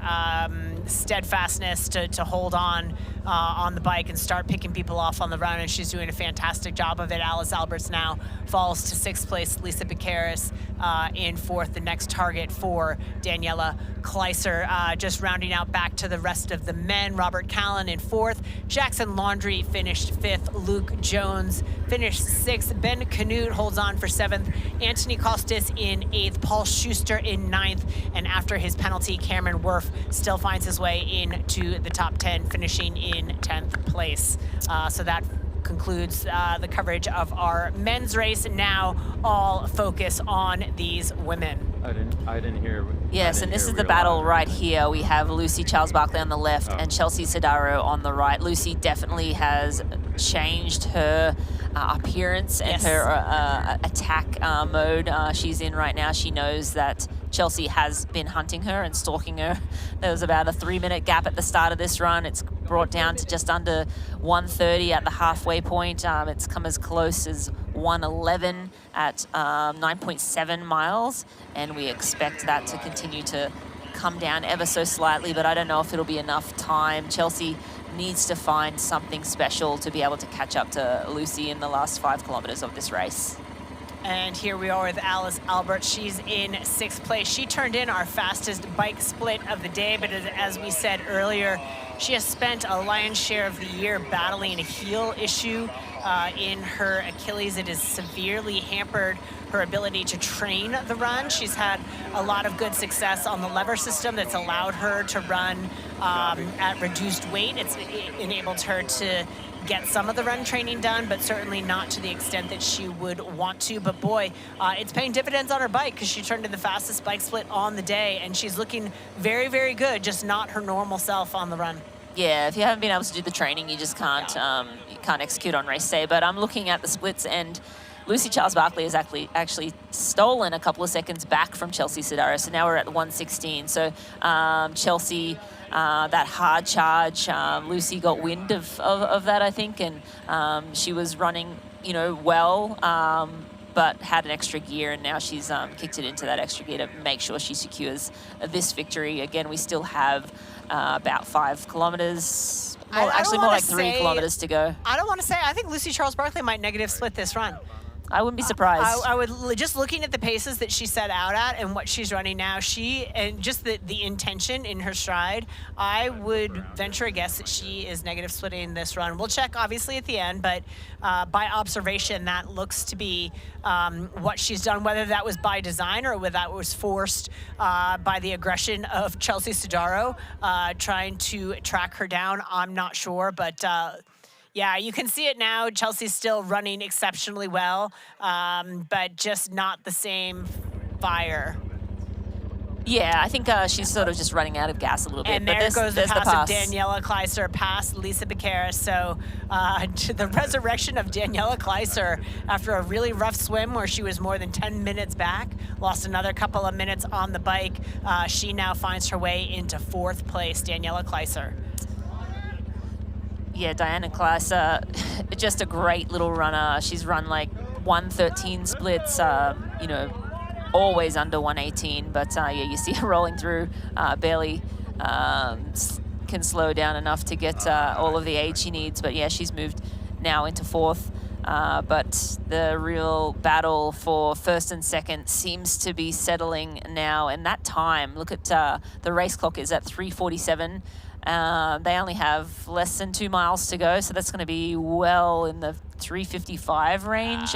Incredibly fast racing here from the women's. The course record is going to be obliterated. Sarah True has that at 4:03:51. But again, now it's a Pro Series race. It's sort of not surprising. And you see Chelsea Sedaro slowing down a lot now through this aid station. Yeah. So I think she's maybe the red. I think the red light's coming on. The check engine is buzzing right now for Chelsea Sedaro. Maybe went out a little bit too aggressively and now sort of paying the price at the back end. But she wanted to test herself and see where she was at, and that's the way to do it. And now she's right back up to pace. But yeah, definitely. She had no choice, right? She's 3 minutes down on Lucy Charles-Barkley. She's got to take a swing at it, right? She's got really, she's healthy. She's got nothing to lose, right? She's got to go for it. It didn't pan out for her now, but she's going to get a huge fitness boost from this going into what I believe is her next race, Ironman Lake Placid. I think she's got some good information, some good data based on, how the training is actually going. I mean, obviously the training gives you data, but nothing gives you feedback like racing. And she'll know where to pivot to from here going into Ironman Lake Placid, where she'll validate her slot for the other Ironman World Championship. Yeah, and I mean, absolutely. I mean, you go out there and you give your best effort, and if you fall short, that's fine. I think so many athletes are afraid to put their best effort on the line for fear of failure. But failure today doesn't mean failure tomorrow. It means some good data. It means a great hard hit out. It means that she's on track, and she's been saying all year her big goal is Kona. Yep. We're halfway through the year. Yes, she had a bit of a false start to the season, but this is really good information for her, and I think sets the stage for a great championship season for Chelsea. And, I mean, full credit to Lucy Charles-Barkley, who's been in control of this race. Really, I wouldn't say led wire to wire, because there was about 14 seconds in the swim where she was not in the lead, but has really been in control of this race.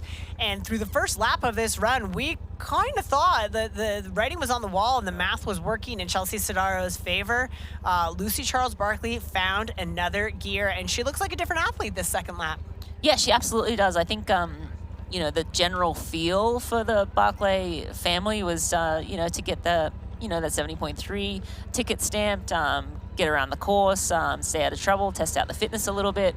And I think if she'd had a bigger lead, she probably would have shut it down and just kind of cruised, but she didn't get that luxury with Chelsea Sedaro hard charging behind, and she had to find another gear at the late stage of this run. But yeah, I think she's got it in control right now. And this is our first look on the run of Grace Alexander, who's running steady and strong there in third position, taking a look over the shoulder because she knows Daniela Kleister is out there. She's got about 2.5 minutes on Daniela, but she's got to keep moving because the pace that Daniela is moving, you never do know. Absolutely, and as you fatigue too, sometimes, you know, you just like, okay, just hold on to this pace. Yeah. Don't let her pass me. But so yeah, she knows she's back there. She doesn't know exactly how far back she is, but she just needs to stay strong in this last couple of miles, and she should be okay with that third place. Always nerve-wracking when there's someone coming from behind. Yeah, especially when you're pretty much at this stage of the race, there's not much gas left in the tank, and I'm not sure if she had to, she could find another gear. Yeah, exactly. There we're looking at Alice Alberts here. She is in 6th place.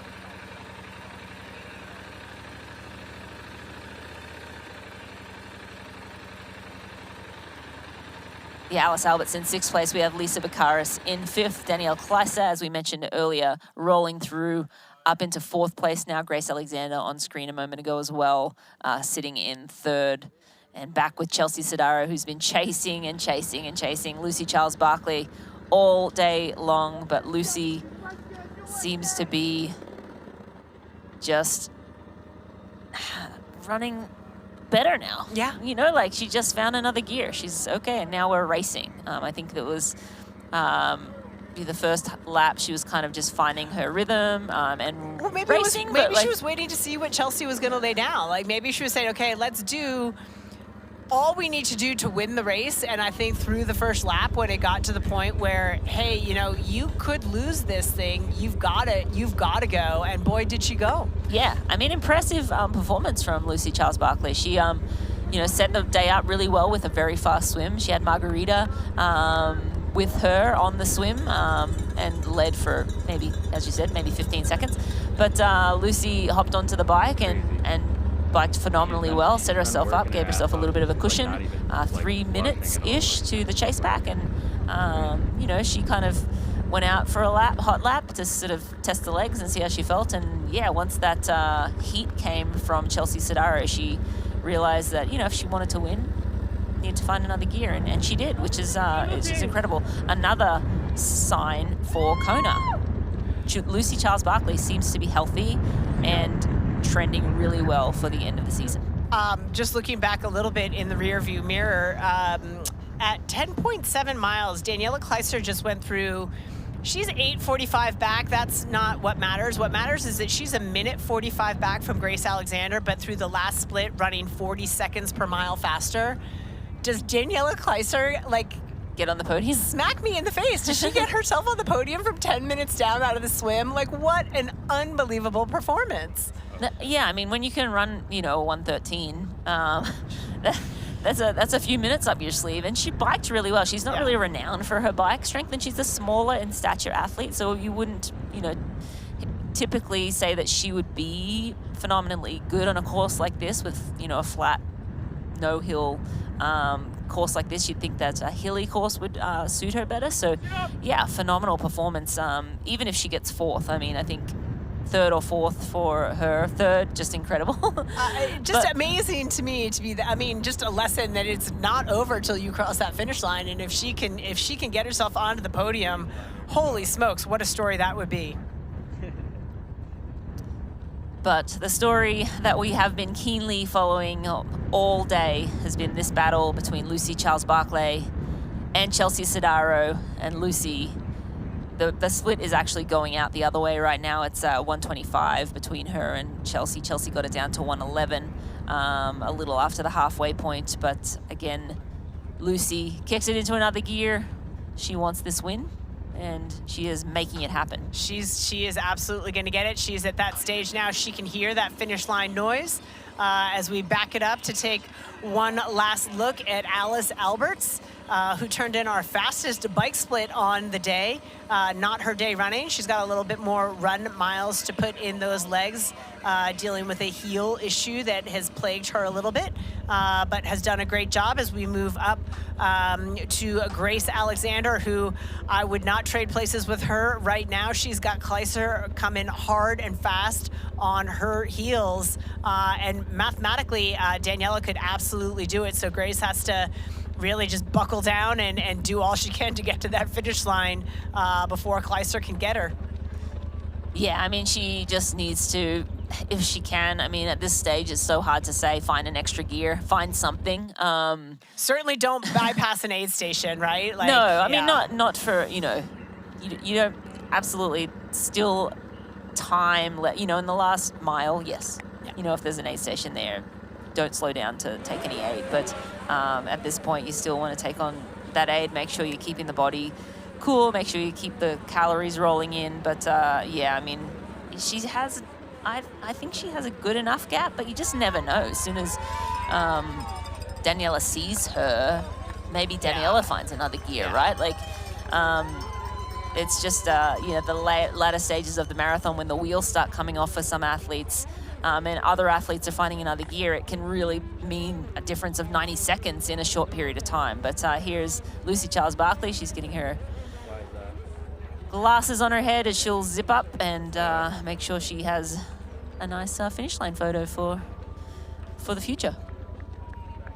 Yeah, leading wire to wire with a brief 15-second respite to Margarita Ryan, who is a new name to watch in the future of our swim courses. Certainly celebrated that moment, taking Lucy Charles-Barkley to the wire in the swim. But from there, Lucy jetted off the front, earned herself a 3-minute lead, coming in off of the bike, having a little trouble with her zipper here. May not zip up, as it turns out. Little wardrobe malfunction for Lucy Charles-Barkley, but she's got the time to there she goes. I think the suits are just so, they're so tight, they're skin tight. So, and when it's wet, it's just hard to get them back up. But she has hers zipped up nicely now, and she makes that left hand turn. She'll be rolling onto the magic carpet here shortly. Yeah, great to see Lucy racing here stateside. Made the trip over, has some other race obligations to tend to while she's here. Thought she'd take a little hit out here, throw some points on the board for the Ironman Pro Series, and she will take home 2,500 points today. Yeah, maximum points for Lucy Charles-Barkley. You see a little bit of a smile creep across her face. She did have to work for it all day long. She had Chelsea Sedaro chasing her down, but now she comes in, the hands go up in the air. She swam a 25:10, biked a 2:09.09. We'll see what that run split is, but in enough time to enjoy the crowds here.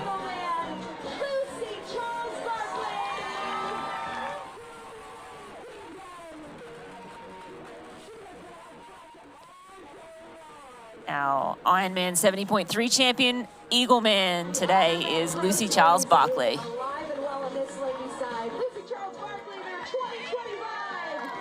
Now she can breathe a sigh of relief and say, yeah, never in doubt. But I tell you, Chelsea Sedaro did her best and put a little bit of doubt, at least in our minds, that she'd be able to do it. Chelsea really went after it. Full credit to her for engaging in battle. She could have sat comfortably in second place. That's not the way Chelsea Sedaro rolls. She tried to make a race of it, made it super interesting, cut the gap in half by the halfway point, but really was just unable. Lucy Charles-Barkley found another gear. Chelsea Sedaro had sort of burned her matches, so to speak, and is going to have to settle for second place. But for a hit out on the season here in June after a rough start, I'm pretty sure she'll take it.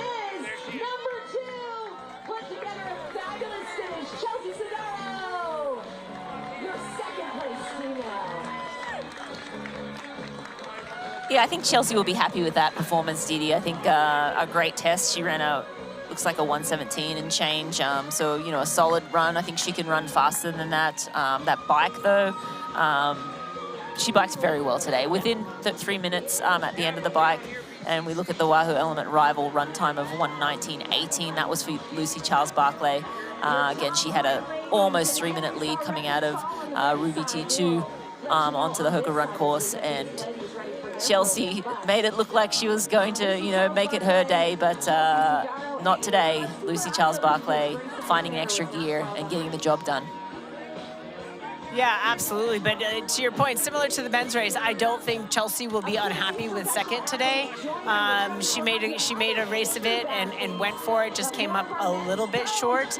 And now we will wait to see if Grace Alexander can hold on to that third place spot on the podium. She is being chased hard by Daniela Kleiser, who came from 10 minutes back of the leaders out of the swim, 12 minutes back of the leaders out on the run. And here we have Grace Alexander.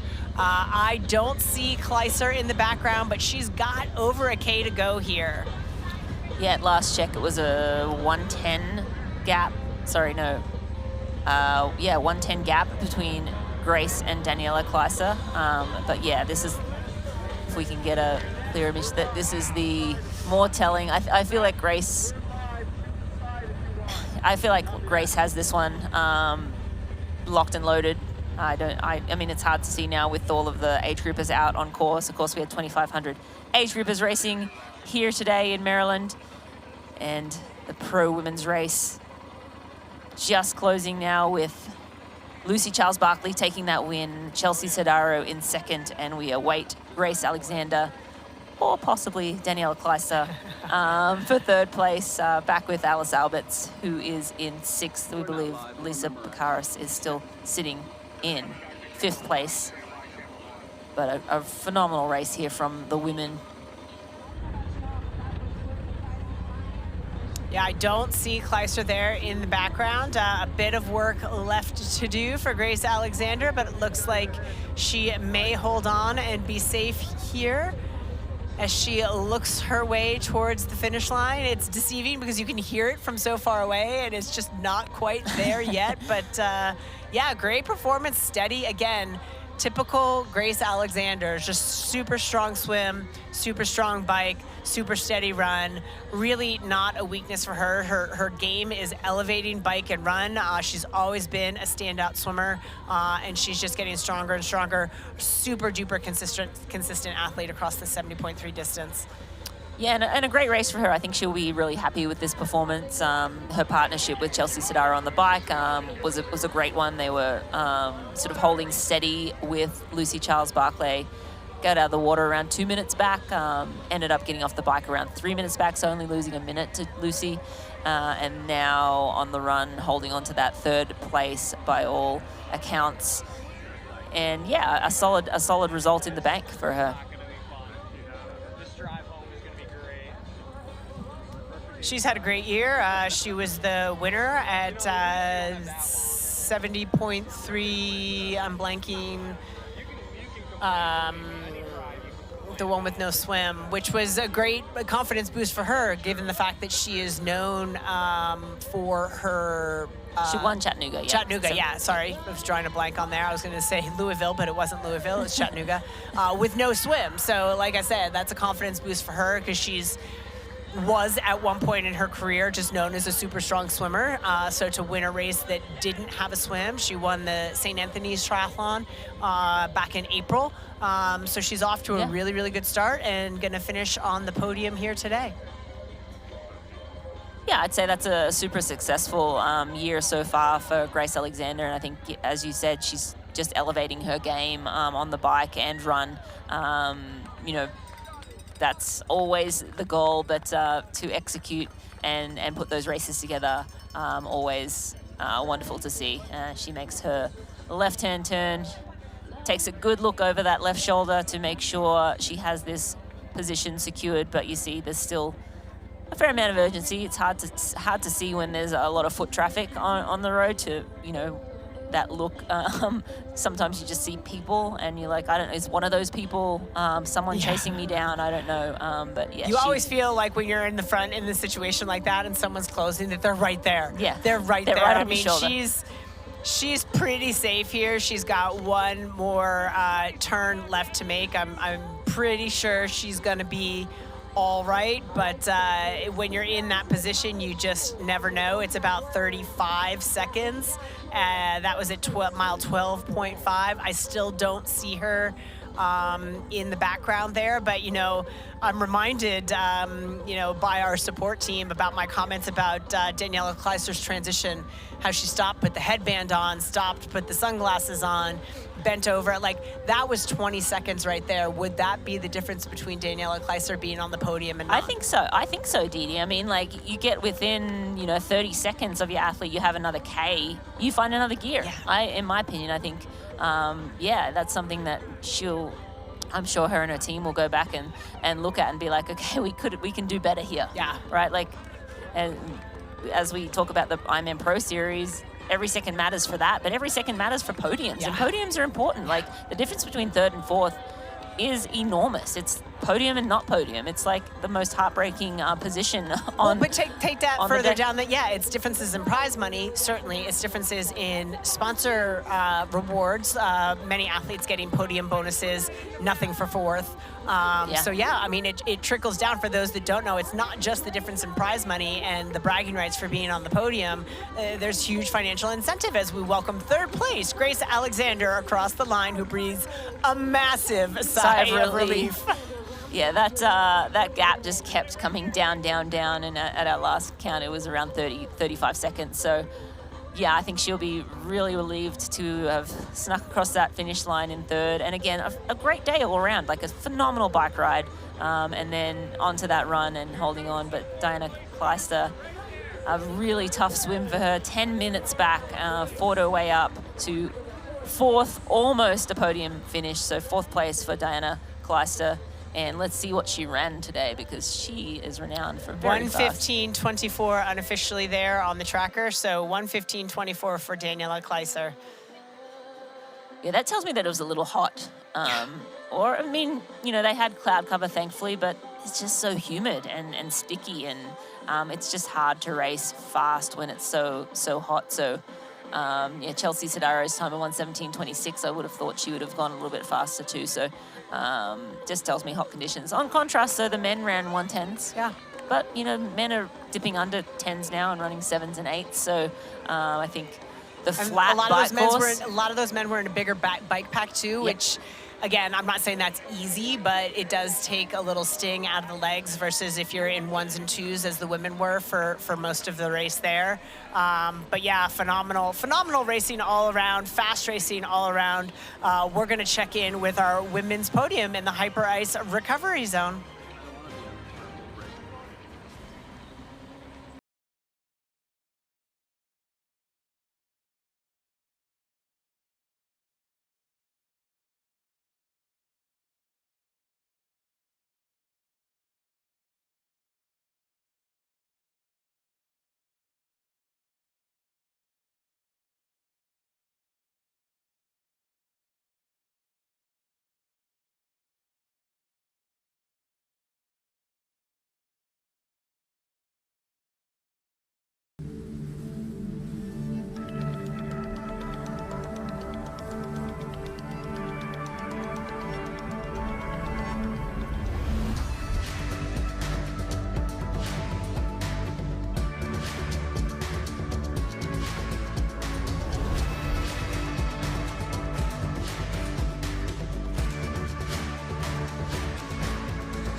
Qatar Airways Ironman 70.3 Eagleman is brought to you by Breitling.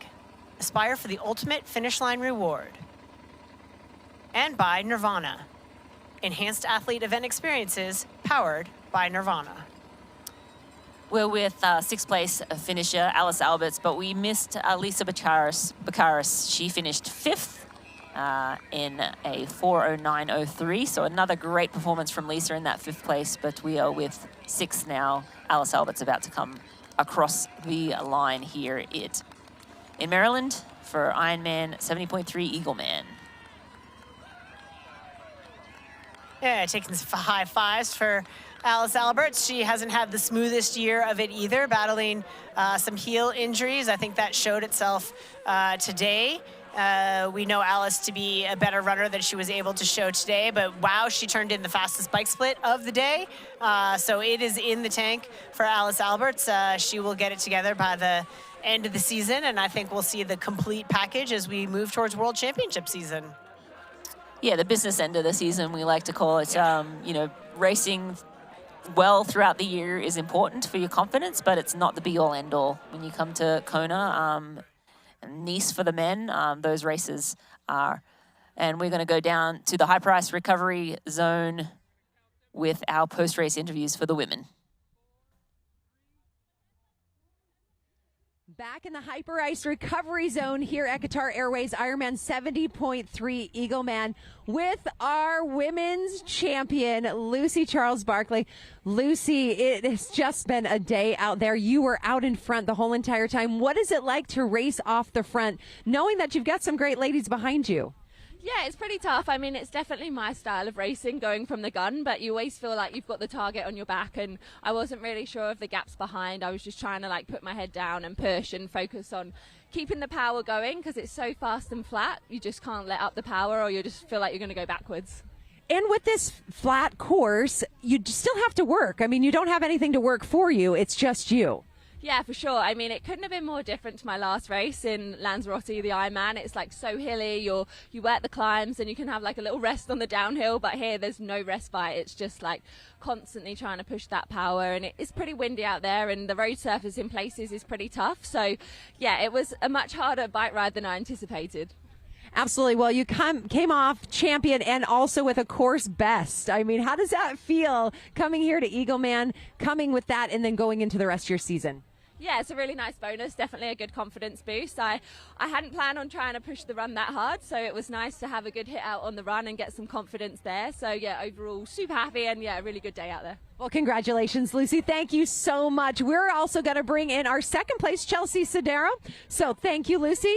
And we're going to bring Chelsea on in. Chelsea had a great day, able to put together a great race from the swim to the bike to the run. So we'll have Chelsea come and sit down here and talk through what this means for her after maybe a slower start to 2025. But here you are with a great second place. Here I am.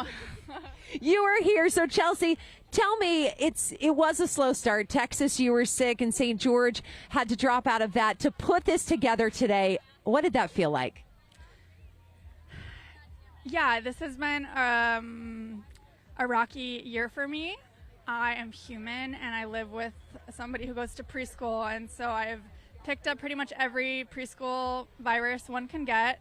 And now that it's summer, I think we're on the other side of it, but it feels really good to show up and give my best effort. I really thought I was going to catch Lucy there on the second lap, but she ran super well and put together a very complete race. But yeah, I'm happy to be back doing what I love. Well, we are happy to see you here sitting in the high price recovery zone with us. Tell us about that run. It came down to the run really where you're chasing after her. What's the mentality as you're making that chase when you're out there? Yeah, I was getting kind of inconsistent information as to how far behind her I was. So I was just trying to lock into a really solid pace and click off the miles. When I heard about a minute and a half after the first lap, I thought, I've got her if I just keep on doing what I'm doing. But I think she turned on the jets and put on a great performance. Well, I think your Jets stayed on as well. Chelsea, a great race. Second place here, Eagleman. Congratulations. We're going to bring in Grace Alexander next. So thanks so much. All right, Grace Alexander Wow, what a day out there, Grace. You had a target on your back. Danny was right behind you, and she was chasing. So how did it all come out? What, did it come down to the run for you today? Yeah, I mean, I had a goal coming into this to just click off 6 20-minute mile pace, and that I knew if I could do that, then it would be a great race for me, and that's all you can really ask for sometimes. So, you know, I knew that I would need probably a 6+ minute gap to her coming off the bike, and when I heard I had about 6-7 minutes, I was like, I'm going to have to run. So I was happy with it. Well, you ran yourself into 3rd place. How does that feel, and what is it setting you up for the rest of the season? Yeah, so I'm doing most of the North American 70.3 races. I'm getting married in November, so I'm undecided if I'm going to Worlds yet, but that's my plan for now. Well, amazing. Well, congratulations on your engagement and your upcoming wedding. But 3rd place, Grace Alexander. It's been an incredible day of racing down here from the Hyper Ice Recovery Zone in the Qatar Airways IRONMAN 70.3 Eagleman. Hyper Ice Recovery Zone, let's take it to our men's podium. In 3rd place from Great Britain, he swam 25:28. He biked 1:57:42, and he ran 1:11:23, a career best performance on the podium here for Matthew Collins. And in 2nd place, he swam 27:30, biked 1:55:27, and ran a smoking fast 1:10:58. Mr. Trevor Foley from the USA. And your men's champion from the United States, he swam 27:49. He biked 1:55:14, locked in battle on the marathon. He ran 1:10:49 to take the win ahead of Trevor Foley. This is Sam Long.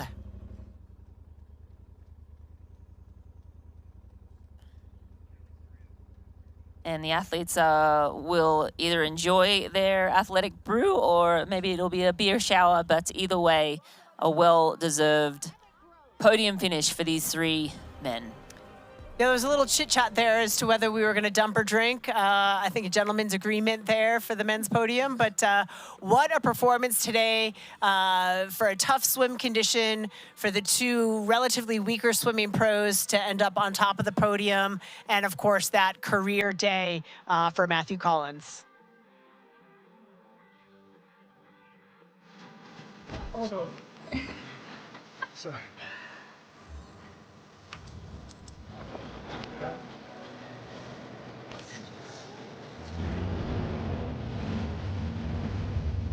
Yes, perfect. There's no limit to how far a dream can take you. Star in your own adventure now. Qatar Airways.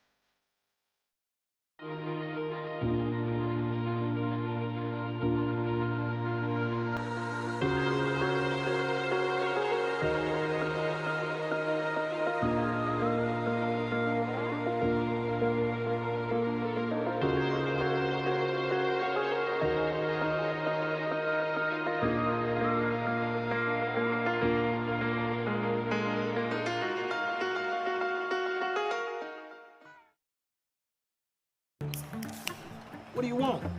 You know, what's that really good non-alcoholic beer I keep hearing about? Do you have that really great non-alcoholic beer that I keep seeing? Do you have a non-alcoholic beer that actually tastes good?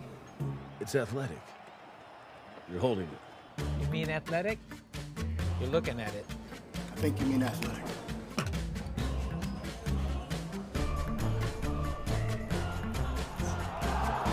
It's athletic. Ask for it.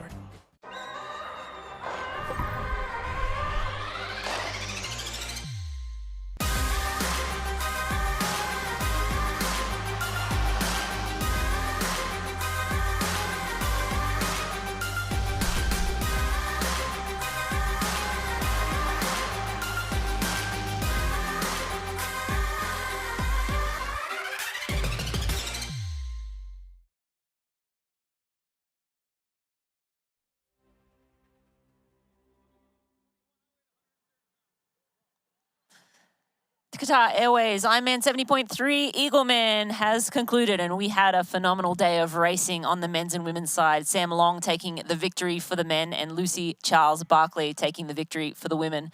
Both pre-race favorites, Didi? Both pre-race favorites held true, but entirely different race dynamics. Of course, Sam Long coming from a deficit in the swim. He said post-race he thought they would move to the front earlier on the bike than they did, and it came down to a run battle in the men's race. The women's side, however, from wire to wire, it was a Lucy Charles-Barkley. No surprise, Chelsea Sedaro made a great race of it, but in the end, it was Lucy Charles-Barkley. Yeah, it's Chelsea Sedaro making. Oh, we're going to go to the podium, and this is Grace Alexander. She was 27.06 in the swim, 2:10 bike, and 1:23.51 run for third place here today.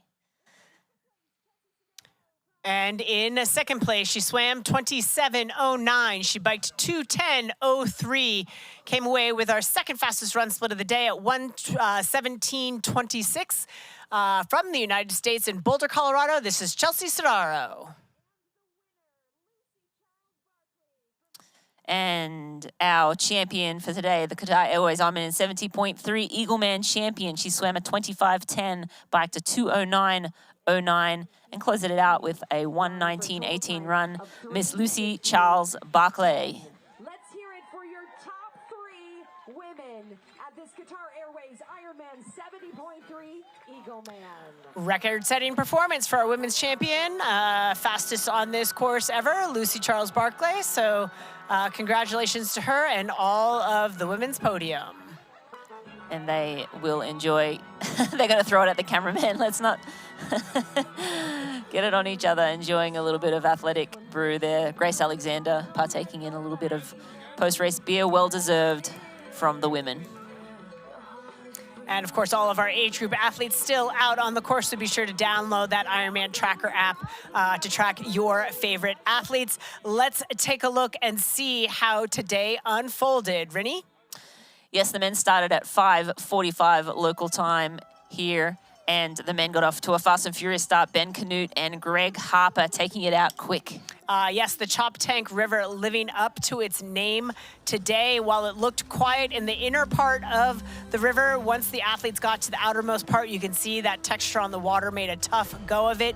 Prime conditions for the superstar swimmer, Greg Harper and Ben Canute, who fell off the pace a little bit, but was able to claw his way back.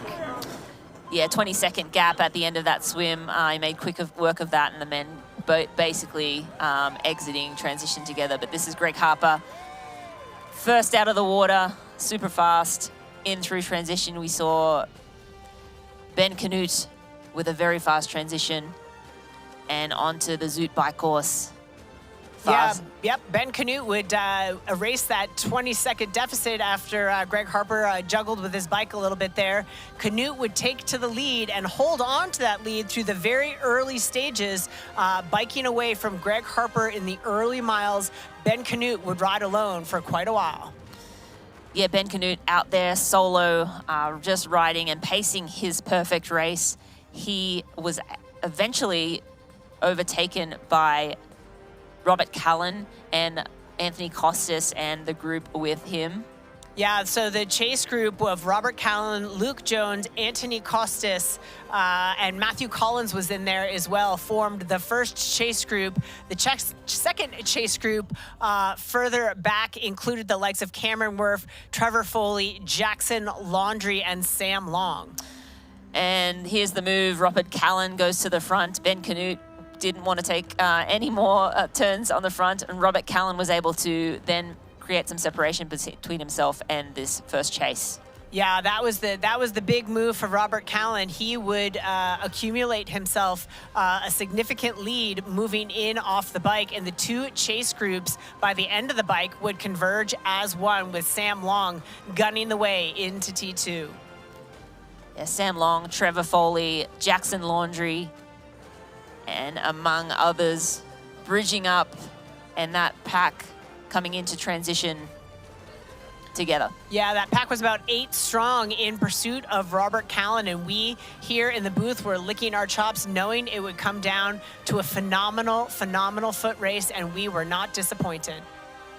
Yes, Robert Callan off the bike in first place and into transition. We see him racking his bike, and then Sam Long around 2 minutes back. He was the first on into transition out of that pack of 8. The first 3 chasers behind Callan would be Trevor Foley, Sam Long, and Ben Canute. Robert Callan enjoying about a 2.5 minute lead into transition. And Robert Callan being passed in the early stages of the run by both Sam Long and Trevor Foley. And this became a battle. It absolutely became the battle. Ben Canute fell off the pace, and it became man versus man. Trevor Foley versus Sam Long. Laundry would have his hands full with Ben Canute a little bit further back. But it was this man, Sam Long, taking the victory here today at the Qatar Airways IRONMAN 70.3 Eagleman. A little gorilla for his son Leo at the finish line. And after a rough start to the year, Trevor Foley would hold on for second place.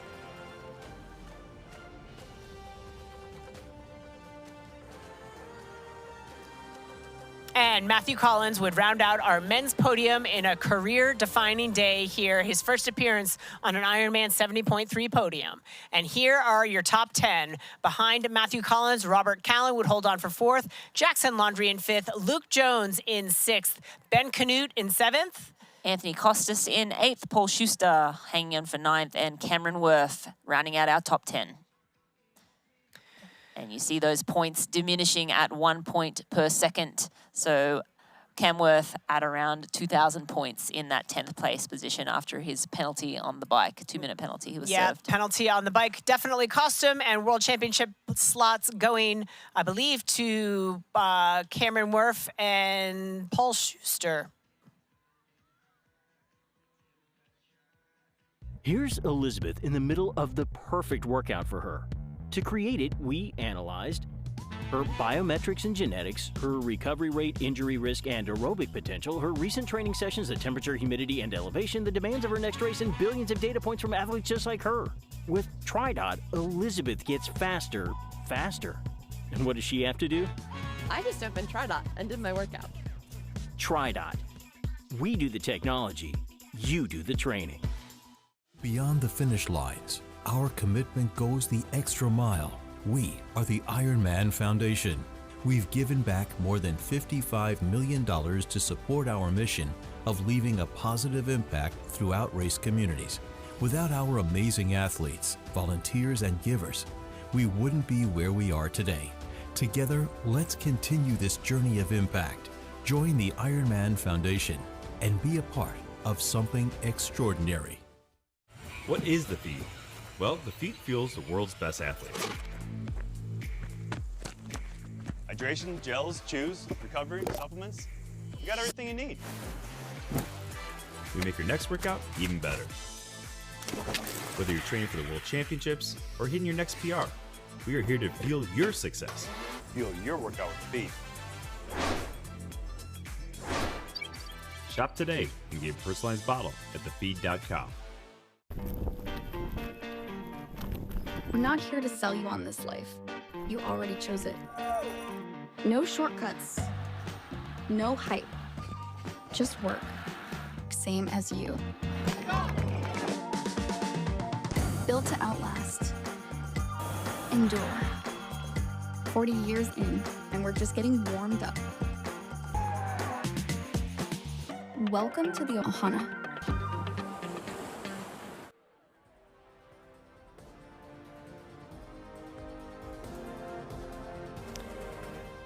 The Qatar Airways Ironman 70.3 Eagleman was decided today. Sam Long was our men's champion. It was a race from behind out of the water, but landed atop the podium with Trevor Foley in second and Matthew Collins in third. Rinny, it was a very different day in our women's race. Very different day, and let's go take a look at the women's recap for today. Just like the men, the women got underway in the Chop Tank River 5 minutes behind the pro men. We had no doubt that Lucy Charles-Barkley in the green cap would be your women's leader through the swim. But surprise, enter, say hello to Margarita Ryan.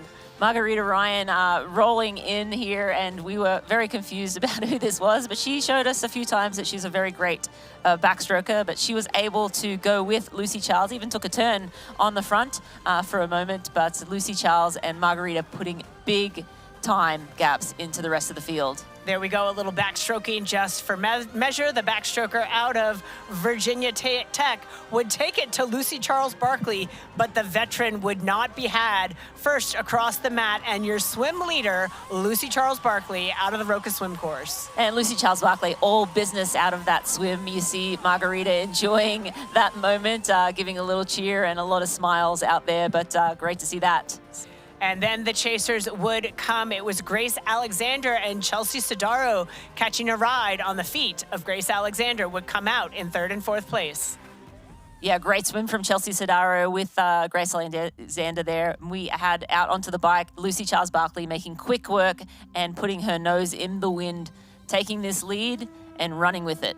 Yeah, Lucy Charles-Barkley would ride alone at the front of this women's race for the balance of the day, but a couple of chase packs would form. The first one was Chelsea Sedaro riding with Grace Alexander. They got mixed up with some of the slower pro men for a majority of the Zoot bike course.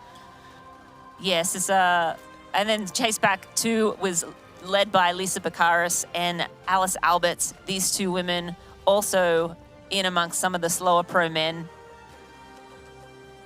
Lisa always having a little fun with the cameramen. Eventually, the two chase groups would converge as one, as they did with the men, and into transition, Lucy Charles-Barkley would lead with Chelsea Sedaro, Grace Alexander, Lisa Bakaris, and Alice Alberts, all in chase about 3 minutes back. And Lucy Charles-Barkley, a familiar sight, all alone, exiting the bike course and into T2. You see her gingerly going into transition 2 area, but out onto the run course and looking strong. Yeah, she said in her post-race interview she didn't intend to work the run that hard, but Chelsea Sedaro had other thoughts on the day for Lucy Charles-Barkley. She would try to make a race of it. Yeah, as we look at Chelsea Sedaro chasing hard in that first lap, cutting that 3-minute deficit down to about a 1:11 at one point. Lucy Charles-Barkley getting wind of that fire coming from behind, and Lucy having to shift into another gear. Yeah, Lucy definitely found that other gear. Chelsea said she thought she had her at halfway when she had half the deficit off the bike, but it was not meant to be. Lucy Charles-Barkley found that other gear. Grace Alexander would be chased ferociously from behind by Daniela Kleiser, but would hold on for the final step on our women's podium. And Lucy Charles-Barkley able to enjoy that finish line with around a 90-second lead at the end on Chelsea Sedaro. But Lucy Charles-Barkley, a new course best, sub 4 hours, 3:58.10 on the clock for Lucy Charles-Barkley, our champion here today. And Chelsea Sedaro would turn on our second fastest run split on the day and hold on to second place, finally finding herself a finish line, a happy finish for the mother from Boulder, Colorado. And Grace Alexander rounding out our podium and taking that 3rd place, continuing her very good year this year in 2025. Well, that's how it played out. Here is the rest of your top 10. Daniela Kleiser coming from 10 minutes down in the swim to finish 4th. Lisa Bakaris in 5th. Alice Alberts would hold on for 6th. In 7th, Adele Lycan. In 8th, Kristen Merchant. In 9th, we have Miranda Tomlinson. And 10th, Amanda Makuba from the USA. Fast day of racing on this notoriously fast Eagleman course. This legendary race. Rinny, you've raced there a bunch of times. I've raced there a bunch of times. This is a race that ought to be in place for years to come. This beautiful scenic course through the wildlife refuge. The history of this region going back to Harriet Tubman and the Underground Railroad, the charm of the town, the history, and let's not forget about the seafood and all the crab cakes you can eat. Yeah, all the crab cakes you can eat, absolutely, and fresh crab cakes there. But yeah, this race been around for a long time. I remember back in the day, Natasha Badman coming out here and making this one of her main stops on the way to Kona every year. She loved racing here. She used to say this is the flattest course in the world, and it really is. And the athletes are making real quick work of it today. Sub 4 hours on the clock for the women. Yeah, legendary finish there for Lucy Charles-Barkley, racing Sarah True's course best. Records made to be broken, but this course definitely one to put on your radar. Just a beautiful part of the country, spectacular course. Not an easy course. Not one of our athletes today said, wow, that was really easy, even though it was fast. Definitely tests your aerodynamic skills. 2,500 points awarded both to Sam Long and Lucy Charles-Barkley. And we'll recap on our socials the point standings for the Ironman Pro Series. Yeah, and this was the 9th race in the Ironman Pro Series. It marks the halfway point in the series. And this was the 670.3 race in the Pro Series and the 4th Pro Series race here in the US. So now we have, the rest of the year and the championship season yet to go. So a lot more movement in the Pro Series, but an exciting start for sure. And a lot of athletes with solid points on the board. Some of our series contenders just getting going. Chelsea Sedaro, really the first points for her. And same Trevor Foley. He had some points from St. George. No doubt we'll erase those. We'll see him in Lake Placid. We'll see Chelsea Sedaro in Lake Placid as well. Yeah, absolutely. I think we'll see her in Placid, but I think for Chelsea Sedaro, the big goal is Kona, and this was a great step forward, a great test after, the change in coaching and change in location for her. So getting her stepping stones on the road to Kona. And of course, Sam Long saying that after next week's race, he will focus exclusively on the Ironman World Championship in Nice for the men. So look for Sam Long to put his focus on World Championship season as well. Yeah, a lot of racing left to go this year, but this season is heating up, and we are in the front row seats watching that happen. We have still the next race on the Ironman Pro Series will be the Cairns Airport Ironman Cairns. That one will be one to watch, another full distance race. A lot of athletes choosing to go down under, race down in there. I've raced in Cairns before, a phenomenal course, certainly a championship course, a tough swim, and a very challenging bike course. And then, it's winter in Australia right now, but it's tropical North Queensland. I was going to say that race is known to be pretty hot, so definitely we'll see some epic racing there, particularly from our Asia Pac athletes. Thank you for watching the Qatar Airways Ironman 70.3 Eagleman. You can watch on-demand replays of all of the Ironman Pro Series broadcasts exclusively in the US and Canada. You can sign up for Outside Plus today. Globally, you can watch at proseries.ironman.com on the Ironman Try YouTube channel or on any of our global distributors. And as Rinny said, the next Ironman Pro Series race broadcast will be Cairns Airport Ironman Cairns.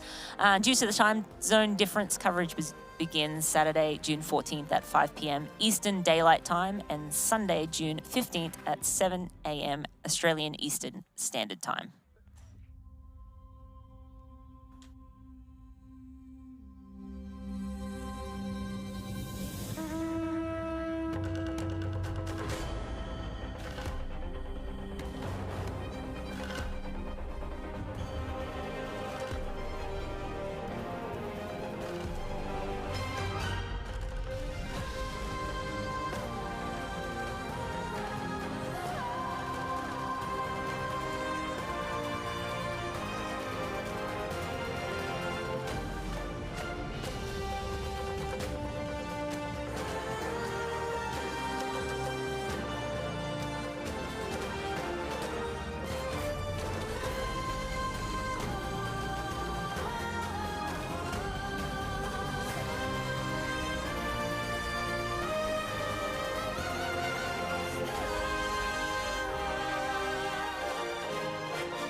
This copyrighted broadcast of World Triathlon Corporation may not be retransmitted, reproduced, rebroadcast, or otherwise distributed or used in any form without express written consent of World Triathlon Corporation.